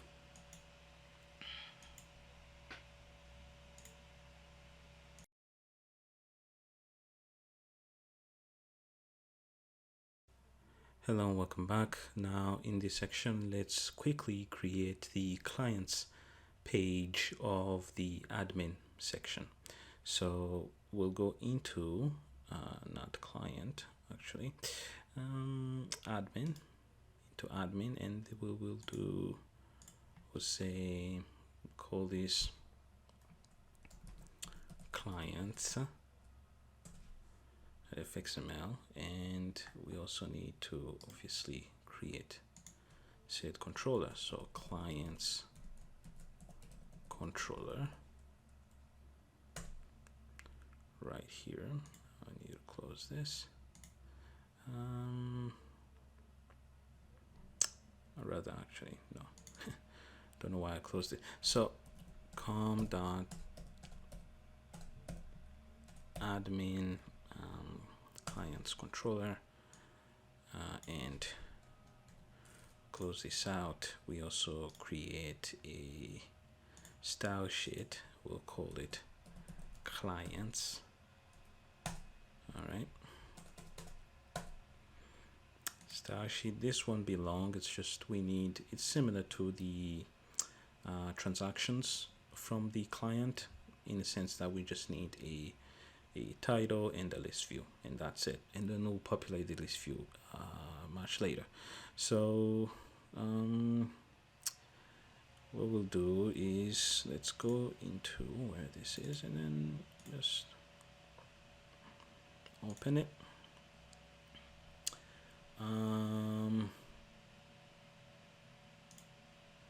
So this should be the regular dimensions, 850 and 750, and then we'll have a shapes, and we'll add a text right at the top, and we can just say clients, and then we'll have control of a list view that we want to populate. Maybe put this view to 50, and obviously give it a width, preferred width of 800, and a preferred height of 650. Let's do 650.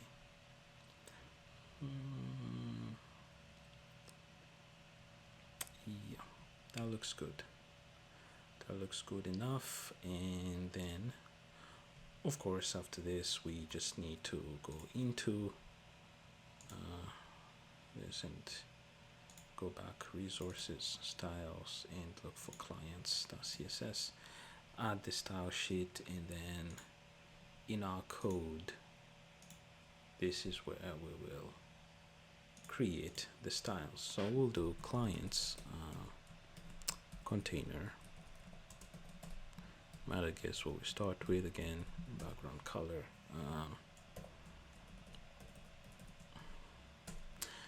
You might notice that our CSS isn't really optimal because we are redoing a lot of stuff, but it's essentially it's just to save time, but we will go back and redo everything much later, optimize everything much later.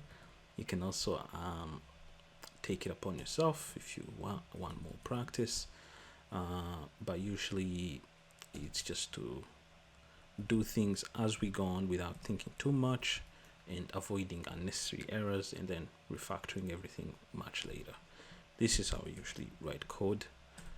It is never optimum, never thinking about efficiency ahead of time, at least as in regards to things like this. So we'll do once again clients, this time dot list view, right? This dot list view, by the way, is a class that's already built into JavaFX. So when you call it, it applies to every list, and you give it a background color of the same, right? This grayish color, and a border width of 0. I don't want the list view to be visible at all. And then we'll do clients container dot list cell, right? Be adding cells later, like I said. We also give it a background color and some padding to add some spacing. So we wanted the top 10, 0 on the right, bottom 10 and 0 on the left. And okay, once we've done that, we'll come here and I give it that class. All right, and disappeared, but it's still there. Trust me. So everything is anchored perfectly. So we'll just actually, no, not before that. I need to give it a, so we'll say clients list view. All right, Control S, save it, go here into children, unwrap everything and create it here, and then we'll do a implements initializable. initialize and collapse everything, right? Again, it's reporting blah blah, some noise because we haven't created what a client is. We'll be adding it under the model. We'll be adding our classes to describe our data much later. So let's first be done with the views and stuff. So after this, of course, we need to then go and add. We need to then go and add these views in the admin controller. So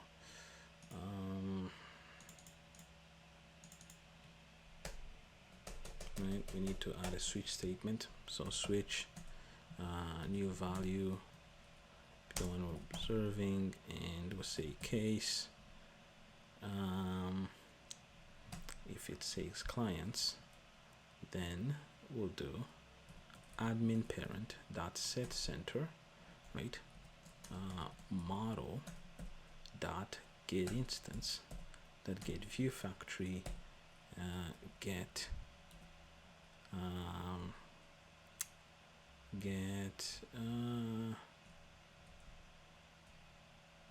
clients view.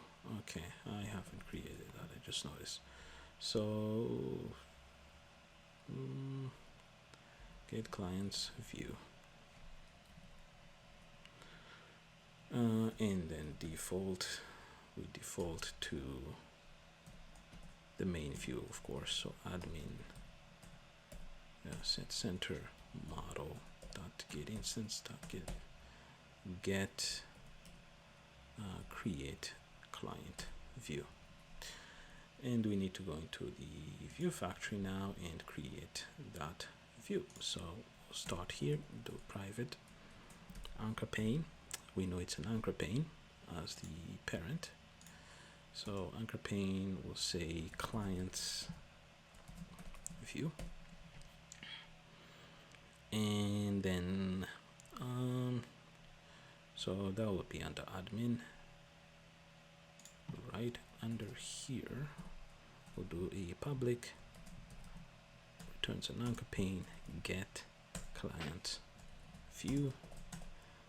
Now if client's view is equal to null,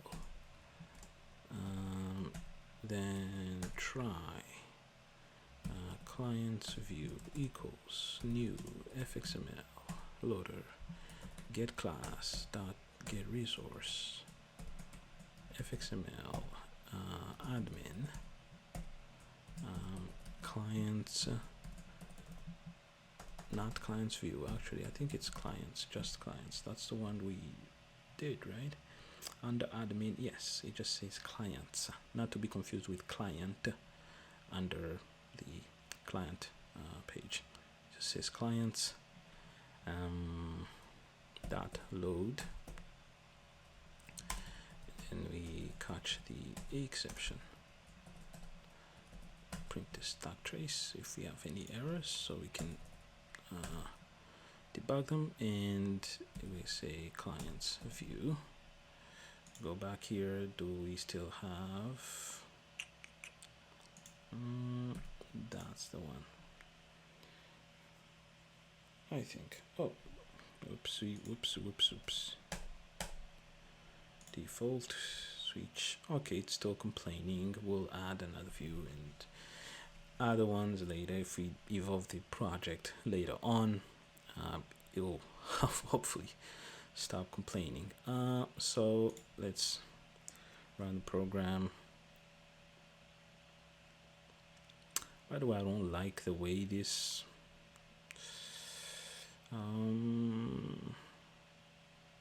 it's too big, so let's try and fix that. Where do we go? That will be under login. Did have a checkbox, preferred width. Let's reduce that. Let's reduce it to 100 and see what we get. Okay, much better, but we can go a little bit smaller. 90. little by little we'll get the optimal size.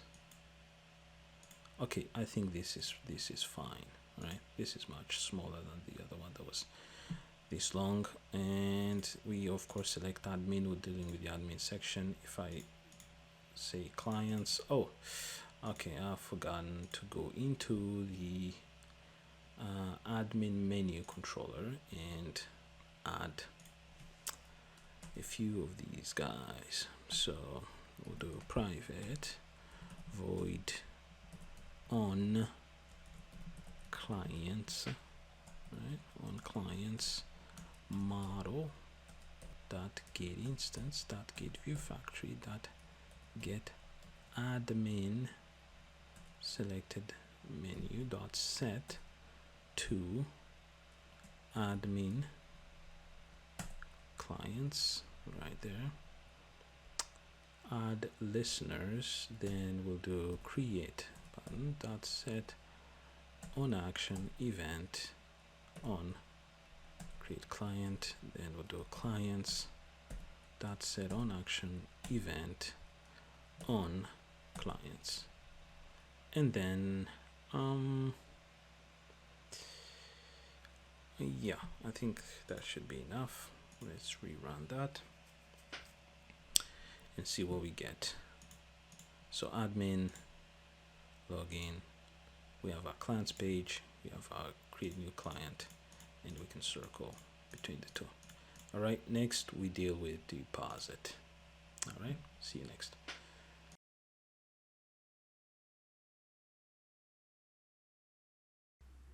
Hello and welcome back. So let's start with the deposit page of the admin section. So we'll start by creating an fxml file that we will simply call deposit, and then just deposit controller, not disposit, deposit controller, and then implements initializable, then initialize. After that, need to delete this, and then link our controller. So controllers.admin deposit controller. All right, and then I'll go here, double click, open deposit right here. So we'll go ahead and give it our usual dimensions, so 750, right? And then we're going to start with a V box. Let's see, right there, that's the middle. The V box itself will have, let's see, we can give it a width of 820 maybe, to bring this all the way to the middle, or middle-ish, right there. Okay, and then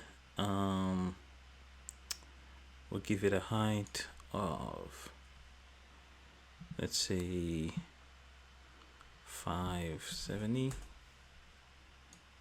We need to move this up.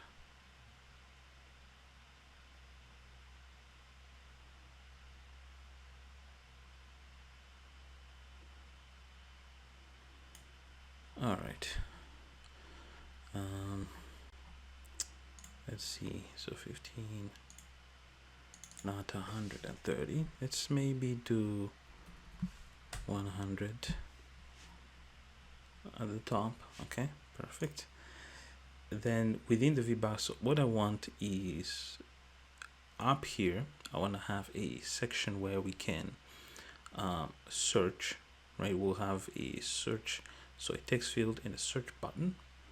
Then down here, we'll have just below, we'll have a list view, and then we can have a form to input the amount. So the list view will populate with the it will populate with the user or the result of the search, right? So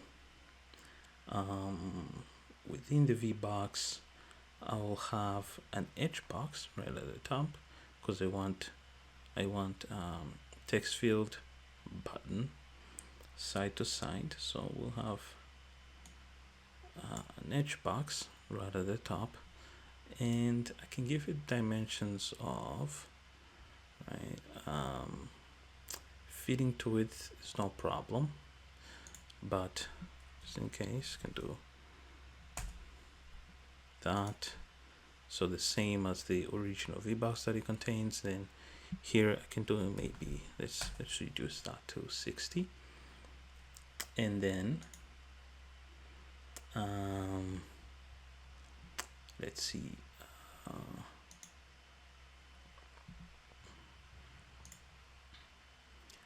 what I want the alignment to be is center, and then I'll have a text,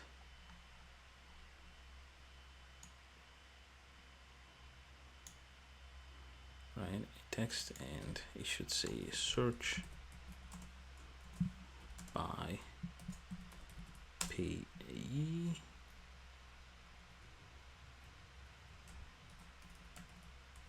address in colon, and then controls where we'll put a, let's see, text field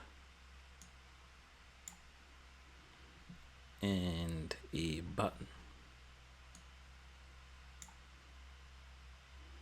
All right, and then just down here we'll have a list view right below this part, and it can, let's say, have, let's see, what dimensions can we give it? Right, it should be here, maybe okay,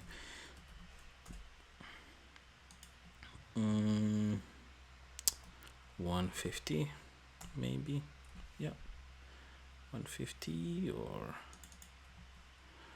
we can keep it at 200, no problem. And then I'm gonna have another container, which this time will be a VBox, and this final VBox will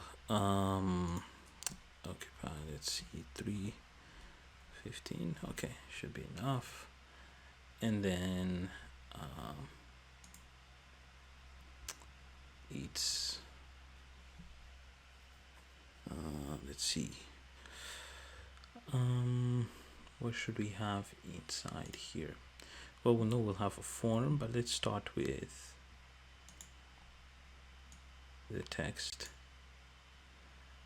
and we will center everything, but actually we can already do that here. I usually like doing it in CSS, but you can also do it here where you can say top center, right? Top center, and we can say deposit section,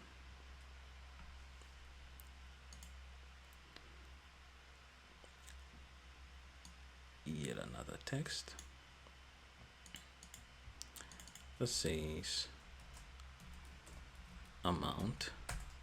Okay, this looks congested, we will add the spacing later, and then a control, which is a text field.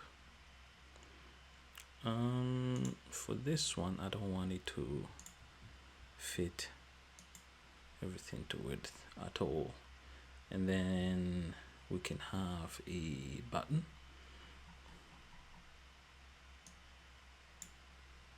Okay, and this button will say deposit. But I also want to add an icon to the button, and this icon will be money, and can give it a size of 20. Same goes for this button right here, which should really say search, and you will have a search icon, which is also 20 size. Okay, so things look good. Let's then go ahead and create the CSS and then style everything. So we'll go in here and do new deposit. All right. And then, so we can start with, let's see, deposit container, FX background color of EE, and then dot search,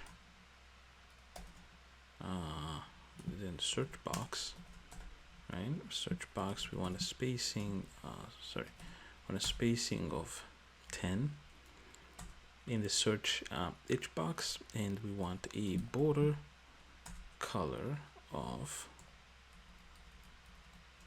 A, and then a border width, but this time I just want the border at the bottom, so should be right here. This is a line that I want highlighted, so I'll do, it will be 0 at the top, 0 at the right, 1 at the bottom, 0 on the left. Once again, remember it goes clockwise, so top, right, bottom, and left. And then I'll do search box text, font family SQLite, and font size 1.6, and fill to be 555. Search box, we also have a text field, a width, a preferred width of 200, a height, preferred height of 35, a background color of white, and an effect of drop shadow, 3-pass box, color to be AAA,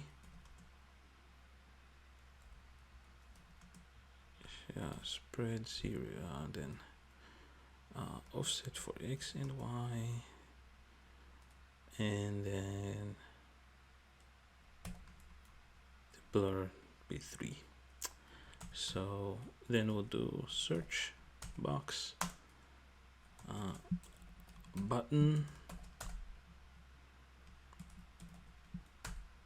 background color, linear gradient,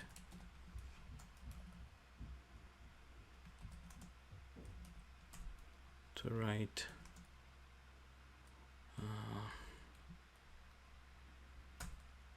13 to A13, and then 253F25.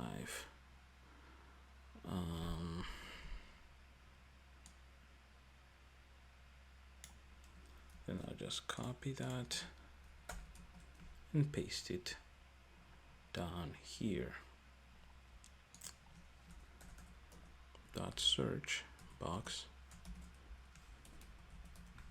button hover cursor hand, and then we'll do we'll say dot, we'll create another start class. So we say result box, right? Result box, and we can do we can put a spacing of, let's say 15, and then result box dot list view, have a background color of the same, and then result box dot list cell to have a similar background color,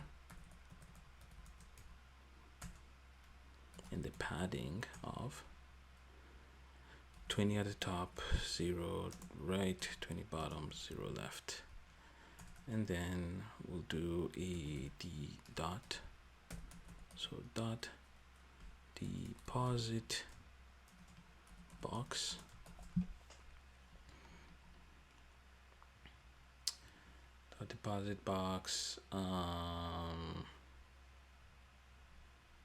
should be, let's see,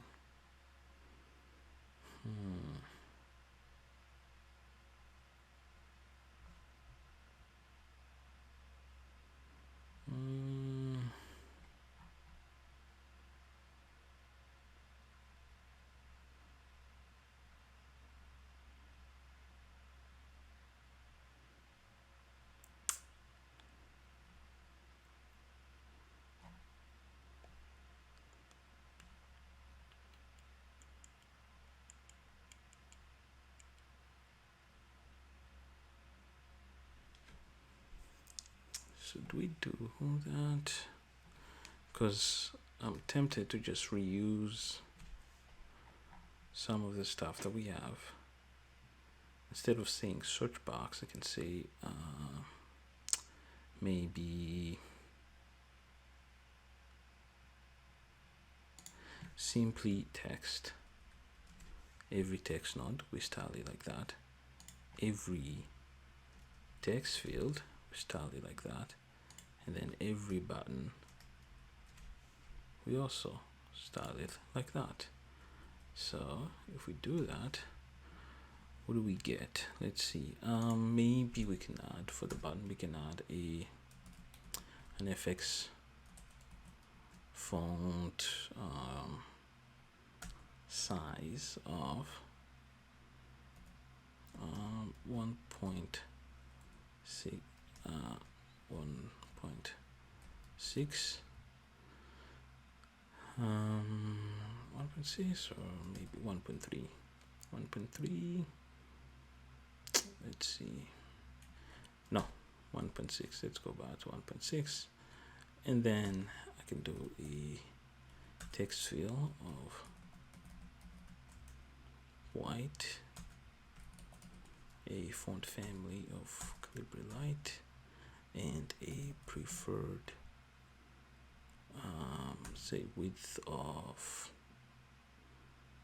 200, much like the text field itself. So let's add the style sheet, resources, styles, deposit. Okay, so only this is changed.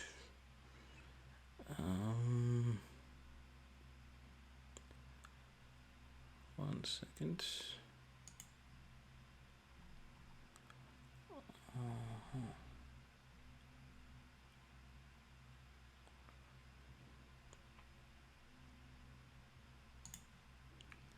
let's first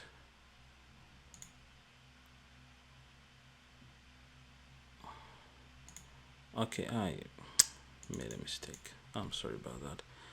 I should have selected the, make sure every time when you add style sheet you select the parent layout, otherwise it will be only applied to one small layout. All right, looks good. Then I need to select this, add a certain class, which is, I think, is search box. Okay, it adds our spacing. This one, I'll add the class. I'll say it's the list view.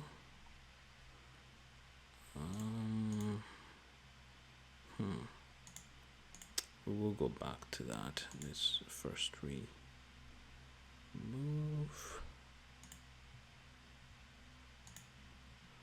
I should have changed the fill here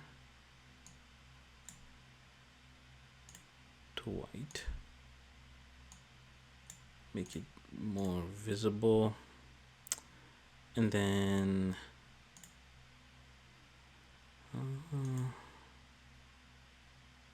search box. This should be the deposit box. All right, and then this should be the result box.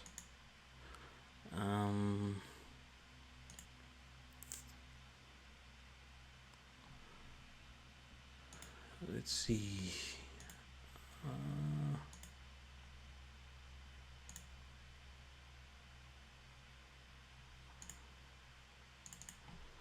Let's delete this and actually go back and just do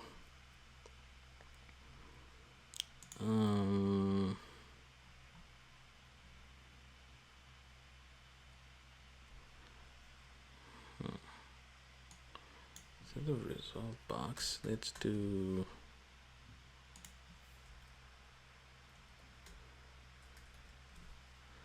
this view and list cell like that. See if it changes something. Okay, perfect. All right, so looks a little bit weird as in button color.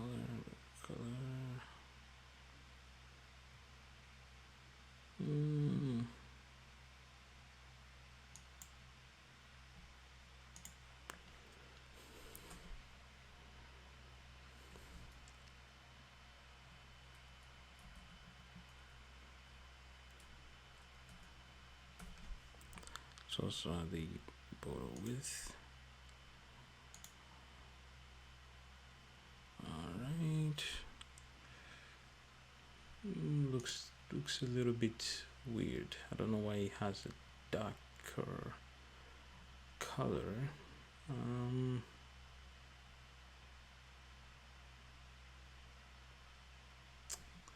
Let's see.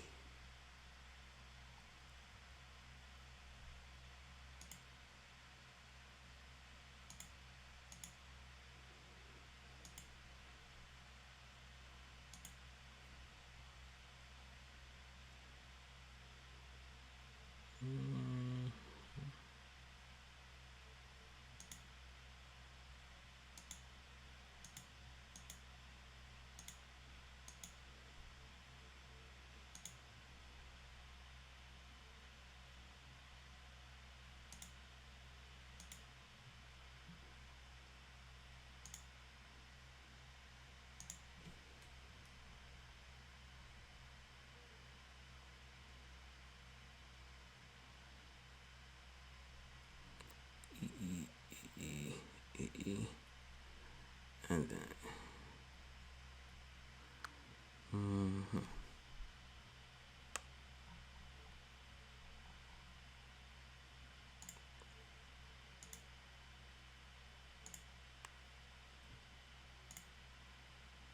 okay, no problem with that. We can just Also, on this deposit section, I also want to add some padding. So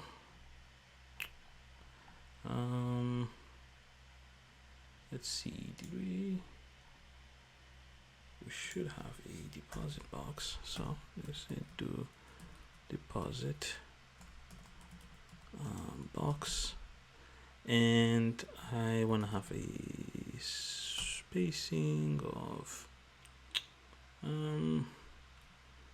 20, a padding of 20 as well. So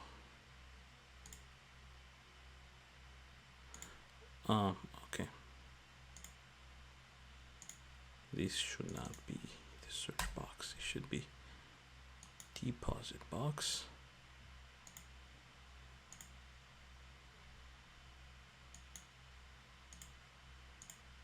Box instead.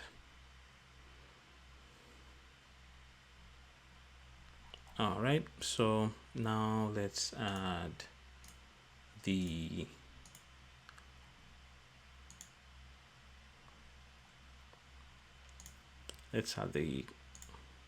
IDs. So should be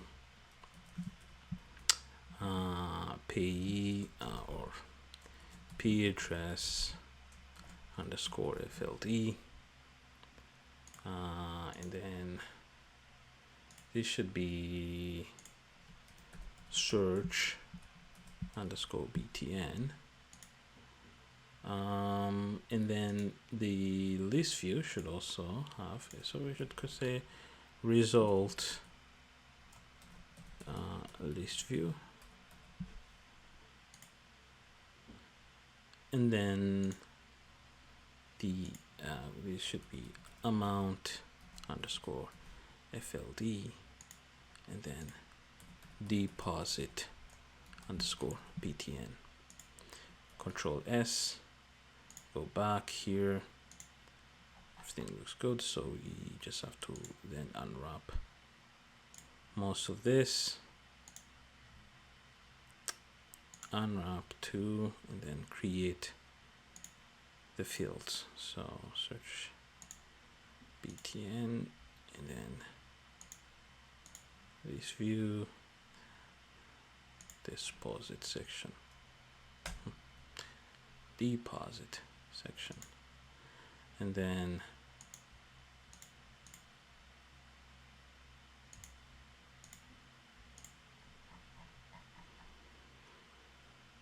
all right, so everything looks good.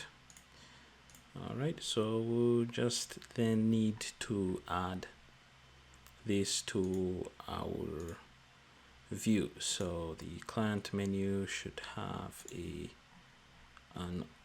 private void on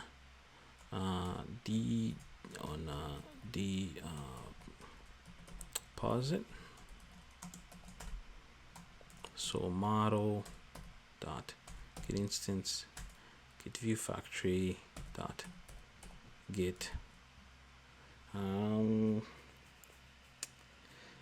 get client selected or get admin. Is it client or admin? Okay, I'm doing this from the from the wrong file. Okay, it's not in the client menu section, it's in the admin menu controller. So private void on deposit. So we'll have, once again, model get instance get view factory get admin selected menu item dot set to admin menu options deposit. All right, and we then need to do deposit set on action event on deposit, just like that. And then we need to go into the view factory and of course create the deposit object. So we'll do private anchor pane as well, deposit view, and then we'll get so admin section, get clients view,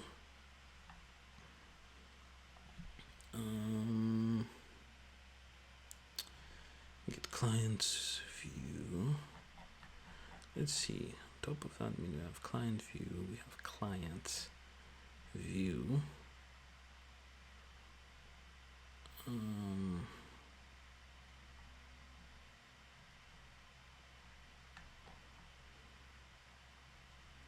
So it should be under here. I should do public anchor pane get deposit view.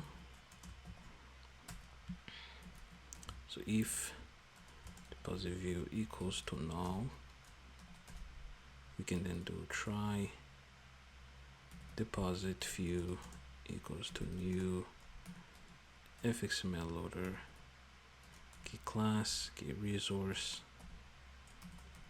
fxml slash admin slash deposit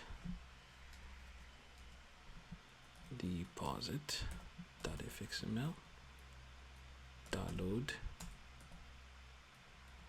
and then catch exception and print a stock trace, return deposit view. Do we have a get?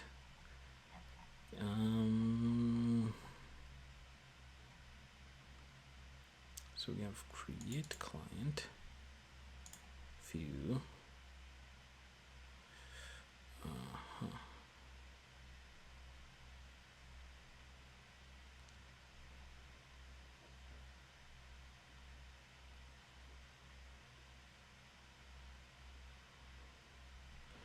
Okay, get create client view right here. So a little bit spacing right here. So it's right here, and get clients view, get deposit view works perfectly. And then we're going to the admin controller where we'll do a new case. So case deposit, set center to model dot since get view factory get deposit view.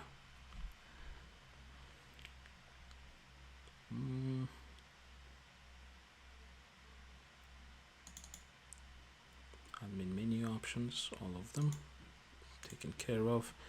Okay, so let's run the application, see if we get everything working the way we wanted.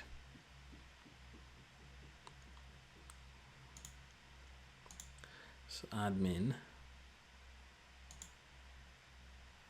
we have client, we can look at clients, we can look at deposit, all right. We can go back to clients, everything looks perfect. Okay, good. So bring this to a close, see you in the next section.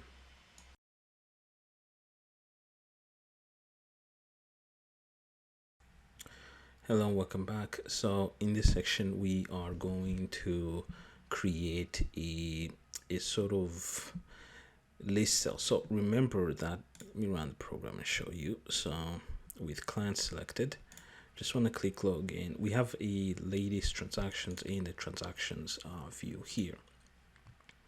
So on the latest transactions, we both of for these lists we want a custom list cell, right? We just don't want to show some boring text. We want something custom, something matching our sort of overall visual design. And so what I came up with is, let me show you a finished thing. Don't worry, we will redo it. So I show you how we created it. So this is what our custom this cell will look like. and basically you just have who the sender is, who the receiver is, the amount, the date it was, the date the transaction was performed on, and whether it's, these are just indicators. One goes, dim, the other one lights up if it's a transaction coming in or going out, right? Is it a sort of income or some sort of expense? So with that out of the way, let's start. So it's going to be, it's a transaction. It's going to be looking at a transaction. It's a client, right? We haven't added that functionality for the admin. Maybe something we'll do later when we continue updating our project and the overall course. But for now, we'll start with this, and then we'll create yet another fxml. This one we'll call it a transaction cell, just like that. And I just need to clear that out, and then move here. I want to collapse the admin this time, go back to client, and I will create a class, call it transaction cell controller. Okay, quite a long name, but I like that the name says exactly what it is. It's a transaction cell controller. So first implements initializable, but it also no, the extends this. So we'll do all those stuff. We'll add the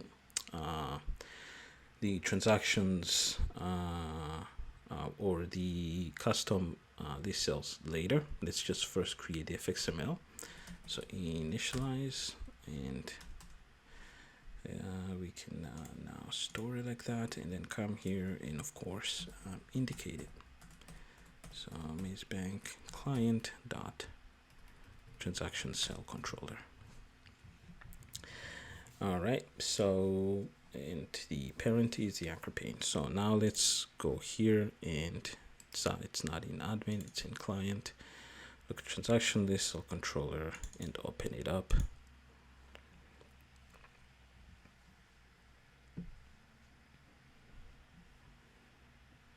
Oh, it's already open, and I'm here waiting.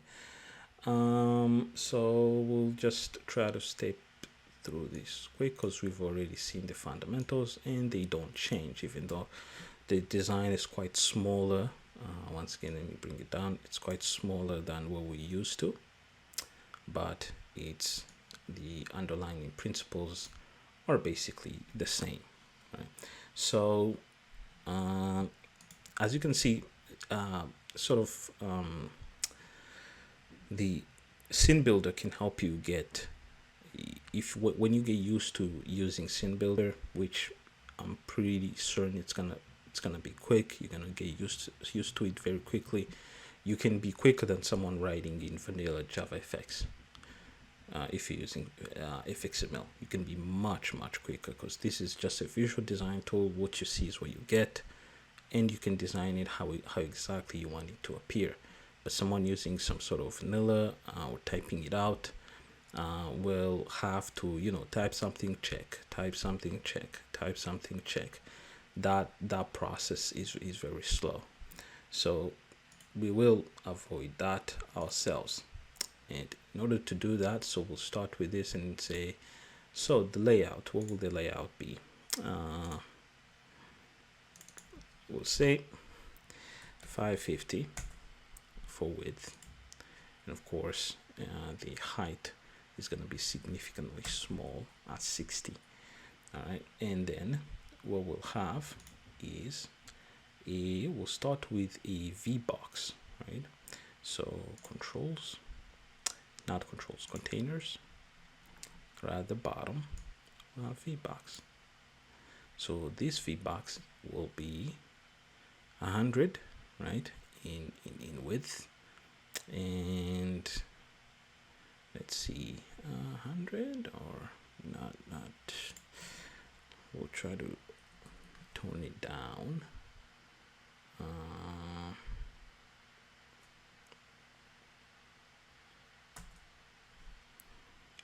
Maybe not like 40, maybe 40, or 40 looks a little bit too small. Or we can do 50 maybe. Yeah, 50 looks about right. But this is still too big. Maybe around there. Okay, so we'll do then at the top, I actually want 5, anchor at the top, at the bottom 5 as well, and here 14. All right, so then what are we gonna have in the VBox? In the VBox, we're just gonna have 2 arrows. So the first of all, the VBox should be centered. We'll do that in CSS this time, and this should be the first arrow, and this one should be the second. So let's select the first, start with the first, and say it's long underscore arrow underscore right.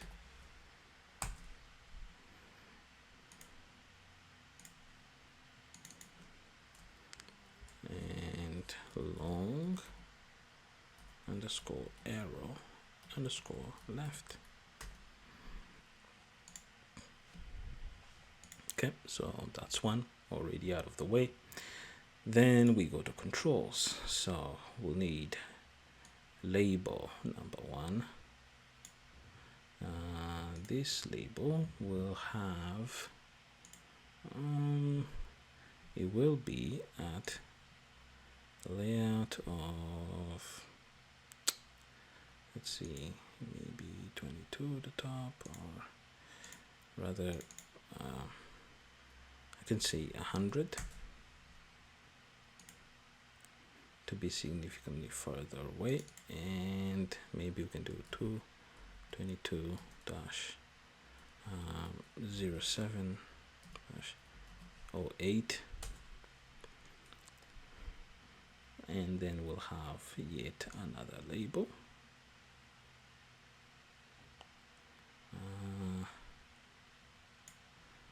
This time I want it at 200. Maybe let's say this is Patrick, is the sender, and then we'll have a line. I want a line between them, so the line should be at let's see, it's gonna be under shapes. It's gonna be line right here, but of course it's gonna be significantly smaller, and I want it to be vertical. So to make it vertical, we'll say start x will be 0, start y will also be at 0, and x it will be at 0, and y, let's say maybe 20. 20. Okay, yeah, and then we just need to grab it, not 20.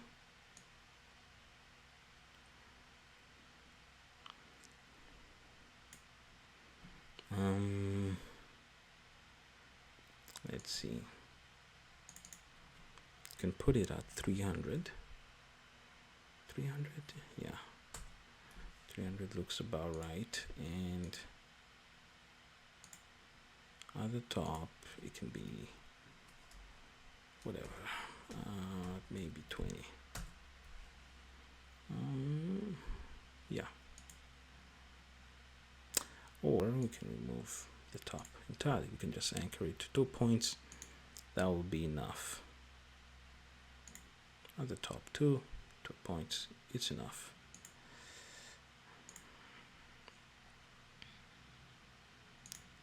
Okay, so we're gonna need another label, and it's gonna be controls, yet another label. This time we can say somebody like maybe Benjamin. This time Benjamin will be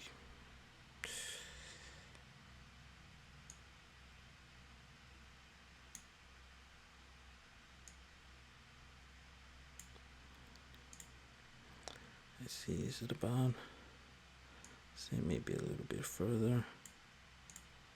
Okay, yeah, looks about right. Okay, whatever that distance is, no problem. And then we'll need a different label telling us what the price or the amount is. So this one will be quite at the edge, and it should be this should be 14, not 100. 14 at the top as well.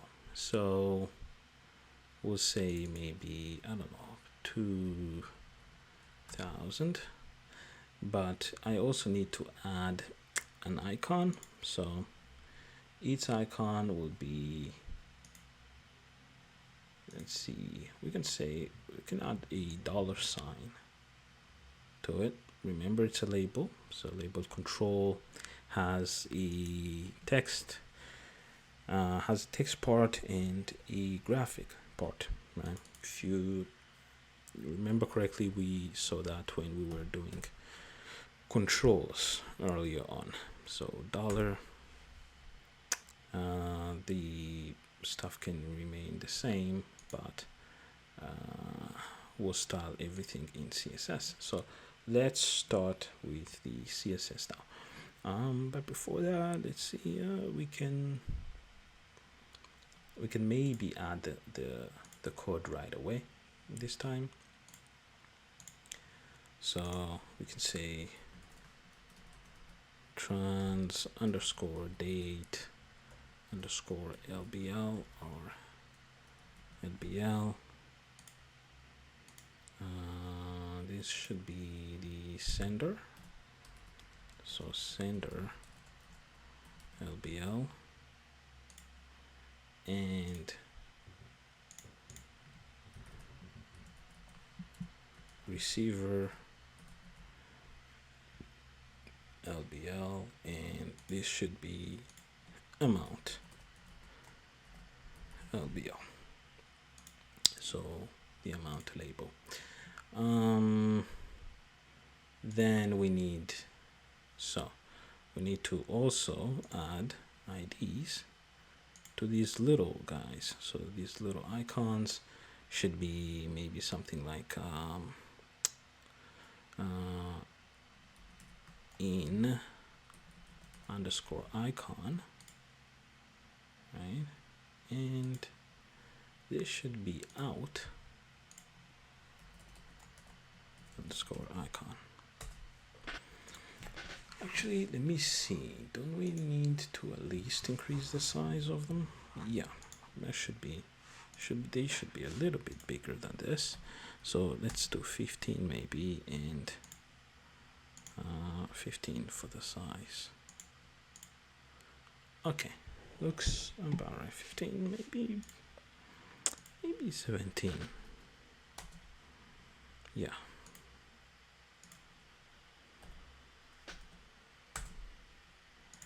Okay, that looks good. So let's now step into the CSS. So we'll get into this, and for CSS we're gonna create a new style sheet, which we're gonna call, say, transaction cell. It was, yes, So transaction cell, not to be confused with the transactions, which deals with the page of transactions. So all right, so we can start with dot cell underscore container. Okay, and this time the FX background color is gonna be white.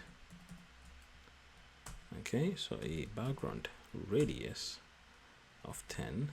One is slightly curved around the edges, and an effect. So a drop shadow effect, a 3-pass box,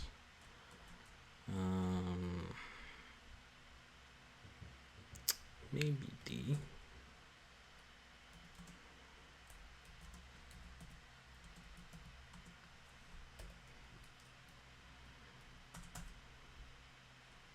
So we'll do trans underscore icon underscore container, which contains the icons. We'll do a what did we give it? What were the dimensions, by the way? Were they 50 by 50? I think. If not, we can try. Yeah, they were 50 by 50, so it looks about right. We don't need to do it here, so we can just say background color to be white as well. So alignment to be center. We want everything centered, and spacing to be about 5. Okay, so we can do cell container line. You can start with a line, or no, we'll do the line later. Let's actually go with the order things appear in. So here, chop, all the way. So then what this should be is so the dot, we can say trans underscore date underscore LBL. And then we can say text fill to be a grayish, and the font weight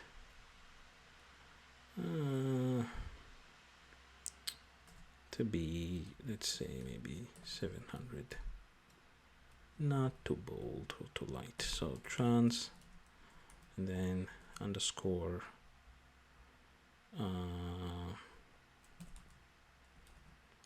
username, because we want the names to be, or underscore username. They're not gonna be usernames per se.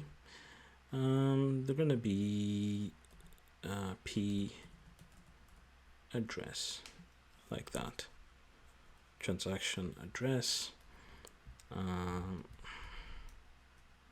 Yep, transaction address, width or preferred width of 80. Yep, preferred width of 80, and a text field. Should we give it a preferred width? Not really. This is just asking for trouble. Let's just do a text field of black, completely black, and the font weight is not 7,700.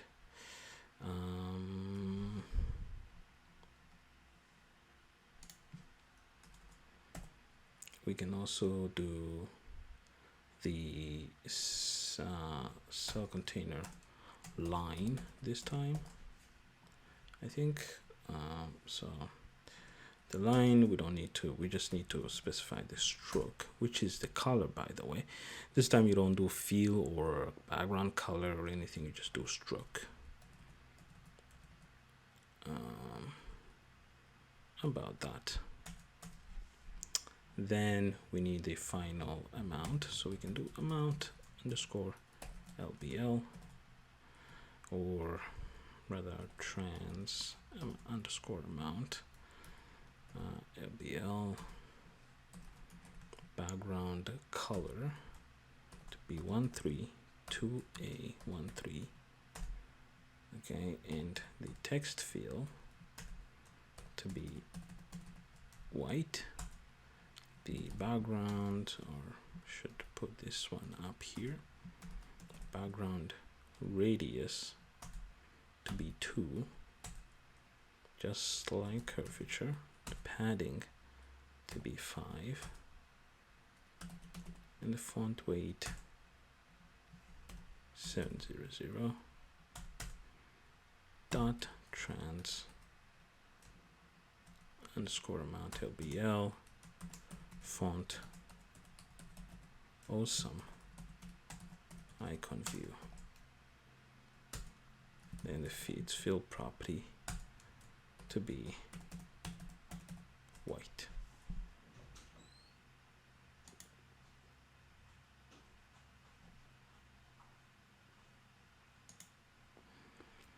So by selecting the parent, let's now add the style sheet.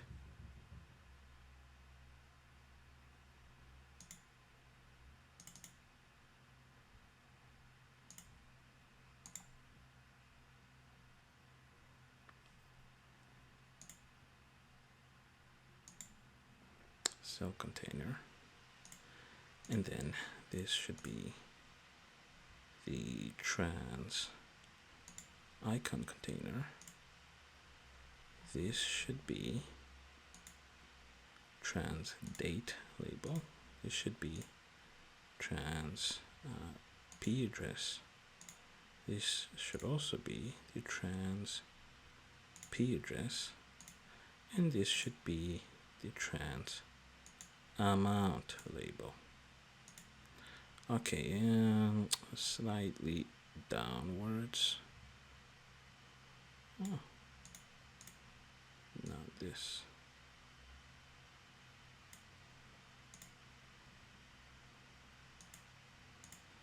Looks about perfect.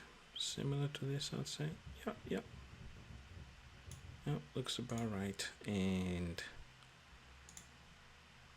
did we add? Yes. Okay, so we have everything ready. Control S. Go back here and start unwrapping things. And also, creating the icons themselves.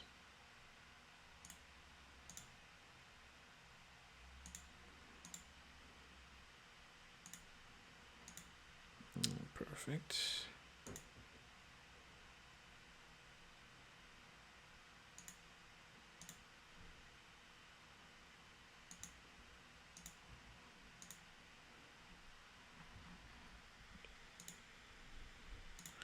Okay, I don't like these big numbers. 14, supposed to be 14. All right, so we'll bring this to a close. See you in the next section.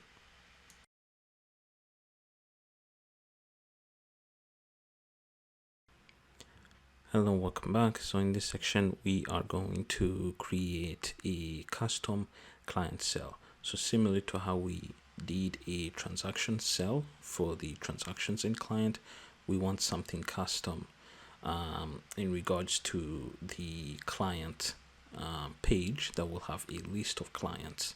For the admin, we want something a little bit custom, something better than just plain text. So I created in the admin, I created an fxml called client cell, and also, of course, in the controller section of the admin, I created a client cell controller as the controller. So we can quickly implement initializable and initialize, and then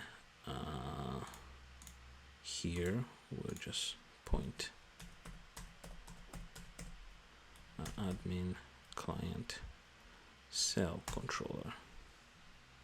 All right, and then I will need to go back into admin client cell.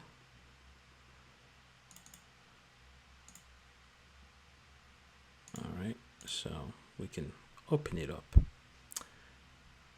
All right, so the client cell won't actually be very complex at all, so we can quickly get things underway. So we start with the width, should be around, let's say, 750, and this should be about 50, I'd say. All right, not too big. So with that, we'll start with, I want a custom, so icon right here. That should be 14 and 14 at the top. What this should be is user, and its size should be 20. All right, perfect. So that's one. Then what I'll have next is actually a container. I want an edge box that will contain, first name, last name, page address, account number, date created, etc. So I will have an edge box about here. So it should have a layout, let's say, of 550 for the size and 40. All right, so at the top it should, instead of -25, should be 5, and here it should be let's do 60. Yes, perfect. So within it, I will start now adding the controls. So we'll start with label. Actually, let's see. We'll style everything later. So I can say Benjamin as an example.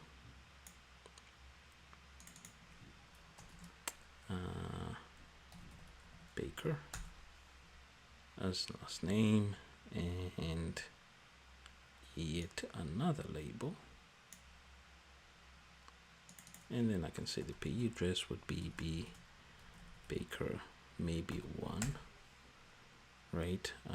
B for as a short for first name, last name, at, and then the ID of 1, and then yet another label and another label. No, this one should be at the bottom.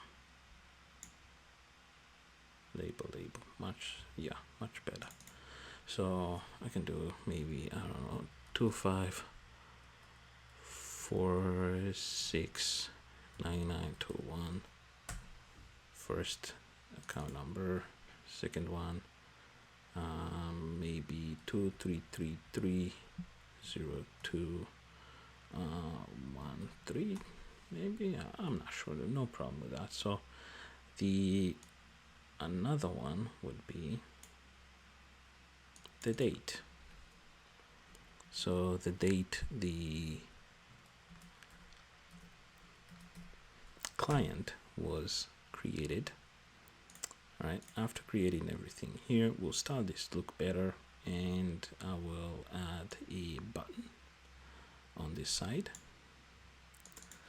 which will say delete, and then I will add an icon.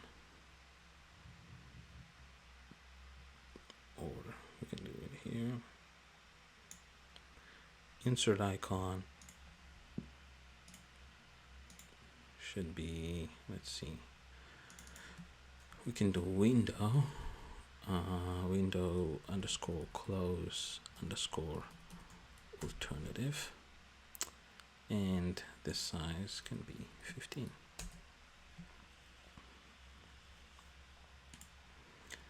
All right, so we have everything we need.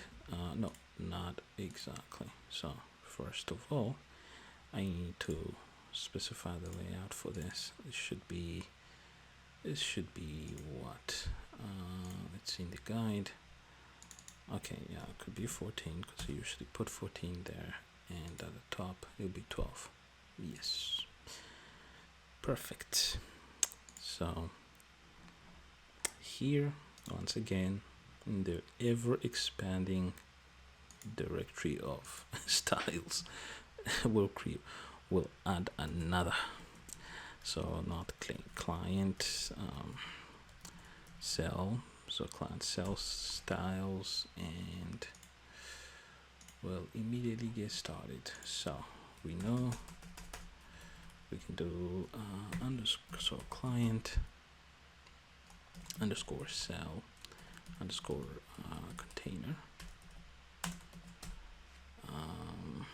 So we can do an FX background, not radius, but color should be white, and then background radius should be 10, and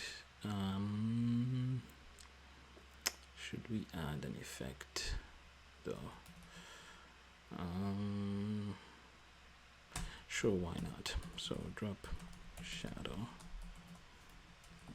3 pass box,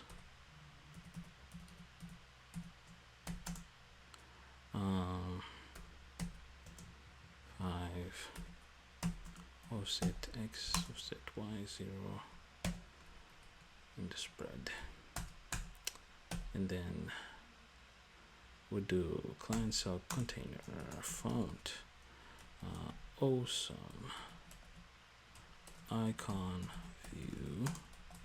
Always try to avoid errors here, so we can do the field to be 13 to A13, and then once again client cell container H box, right, the horizontal box, which you want the spacing to be 25 actually, and then the alignment to be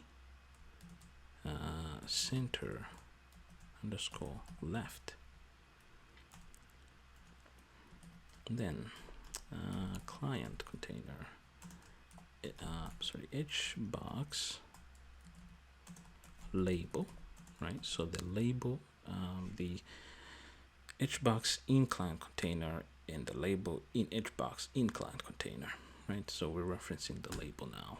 We can do text fill 444444, dark color but not too dark, not completely black anyway. So font family Calibri light, and a font size of 1.6, and then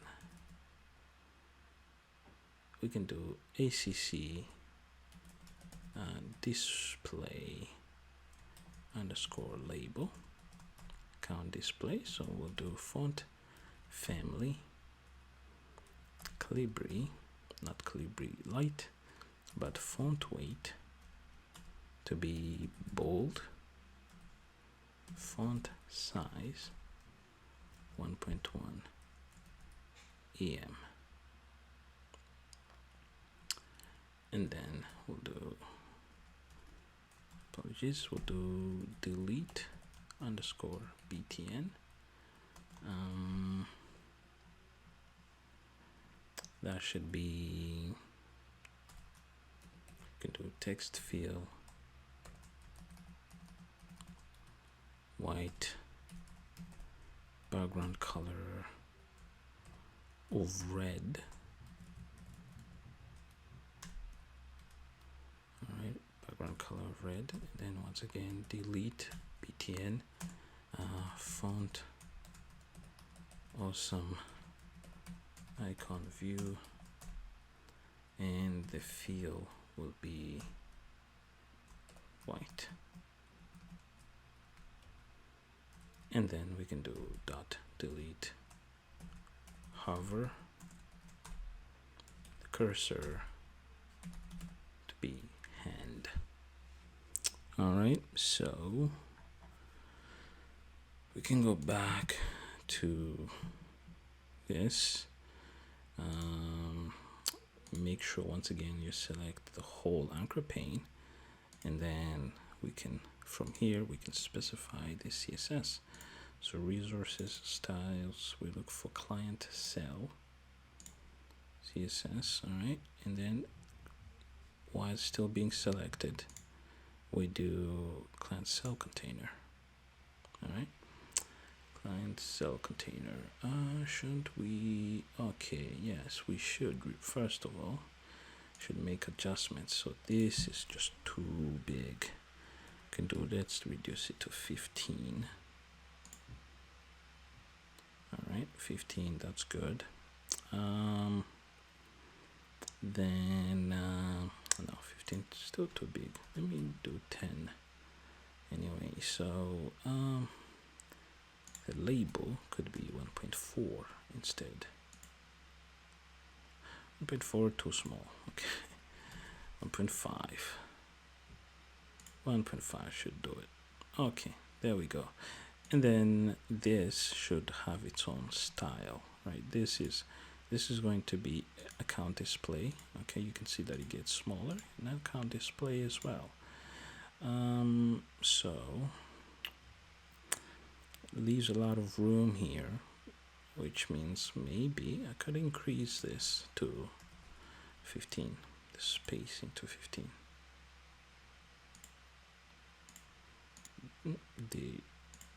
Okay, yeah, okay, perfect. So, and then this button will have its own style, so should be delete button. All right, perfect. So now we need to just add the code. So we do f name underscore LBL, that's one. Then we do L name underscore LBL. Keep in mind that's a small L at the beginning. Then we do P address underscore LBL label, and this should be CH underscore ACC underscore LBL checking account, and SV underscore ACC underscore LBL for the savings account, and this should be date underscore LBL, and then the good old delete underscore btn. Control S, go back here and start unwrapping stuff. I think the unwrapping is done, and then we can start creating the fields.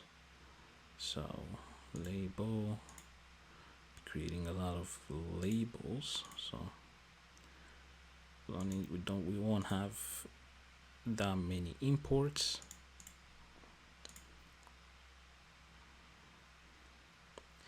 I like creating them like this using IntelliJ.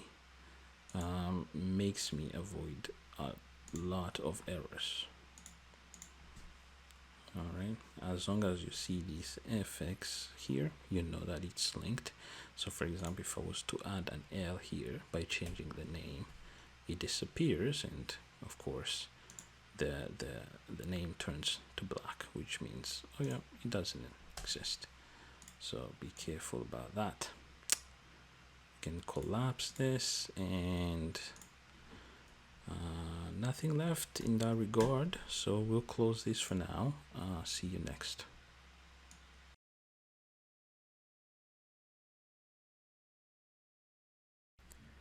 Hello and welcome back. So in this section, we are going to talk about the cells that we just created for the different lists. Remember, we'll have a transaction list showing transactions and a client list for the admin showing all the clients that we have in the bank. So it means we're gonna be using cell factories as well. So because we have custom cells, so we're going to be using some sort of cell factory, and I'm going to create these cell factory classes in the views, but because we are not doing the UI in Java, we're using fxml for even the list cells themselves. They have fxmls. So what we're gonna do is to actually we're gonna use pre-constructed controllers. So what that means is that within the client cell, I'm gonna remove this, right? Within the client cell, as well as within the transaction cell, I'm also gonna remove the reference to the controller at all. All right. So let's close this, and then we'll come into we'll come here and do. So first of all, within the model, we need to create classes, different classes. So this will be one that is a transaction. Okay, we need to create a transaction class and just close it. We won't do anything into it until we get to the model. So we also need to create a client and then close that too. Then we need to come here and do, so first we'll start with a class and we'll call it the transaction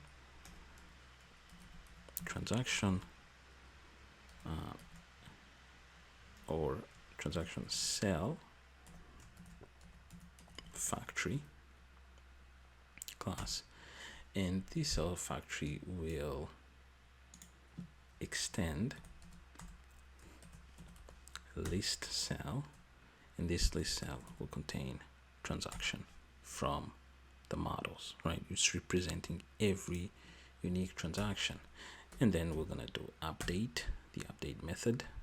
All right, and we're gonna check, say if b, all right, in other words empty. You can change it to empty here for it to be easily readable. This b is a little bit too abstract for my taste, so if empty, we can do set text to null and set graphic to null as well, and then else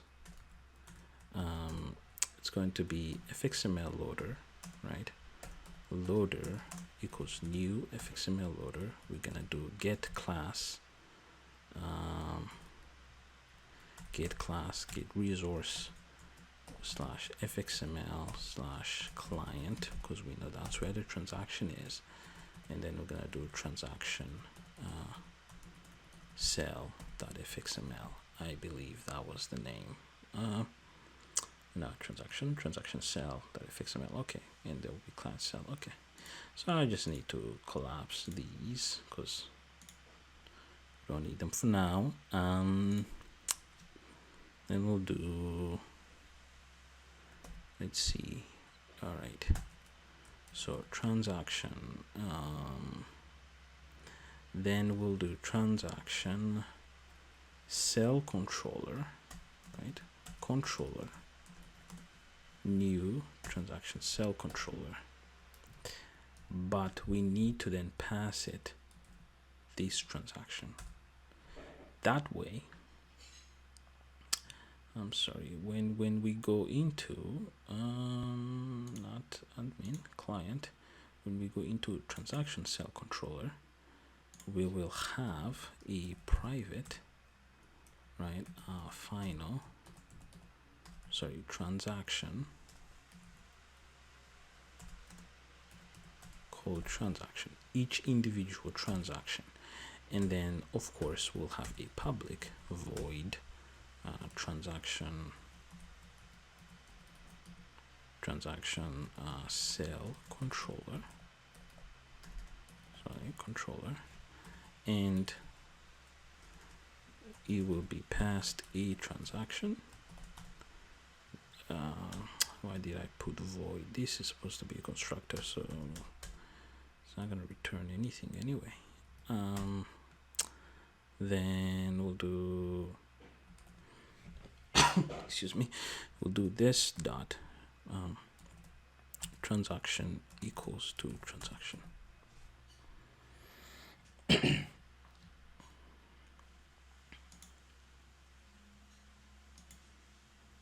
All right, showing some mistakes here, no problem. So then we'll do a loader dot set controller to controller, and we'll do set text to null. All right, and then we'll do try, not transaction, do try set graphic to fxml, or rather loader dot load catch exception, and just print stack trace. Right? Usually in professional setting and other stuff, you want to handle this differently. You don't want the user to be reading the stack trace. So you're probably gonna have to create some sort of UI, some stage, or some update to the UI, and we'll do this throughout the course updates that we'll do to further expand on our project and make it more adaptable for different things. We'll see much later. So that's the transaction cell factory, but we also have yet another factory that we want to handle, which is the client cell factory, I believe. Client cell factory, yes, also extends list cell, and it handles a client. And then we have, of course, the update, and it's gonna be empty. Then we can do if empty here, set text to null, and set graphic to null, else if it is not empty. Then we need to once again get the loader equals new fxml loader get class dot get resource to fxml admin client cell.fxml, and then we'll do a client cell controller equals new client cell controller, and we pass it a client. Of course it's gonna scream error. Then we need to collapse this, and then we need to go into the client cell controller where we create a private final client here, and we'll do a public client cell controller where we'll pass in a client and we'll do this dot client equals to client, and that will fix everything. And then we need to do loader dot set controller. Don't always forget this. If you do, you'll get some really nasty errors. I think you'll get an exception. Actually, your program will just crash because each fxml file must have a controller. So try, we'll do set graphic to fxml loader. What am I doing? fxml loader and catch to exception e. That would be e print stack trace as well. Then, okay, so just a quick explanation as well. You can see that we are just, loading this loader right here. So when we get a client, when we get each individual client, remember we use this as a cell factory, so we'll be passed each individual client as the, throughout the list view contained in the items property. So when we get past in each individual client, it will be how will we then update the different data pieces, these controls. How will we update these controls contained in here? How will we do that? Well, you can see that we're passing it to the controller. So we will come in here and maybe initialize or whatever else. We can even create its own method here where we'll bind these values here. These controls will say maybe if fname underscore ABL text property, and then we'll bind it to the first name property of the client class. By doing this, it will work. Trust me, we'll see that much later, but I just wanted to conclude this aspect of the UI. In the next sections, we'll start diving into the business logic and other stuff as well. See you next.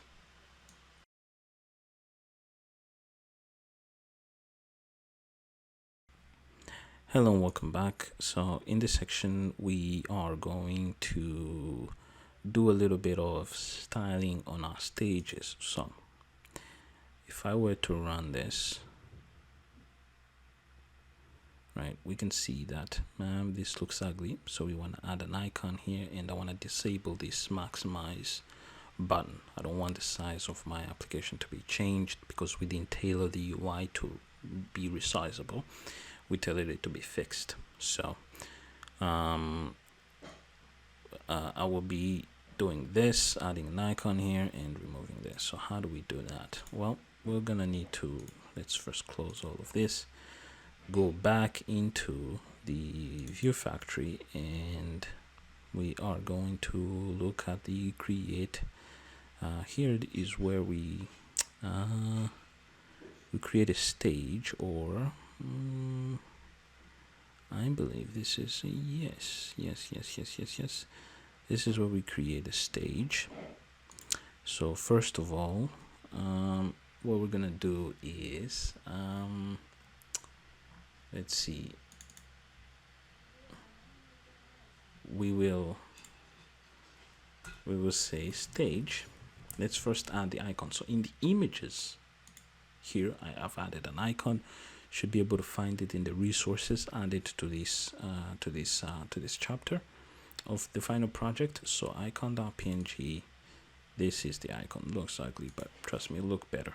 So stage dot, we can do get icons, turns an observable of images, and we'll say add, right, new, so image, and I'll do string dot value of, right, we'll do view, I will say maybe view factory, or let's see, view factory dot class, let's say dot get resources, or we can do what we usually do. Let's do get class dot get resources slash the slash images. Where do we have, oh, sorry, I'm looking the wrong direction. So slash images slash icon dot png, not inco, icon dot png. All right, and what I also want to do is say stage dot set resizable. It's true by default. This time I want to say false. Right? Every stage that we get, sorry, cancel. So let's rerun the application and see. Perfect. We can see that we get our icon. We can't resize the stage. If I click log in, we also get the icon. We can't resize the stage. Let's now check for the admin. We can first select admin, the same thing. We also have the icon for Maze Bank. All right, perfect. Well, that's it. See you next.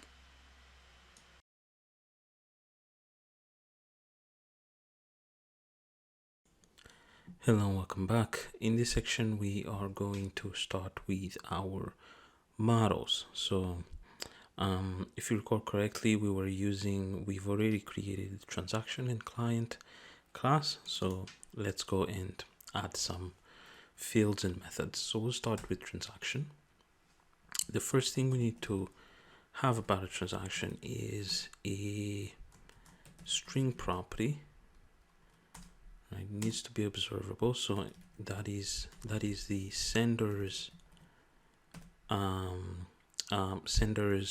pay address or unique identifier, which will also be used as a username.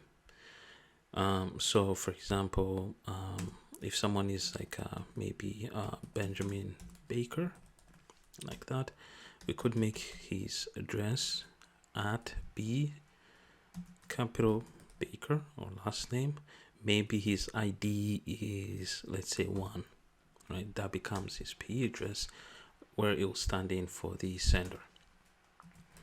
Then we also need to create a string property for the receiver, right? Transaction is sent and received. And then we need also to create a double property for the amount of money that is being sent. We also need an object property for local date, describing the date when the transaction was created. And then we'll have a string property for message. All right, and then we need to just have a public constructor, so transaction.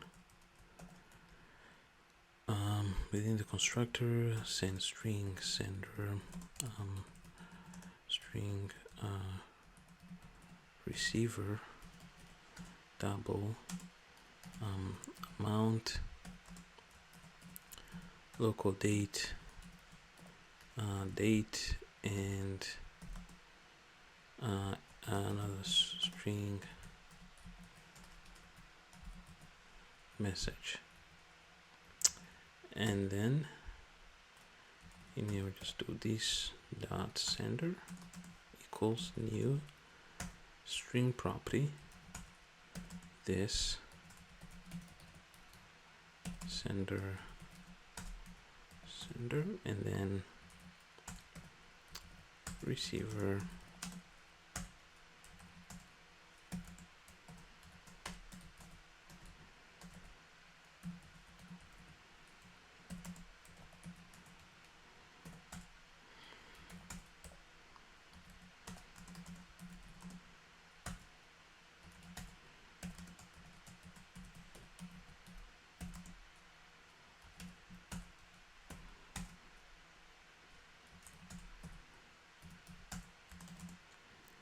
So it's always important that you remember to, instead of using string only, to use observable JavaFX properties.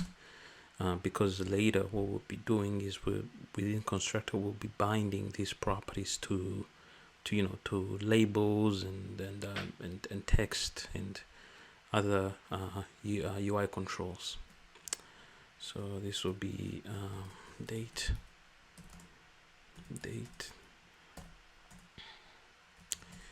and then message,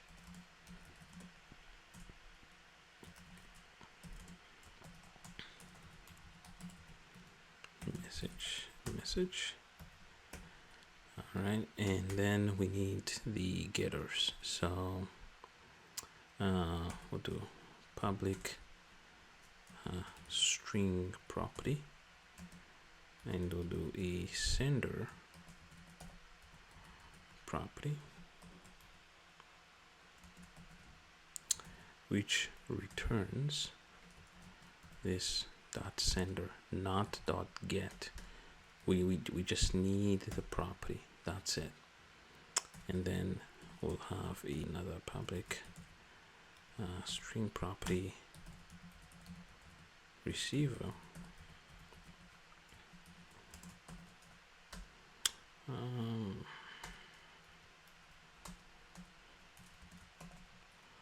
return this dot receiver, and then have another, not actually double property, amount property, then we'll do return this dot amount, and then we'll do public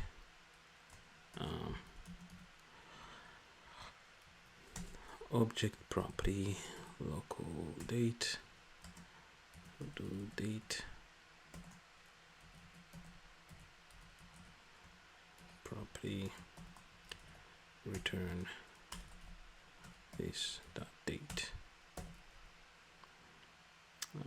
receive property, okay.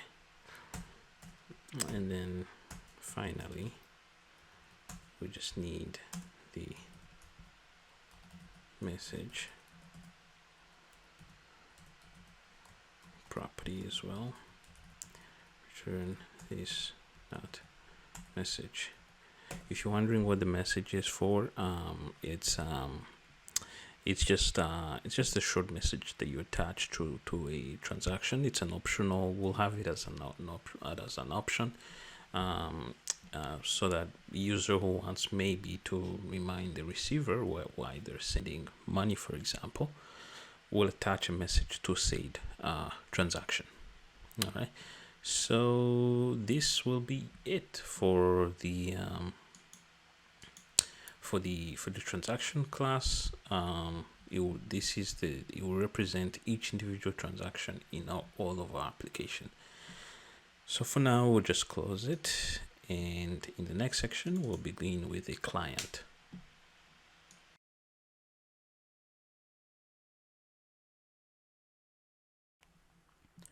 Hello, welcome back. So let's continue with the client model. All right, so we'll have a string property. Let me just copy this.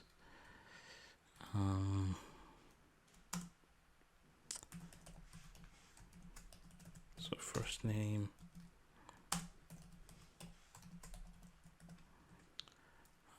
last name,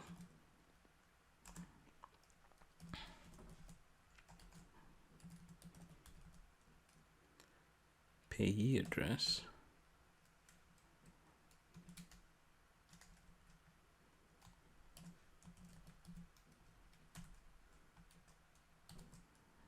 so here we will describe an account. So for that, we'll also create an account class to represent an account, or the model of what an account is, because every client will have an account. So we can do account, let's say checking account, and then final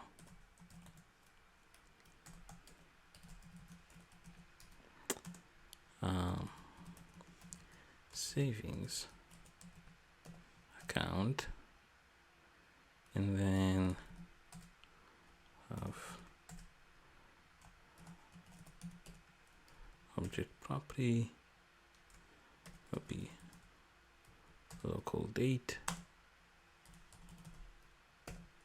or the date created. We can do that, date created, and then we'll have our good old constructor. This would be string, say f name, string l name, string p address, and account c account, and then account again s account, and local date date. Then these dot first name equals new,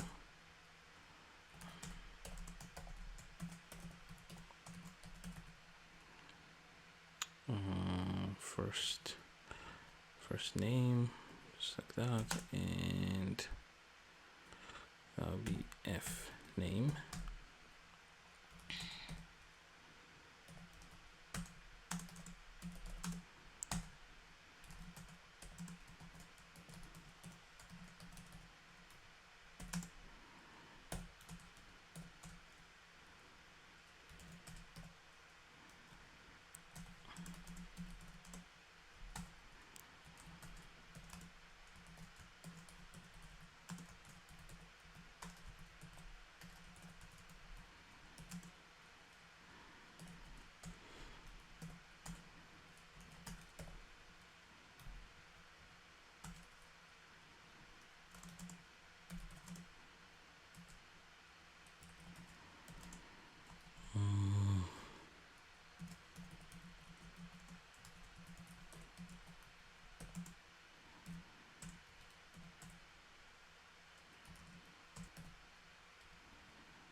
Savings account,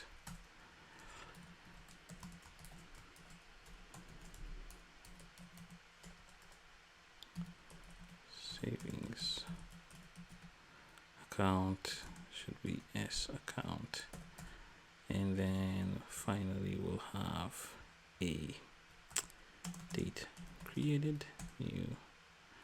It should be this date created, or you can just do date, and that will be date right there. So then we'll do a public string property. So we'll do first name property, return first name.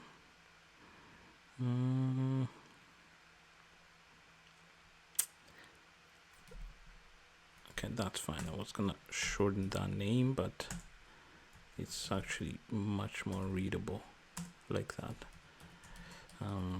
So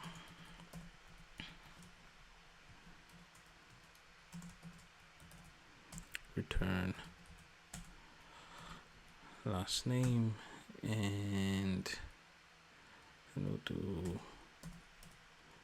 once again public string property,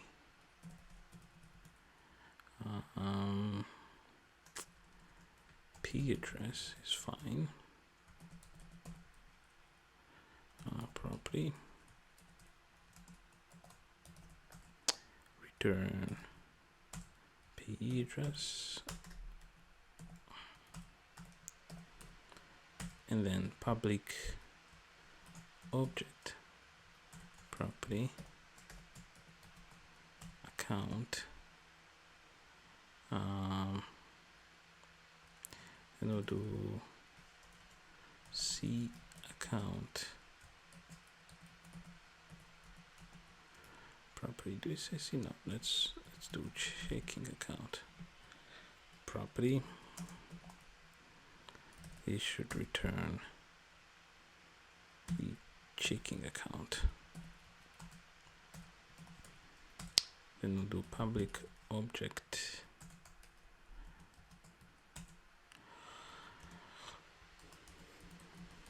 savings property, return savings account,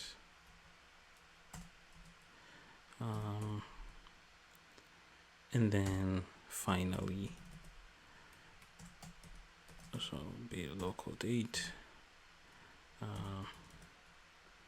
That will be date created, or rather date property, return date created. So that looks pretty good. So hopefully we haven't made any errors, and so okay, we've done for date, for account. Let's see.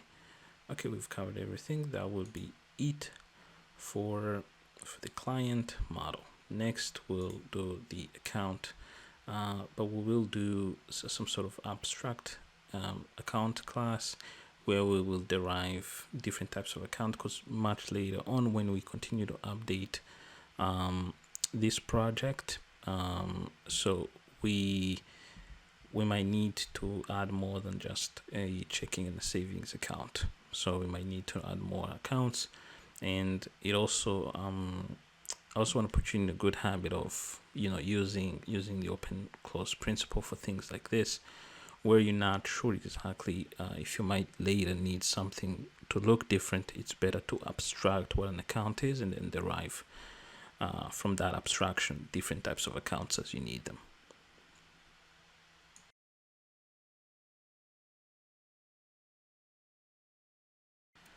All right, welcome back. So now let's get started with the accounts. So we'll do here it should say abstract. You can see the icon changes immediately. So within abstract we'll have the private final string property. This will be the owner of the account. It will be a payee address, and then final string property account number, and private once again final double property should be balance, and then we'll have a public account string owner, right, and string once again account number, and double balance, and this I'll try. This should give us, say, owner equals new simple string property is owner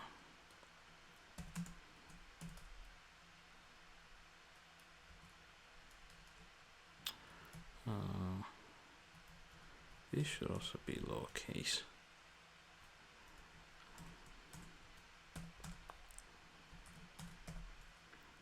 Account number. Okay. So it might be a surprise that for a number we're using a string, but this is more of a string of numbers as opposed to it being some sort of value, for example. So we won't be doing any calculations on it, so it makes sense to then just leave it as a number. So do account number, and finally we'll do this dot balance.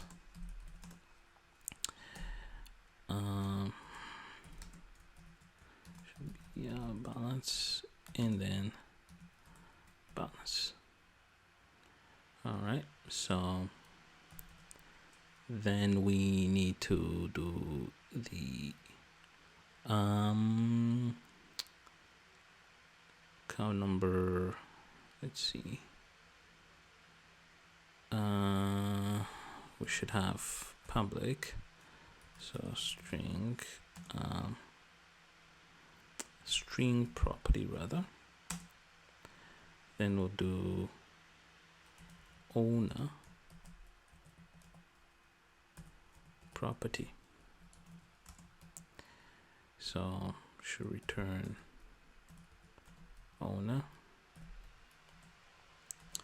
Then we'll do public string property,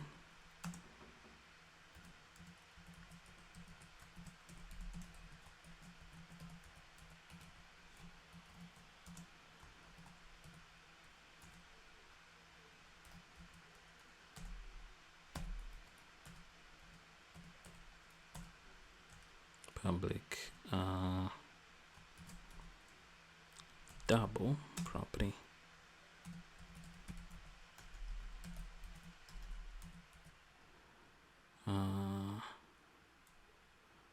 balance property, return balance. Alrighty, so from this then we're going to create a new class, and with this one we'll call it checking account. All right, and checking account extends account, and within account we define private final. Then we'll say this could be a let's see,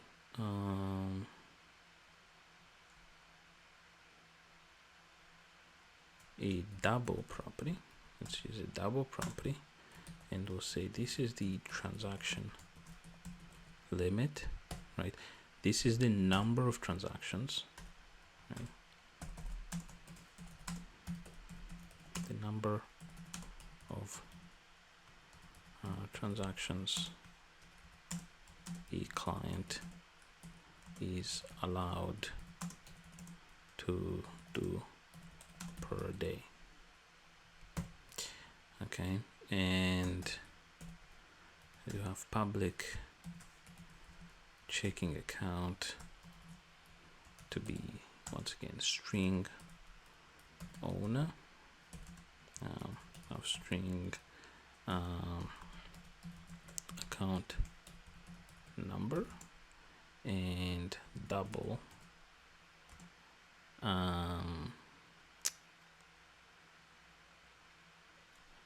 balance, and double should be it shouldn't be a double, I think it should be an integer property. Well, you can't have 2.5, so shouldn't be double, should just say int. I guess I'll just say limit, and of course I need to come here and do alt enter, import it, and delete this useless import. And then we can do transaction. First of all, we need to call super pass it owner, account number, and balance. And then we'll do this dot transaction limit equals new simple simple integer property, yes, and say transaction limit.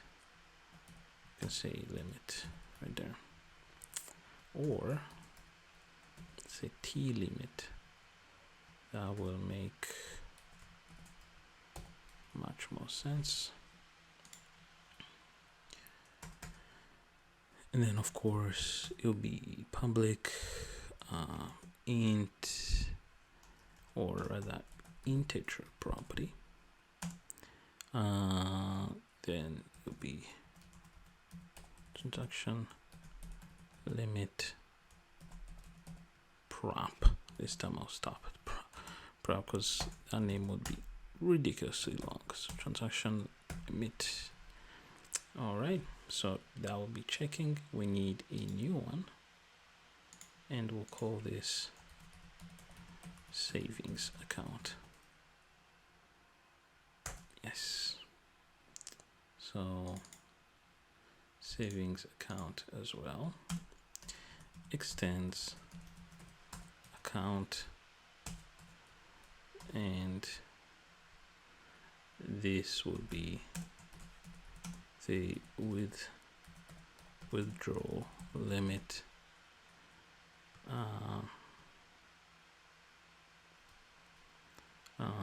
so withdrawal limit from the savings, and we can say private final. This would be a double property.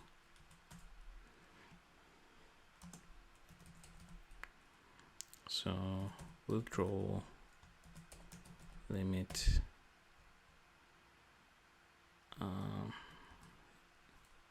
withdrawal limit in public, not private, public savings account string owner string account number and a double withdrawal limit. But actually here let me have the double balance first.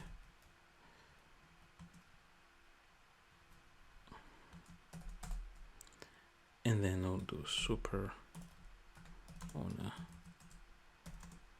balance, and this dot withdrawal limit equals new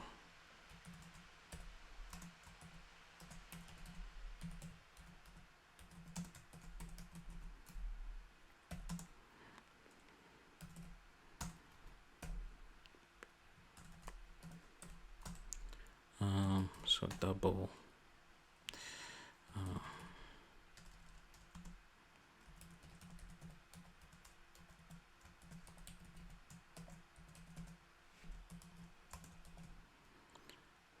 return withdrawal limit. Okay, sorry, should be double property. All right, so everything is set.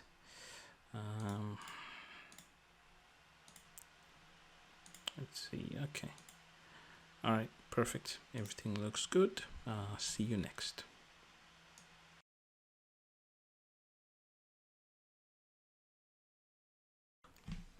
Hello and welcome back. In this section, we are going to talk about the model, right? So once again, in the model, we're using a what we call a singleton pattern, which means it's basically a way to create an object that we can access from anywhere in our program and ensure that it is the same object, not a copy of it. so that the data that is contained within the object is the same throughout the application, right? And we use normally in MVC, you can use a singleton to basically share the model across the entire application. But the singleton obviously is not the only way. You can also use pre-constructed controllers where you have access to the controller object of every fxml file, and then you can pass through the constructor, you can pass the data as you now have, you have control over the creation of the controller itself, and it's not the fxml loader that is doing it, it's you that is doing it. Then you can pass the relevant data to every control as the need arises. But in this case, we're doing the singleton. The only disadvantage the singleton has, one is that it can get pretty large. If your application is very large, the singleton will get like ridiculously large, and it can, if you're not careful, it can become unreadable. So it's one thing that you have to pay attention to, and whenever you can, you must take methods, functions, those that you can put in other classes. Make sure that you do that. We'll do examples of that and show you when that matters. But there is a database file, mazebank.db, that is attached to this section of the course, and you have to download it and go to the parent directory of the entire project. So that means the mazebank folder, not in ideas, src, or the source, or target, but you go into the parent and make sure that you copy it there, right? I already have it there. Don't put in src, just the parent mazebank folder. Once you've done that, we'll be able to access the database. But in the database, in the SQLite browser, I already have the database open. So we have admins, checking accounts, clients, savings accounts, and transactions. These are the tables that we have created that we're interested in it. And we have this SQLite sequence. This is an internal table that is created by SQLite. It is done when in your database you have one table that has a field that is auto increment, and in this case, in all our tables, the ID is auto increment, and the sequence, the SQLite sequence table will keep track of the highest auto increment, or the highest ID value that you have, right? Such that when we insert data, when we write SQLite statements, to insert data in our databases, we don't have to specify the ID, right? The ID is auto increment. It is incremented automatically, and SQLite sequence keeps track of what the highest ID in every table is. Now, if I go to browse data and I look at SQLite sequence, this is the table that I've selected here. Now, of course, I'm pretty sure that the data will look different here. In transactions, you might have way more clients or checking accounts, or whatever. You might have way more. So what we do is that whenever if we're trying to get an idea of something, or we're trying to calculate what the next idea will be in our project, we can just read SQLite sequence instead of coming into, for example, in clients and trying to extract what the last client is and then doing a +1 or whatever. We can just read SQLite statements and then read the SEQ field. So that's the database. It's not overly complicated. I think the names of the tables explain what the data contained in the database is. But the good thing is that, of course, we can always update. We can always do all those things. So once again, if the data looks different, just make sure that I went back and updated the database more. So you shouldn't worry. You shouldn't think that you have any or you downloaded something that is corrupted or anything like that. So in the next sections, we'll start with the model and continue, see what we can do in it, and find a way to sort of avoid the pitfalls of readability that rises if the model starts to grow pretty large. All right, see you next.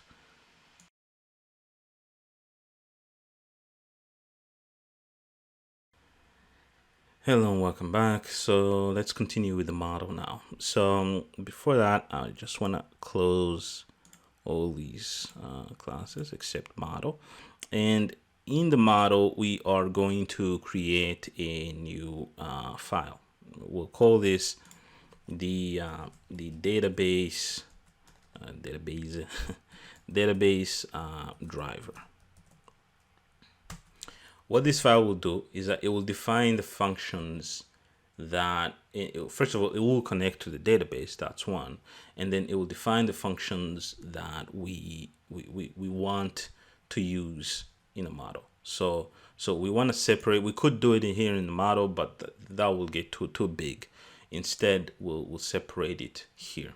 So one of the things that you can do is, if you want, although I don't prefer it, but it's just a preference thing, is that you can create this database driver as an inner class. That is still readable, right? Especially if you do it at the end, you can create it as an inner class. If you worry that people might access it in a different way, except the model, right? That's one way. So within the database driver, one thing that I want to define is, I will say, private connection. Say con connection is long. I'll just say con like that, and then I'll do a public database driver. All right, public database driver, and I'll say try this dot con equals to database driver dot get not database driver, equals to actually driver manager from the SQL package, and get connection. Then we need to pass it the URL. So that will be JDBC colon SQLite colon, and then let me collapse these other things here, and resources too. So the name of the database that we have in our parent project structure. So Maze Bank, that would be, so we'll do mazebank.db. All right, and then we'll do catch. That will be a SQL exception, or you can just do exception, and we can say print the stack trace. All right, so if we do get a chance to continue with the project much later on when we update the course, we will also try to make sure that we handle these errors appropriately. The last thing you want is for the user to be reading your stack trace. They will not get any clue what's going on. So what we usually do is that we can have some sort of stage that is in the view factory, some sort of stage that we create where we can pass data. We can pass some sort of error message, and that will be displayed to the user if an exception happens, right? So we will do it much later if we do get the chance to update the course. Or you can take it up as an assignment and try one yourself. Send it to me. Let me see what it looks like. So this will be the connection first, the connection of and what we'll have is because we will be defining certain methods that get used by exclusively by the clients, and some that get used exclusively by the admin. Now I want to emphasize one thing in this project. If it has been confusing you why we even have a client and an admin section that can be accessed from one program, right? It's just we're doing it for educational purposes. In real world software development, you want that to be separate. So let me run the application so I can show you what I mean by that. Okay, so here it is, right? This is so once again, anybody who's downloaded this piece of software or maybe bought it or whatever, you probably download it because it's being offered by a bank, so it's probably gonna be free. Anyone who has access to this application can either log in as a client or as an admin, right? Of course, for security purposes, we don't even want to give them the option or the possibility to log in as an admin, right?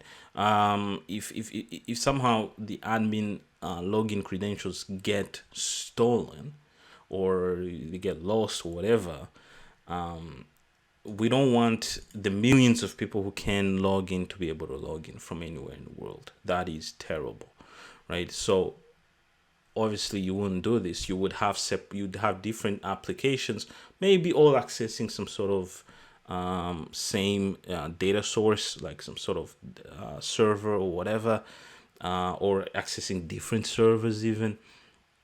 And you want to exclude the possibility to log in as an admin, not only to just one place, one company, one internal network, as well as maybe even one PC or a couple of PCs that you can only access the admin section from, to further strengthen security, of course, right? So that's the point. But we're doing it here because for convenience. We don't want to have two projects that trying to access the same database, trying to do the same things. We want to be able to do everything from one place, just to showcase the good parts of JavaFX. So, with that being said, what we'll have is I will try to separate this by saying, okay, this is the client section, right? And then down here, I will say this is the admin section, and every method that I want the client that will be used by the client exclusively will be defined here. Those that will be used by the admin exclusively will be defined here. Those that can be used by both of them, however, we will say utility methods, right? And we'll define them down here. Okay, so when we return, we'll start getting into the data and stuff like that.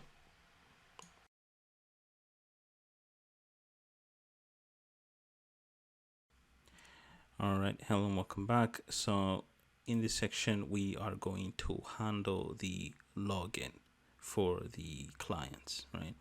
So we have a way to fetch data. And now if we go to clients, we can see that we have a few clients already here. So we have a way to fetch data from the database, so that's good. Then we need a way to sort of handle the data from here, but we need to first define a few fields as well.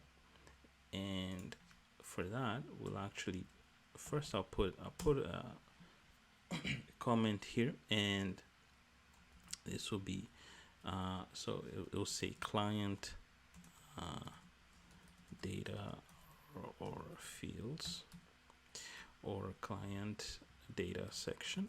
That's better. And of course, beneath this, we'll also have an admin. So we'll say admin data section,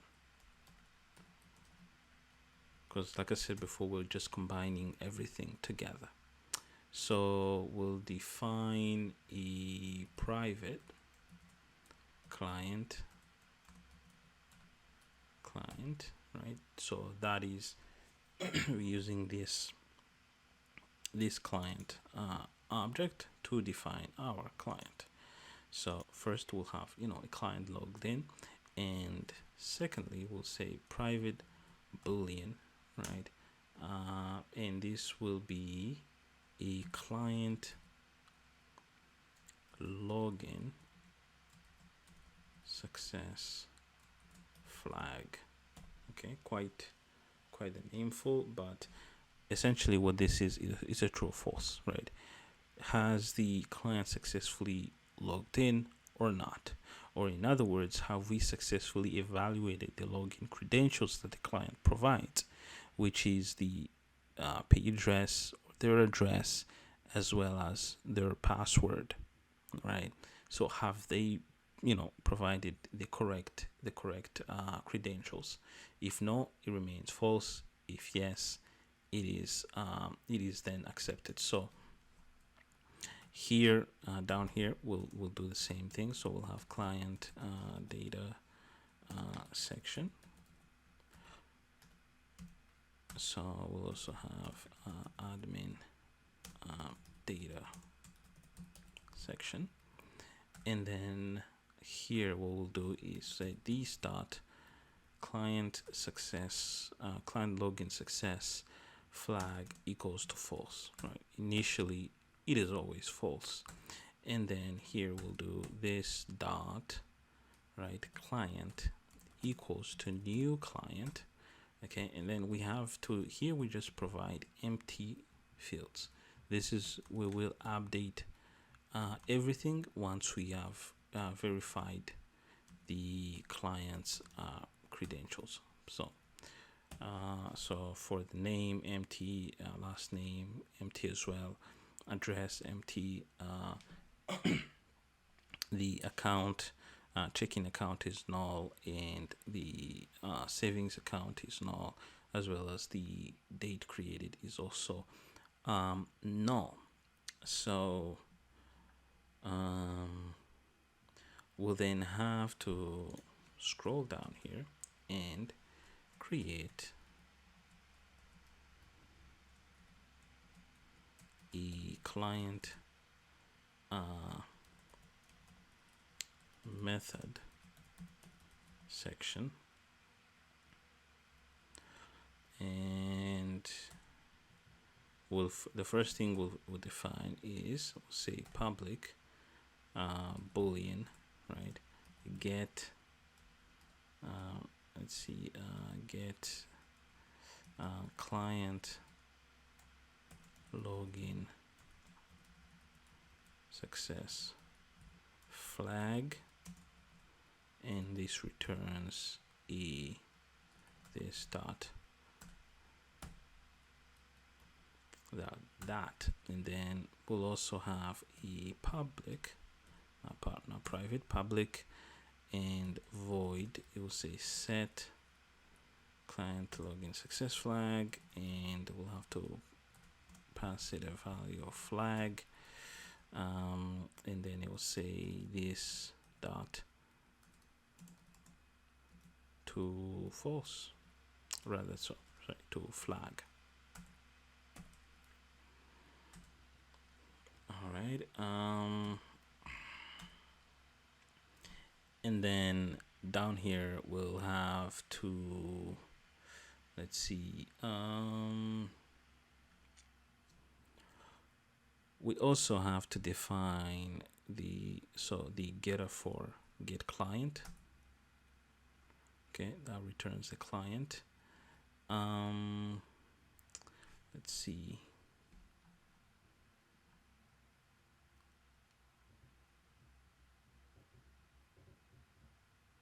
All right. So we also, I just noticed that we also need to provide a way to, because this is what we'll be doing essentially. Let me show that like this.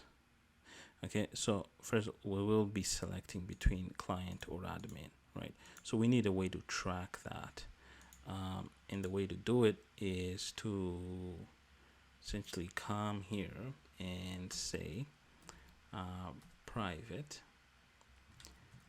account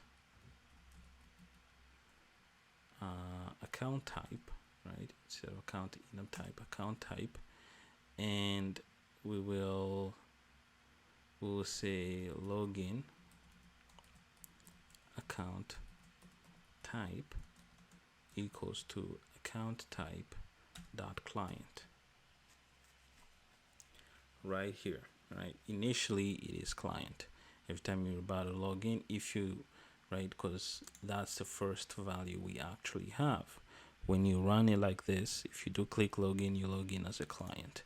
So what we'll use this value to check if the user has decided maybe is it admin or client. We will need a value to track that. So let's say it's final. Let's make it final. Let's see.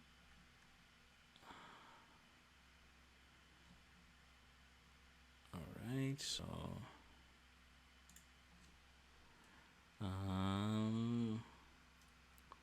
So above here, because I don't think this method should belong to the client, we can get login account type, just like that. And we can also obviously set login account type, just like that. So we have quite a number of methods that we haven't used, but we'll use them shortly. So the most important method that we need here is a public void that will say evaluate. So client cred or credentials, and will be provided a string p address as well as a string password.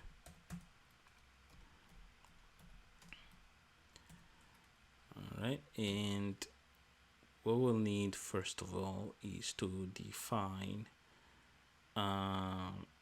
we'll define a checking account first of all, and we'll call this a checking account, and we'll say savings account,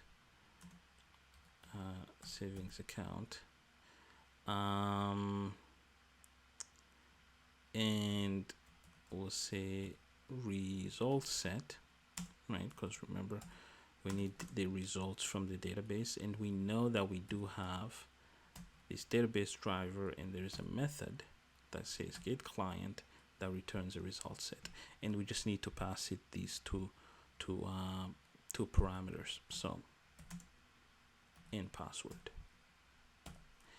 Now, so we need to do a few things. So first of all, we'll do a try catch block, and we'll catch the exception, right, and print stack trace, and then we need to first check, okay, within the data, the result set that we've received, is there even data at all, or is it just empty because someone gave a wrong password or a pay address, because we are using where pay address is and password, so both of these have to be correct.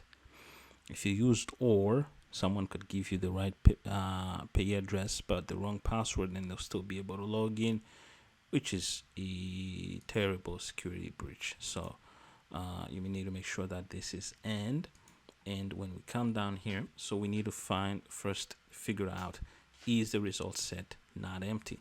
The way we do this is we say result set dot, right, is before first, just like that, right? And this essentially checks is the cursor at the first row or set of data contained in the result set, and if it is means that it's not empty, there is actually data in there.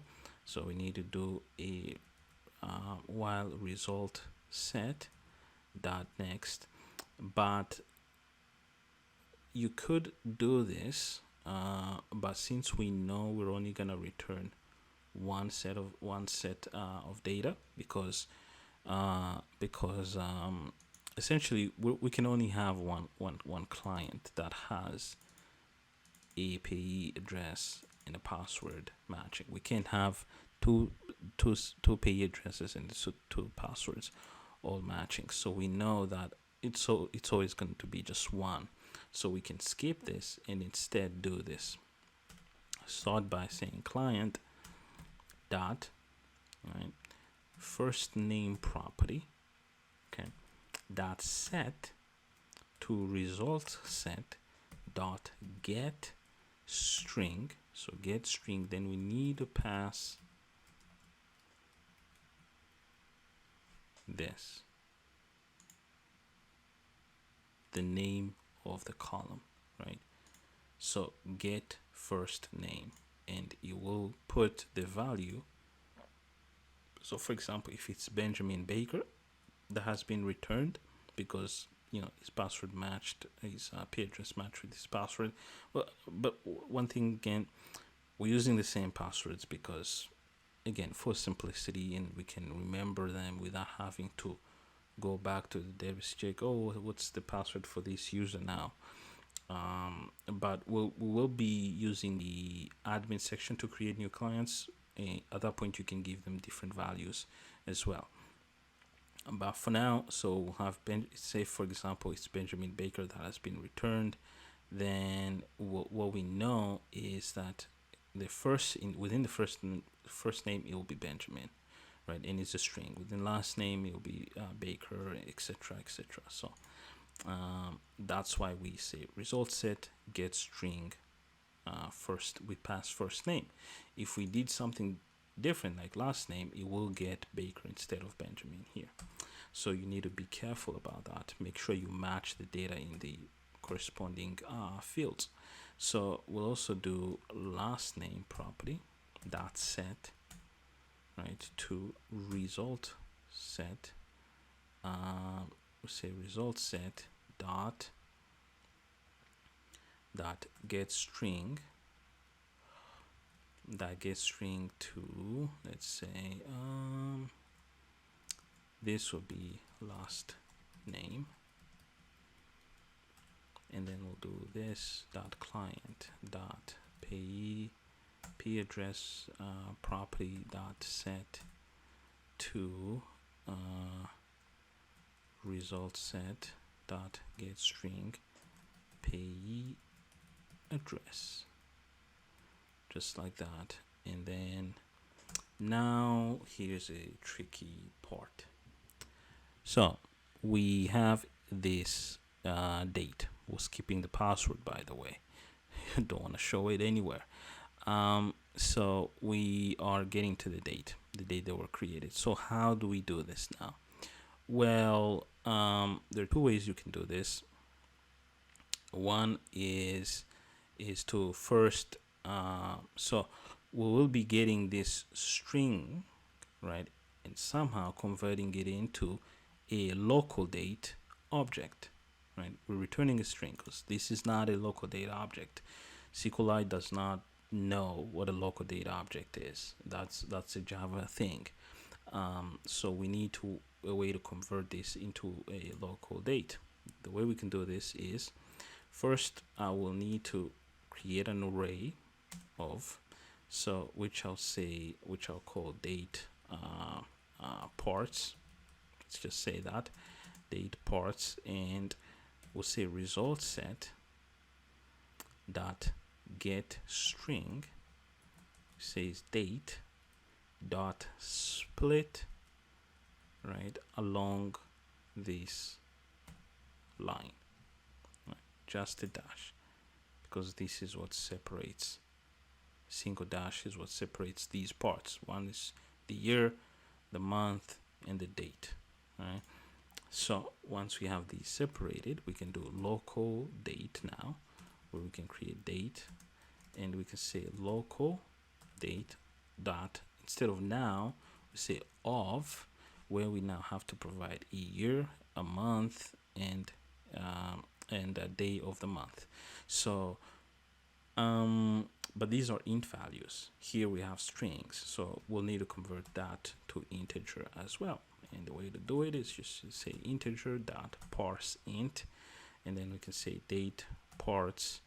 The first part we know will be the year, right? And it's exactly what the of asked us to do. So if I go back here, say dot of, we can see we start with year, month, and stuff. So so that will be 1. So integer once again dot parse int, and we'll do date parts. You always have to remember that the indices within an array start from 0, not 1. So that's something you have to be careful about. And then date parts 2. Okay, and then we'll do this dot client dot date property set to date. All right, so now of course we are creating a client, so we need to make sure that we provide a checking account object and a savings account object. Now remember that within the database these have their own corresponding tables, and the thing that sort of joins them to the clients is this pay address. In savings we have owner, which is a pay address as well, right? And we know because pay address is unique for everyone, it will be much better, and it will be clear when we are creating clients in the admin section how all of these are, how we come up with these pay addresses right here. Because we won't stop at these clients, we'll create a few more just to showcase how I came up with this data. So instead, because for now we don't want to do this here in this section, so let's first just say checking account equals to null right here, and we'll say savings account equals to null. Pretty sure IntelliJ is gonna scream something. Oh, interesting. Okay, so isn't this a little bit redundant? Yes, it is. Okay, it is. So we by this definition it already means that it's null, so we don't need to worry about that. What we have to do instead is, actually we've done pretty much everything. So what we need to do here is we'll say this now right after no, okay, not outside the if statement. That would have been a mistake.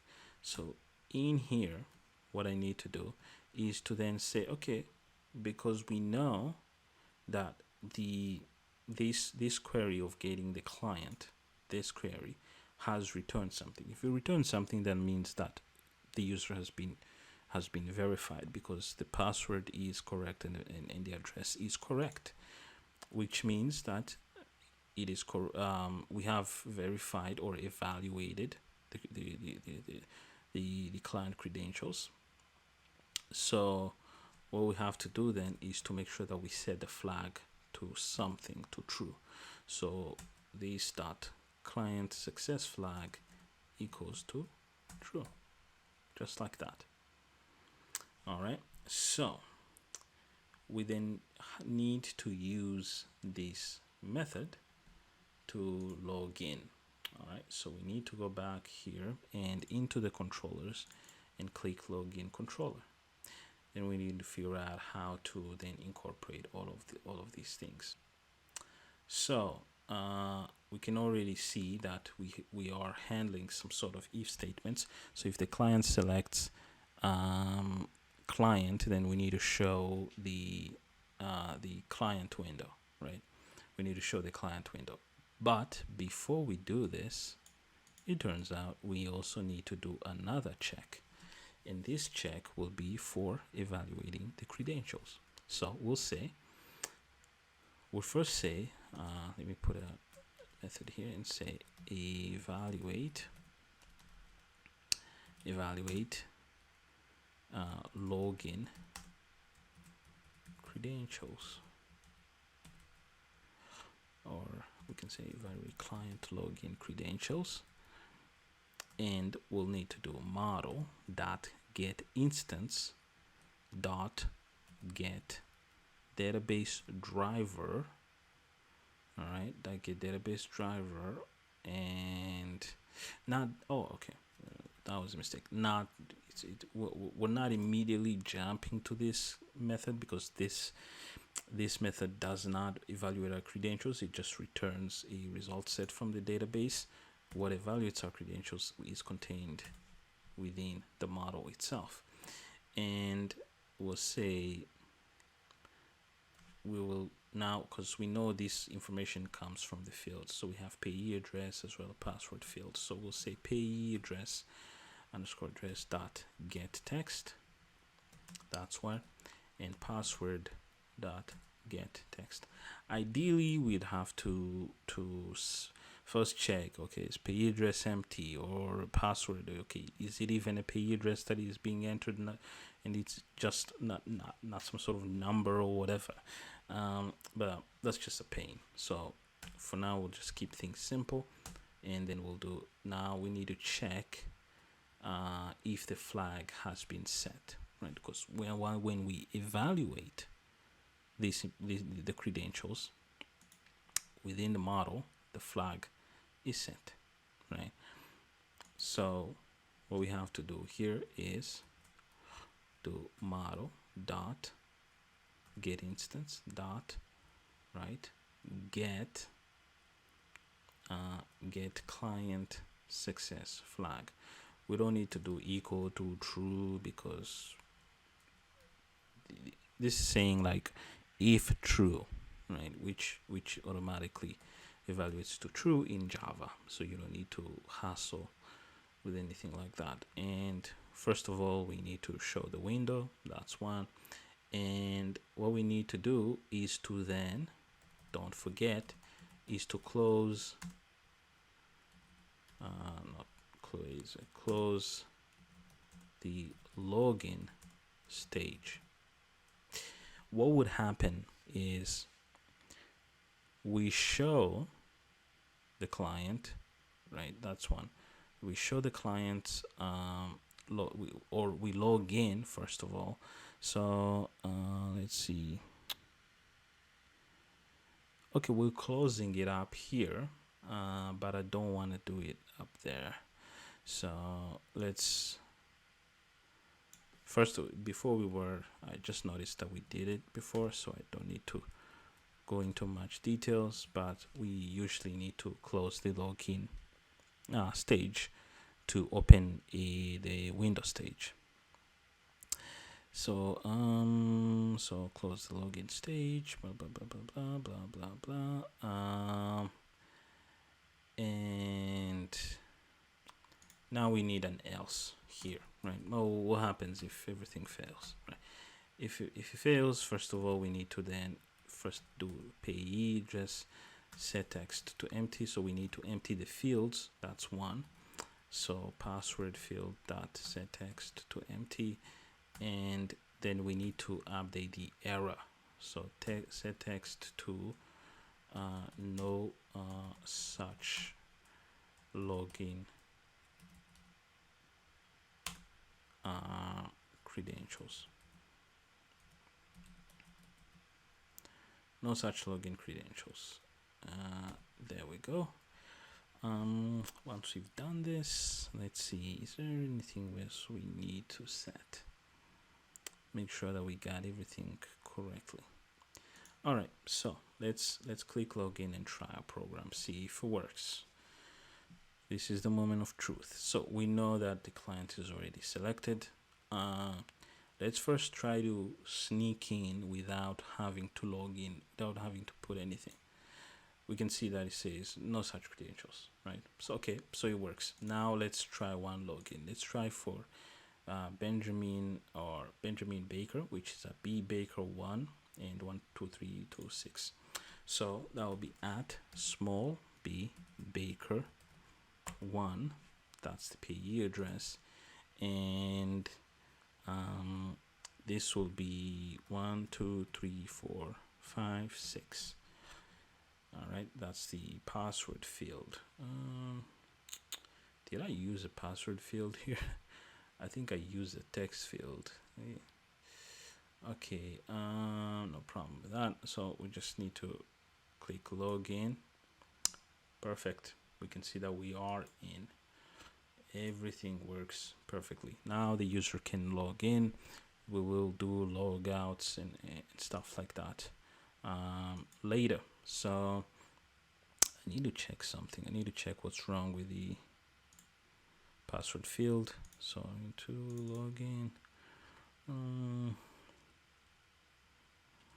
Shouldn't this be?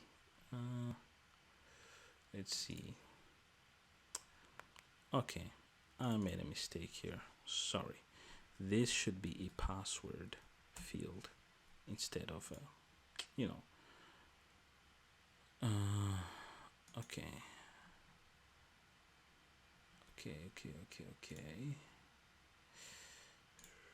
Okay, password field. Let's see if it changes something.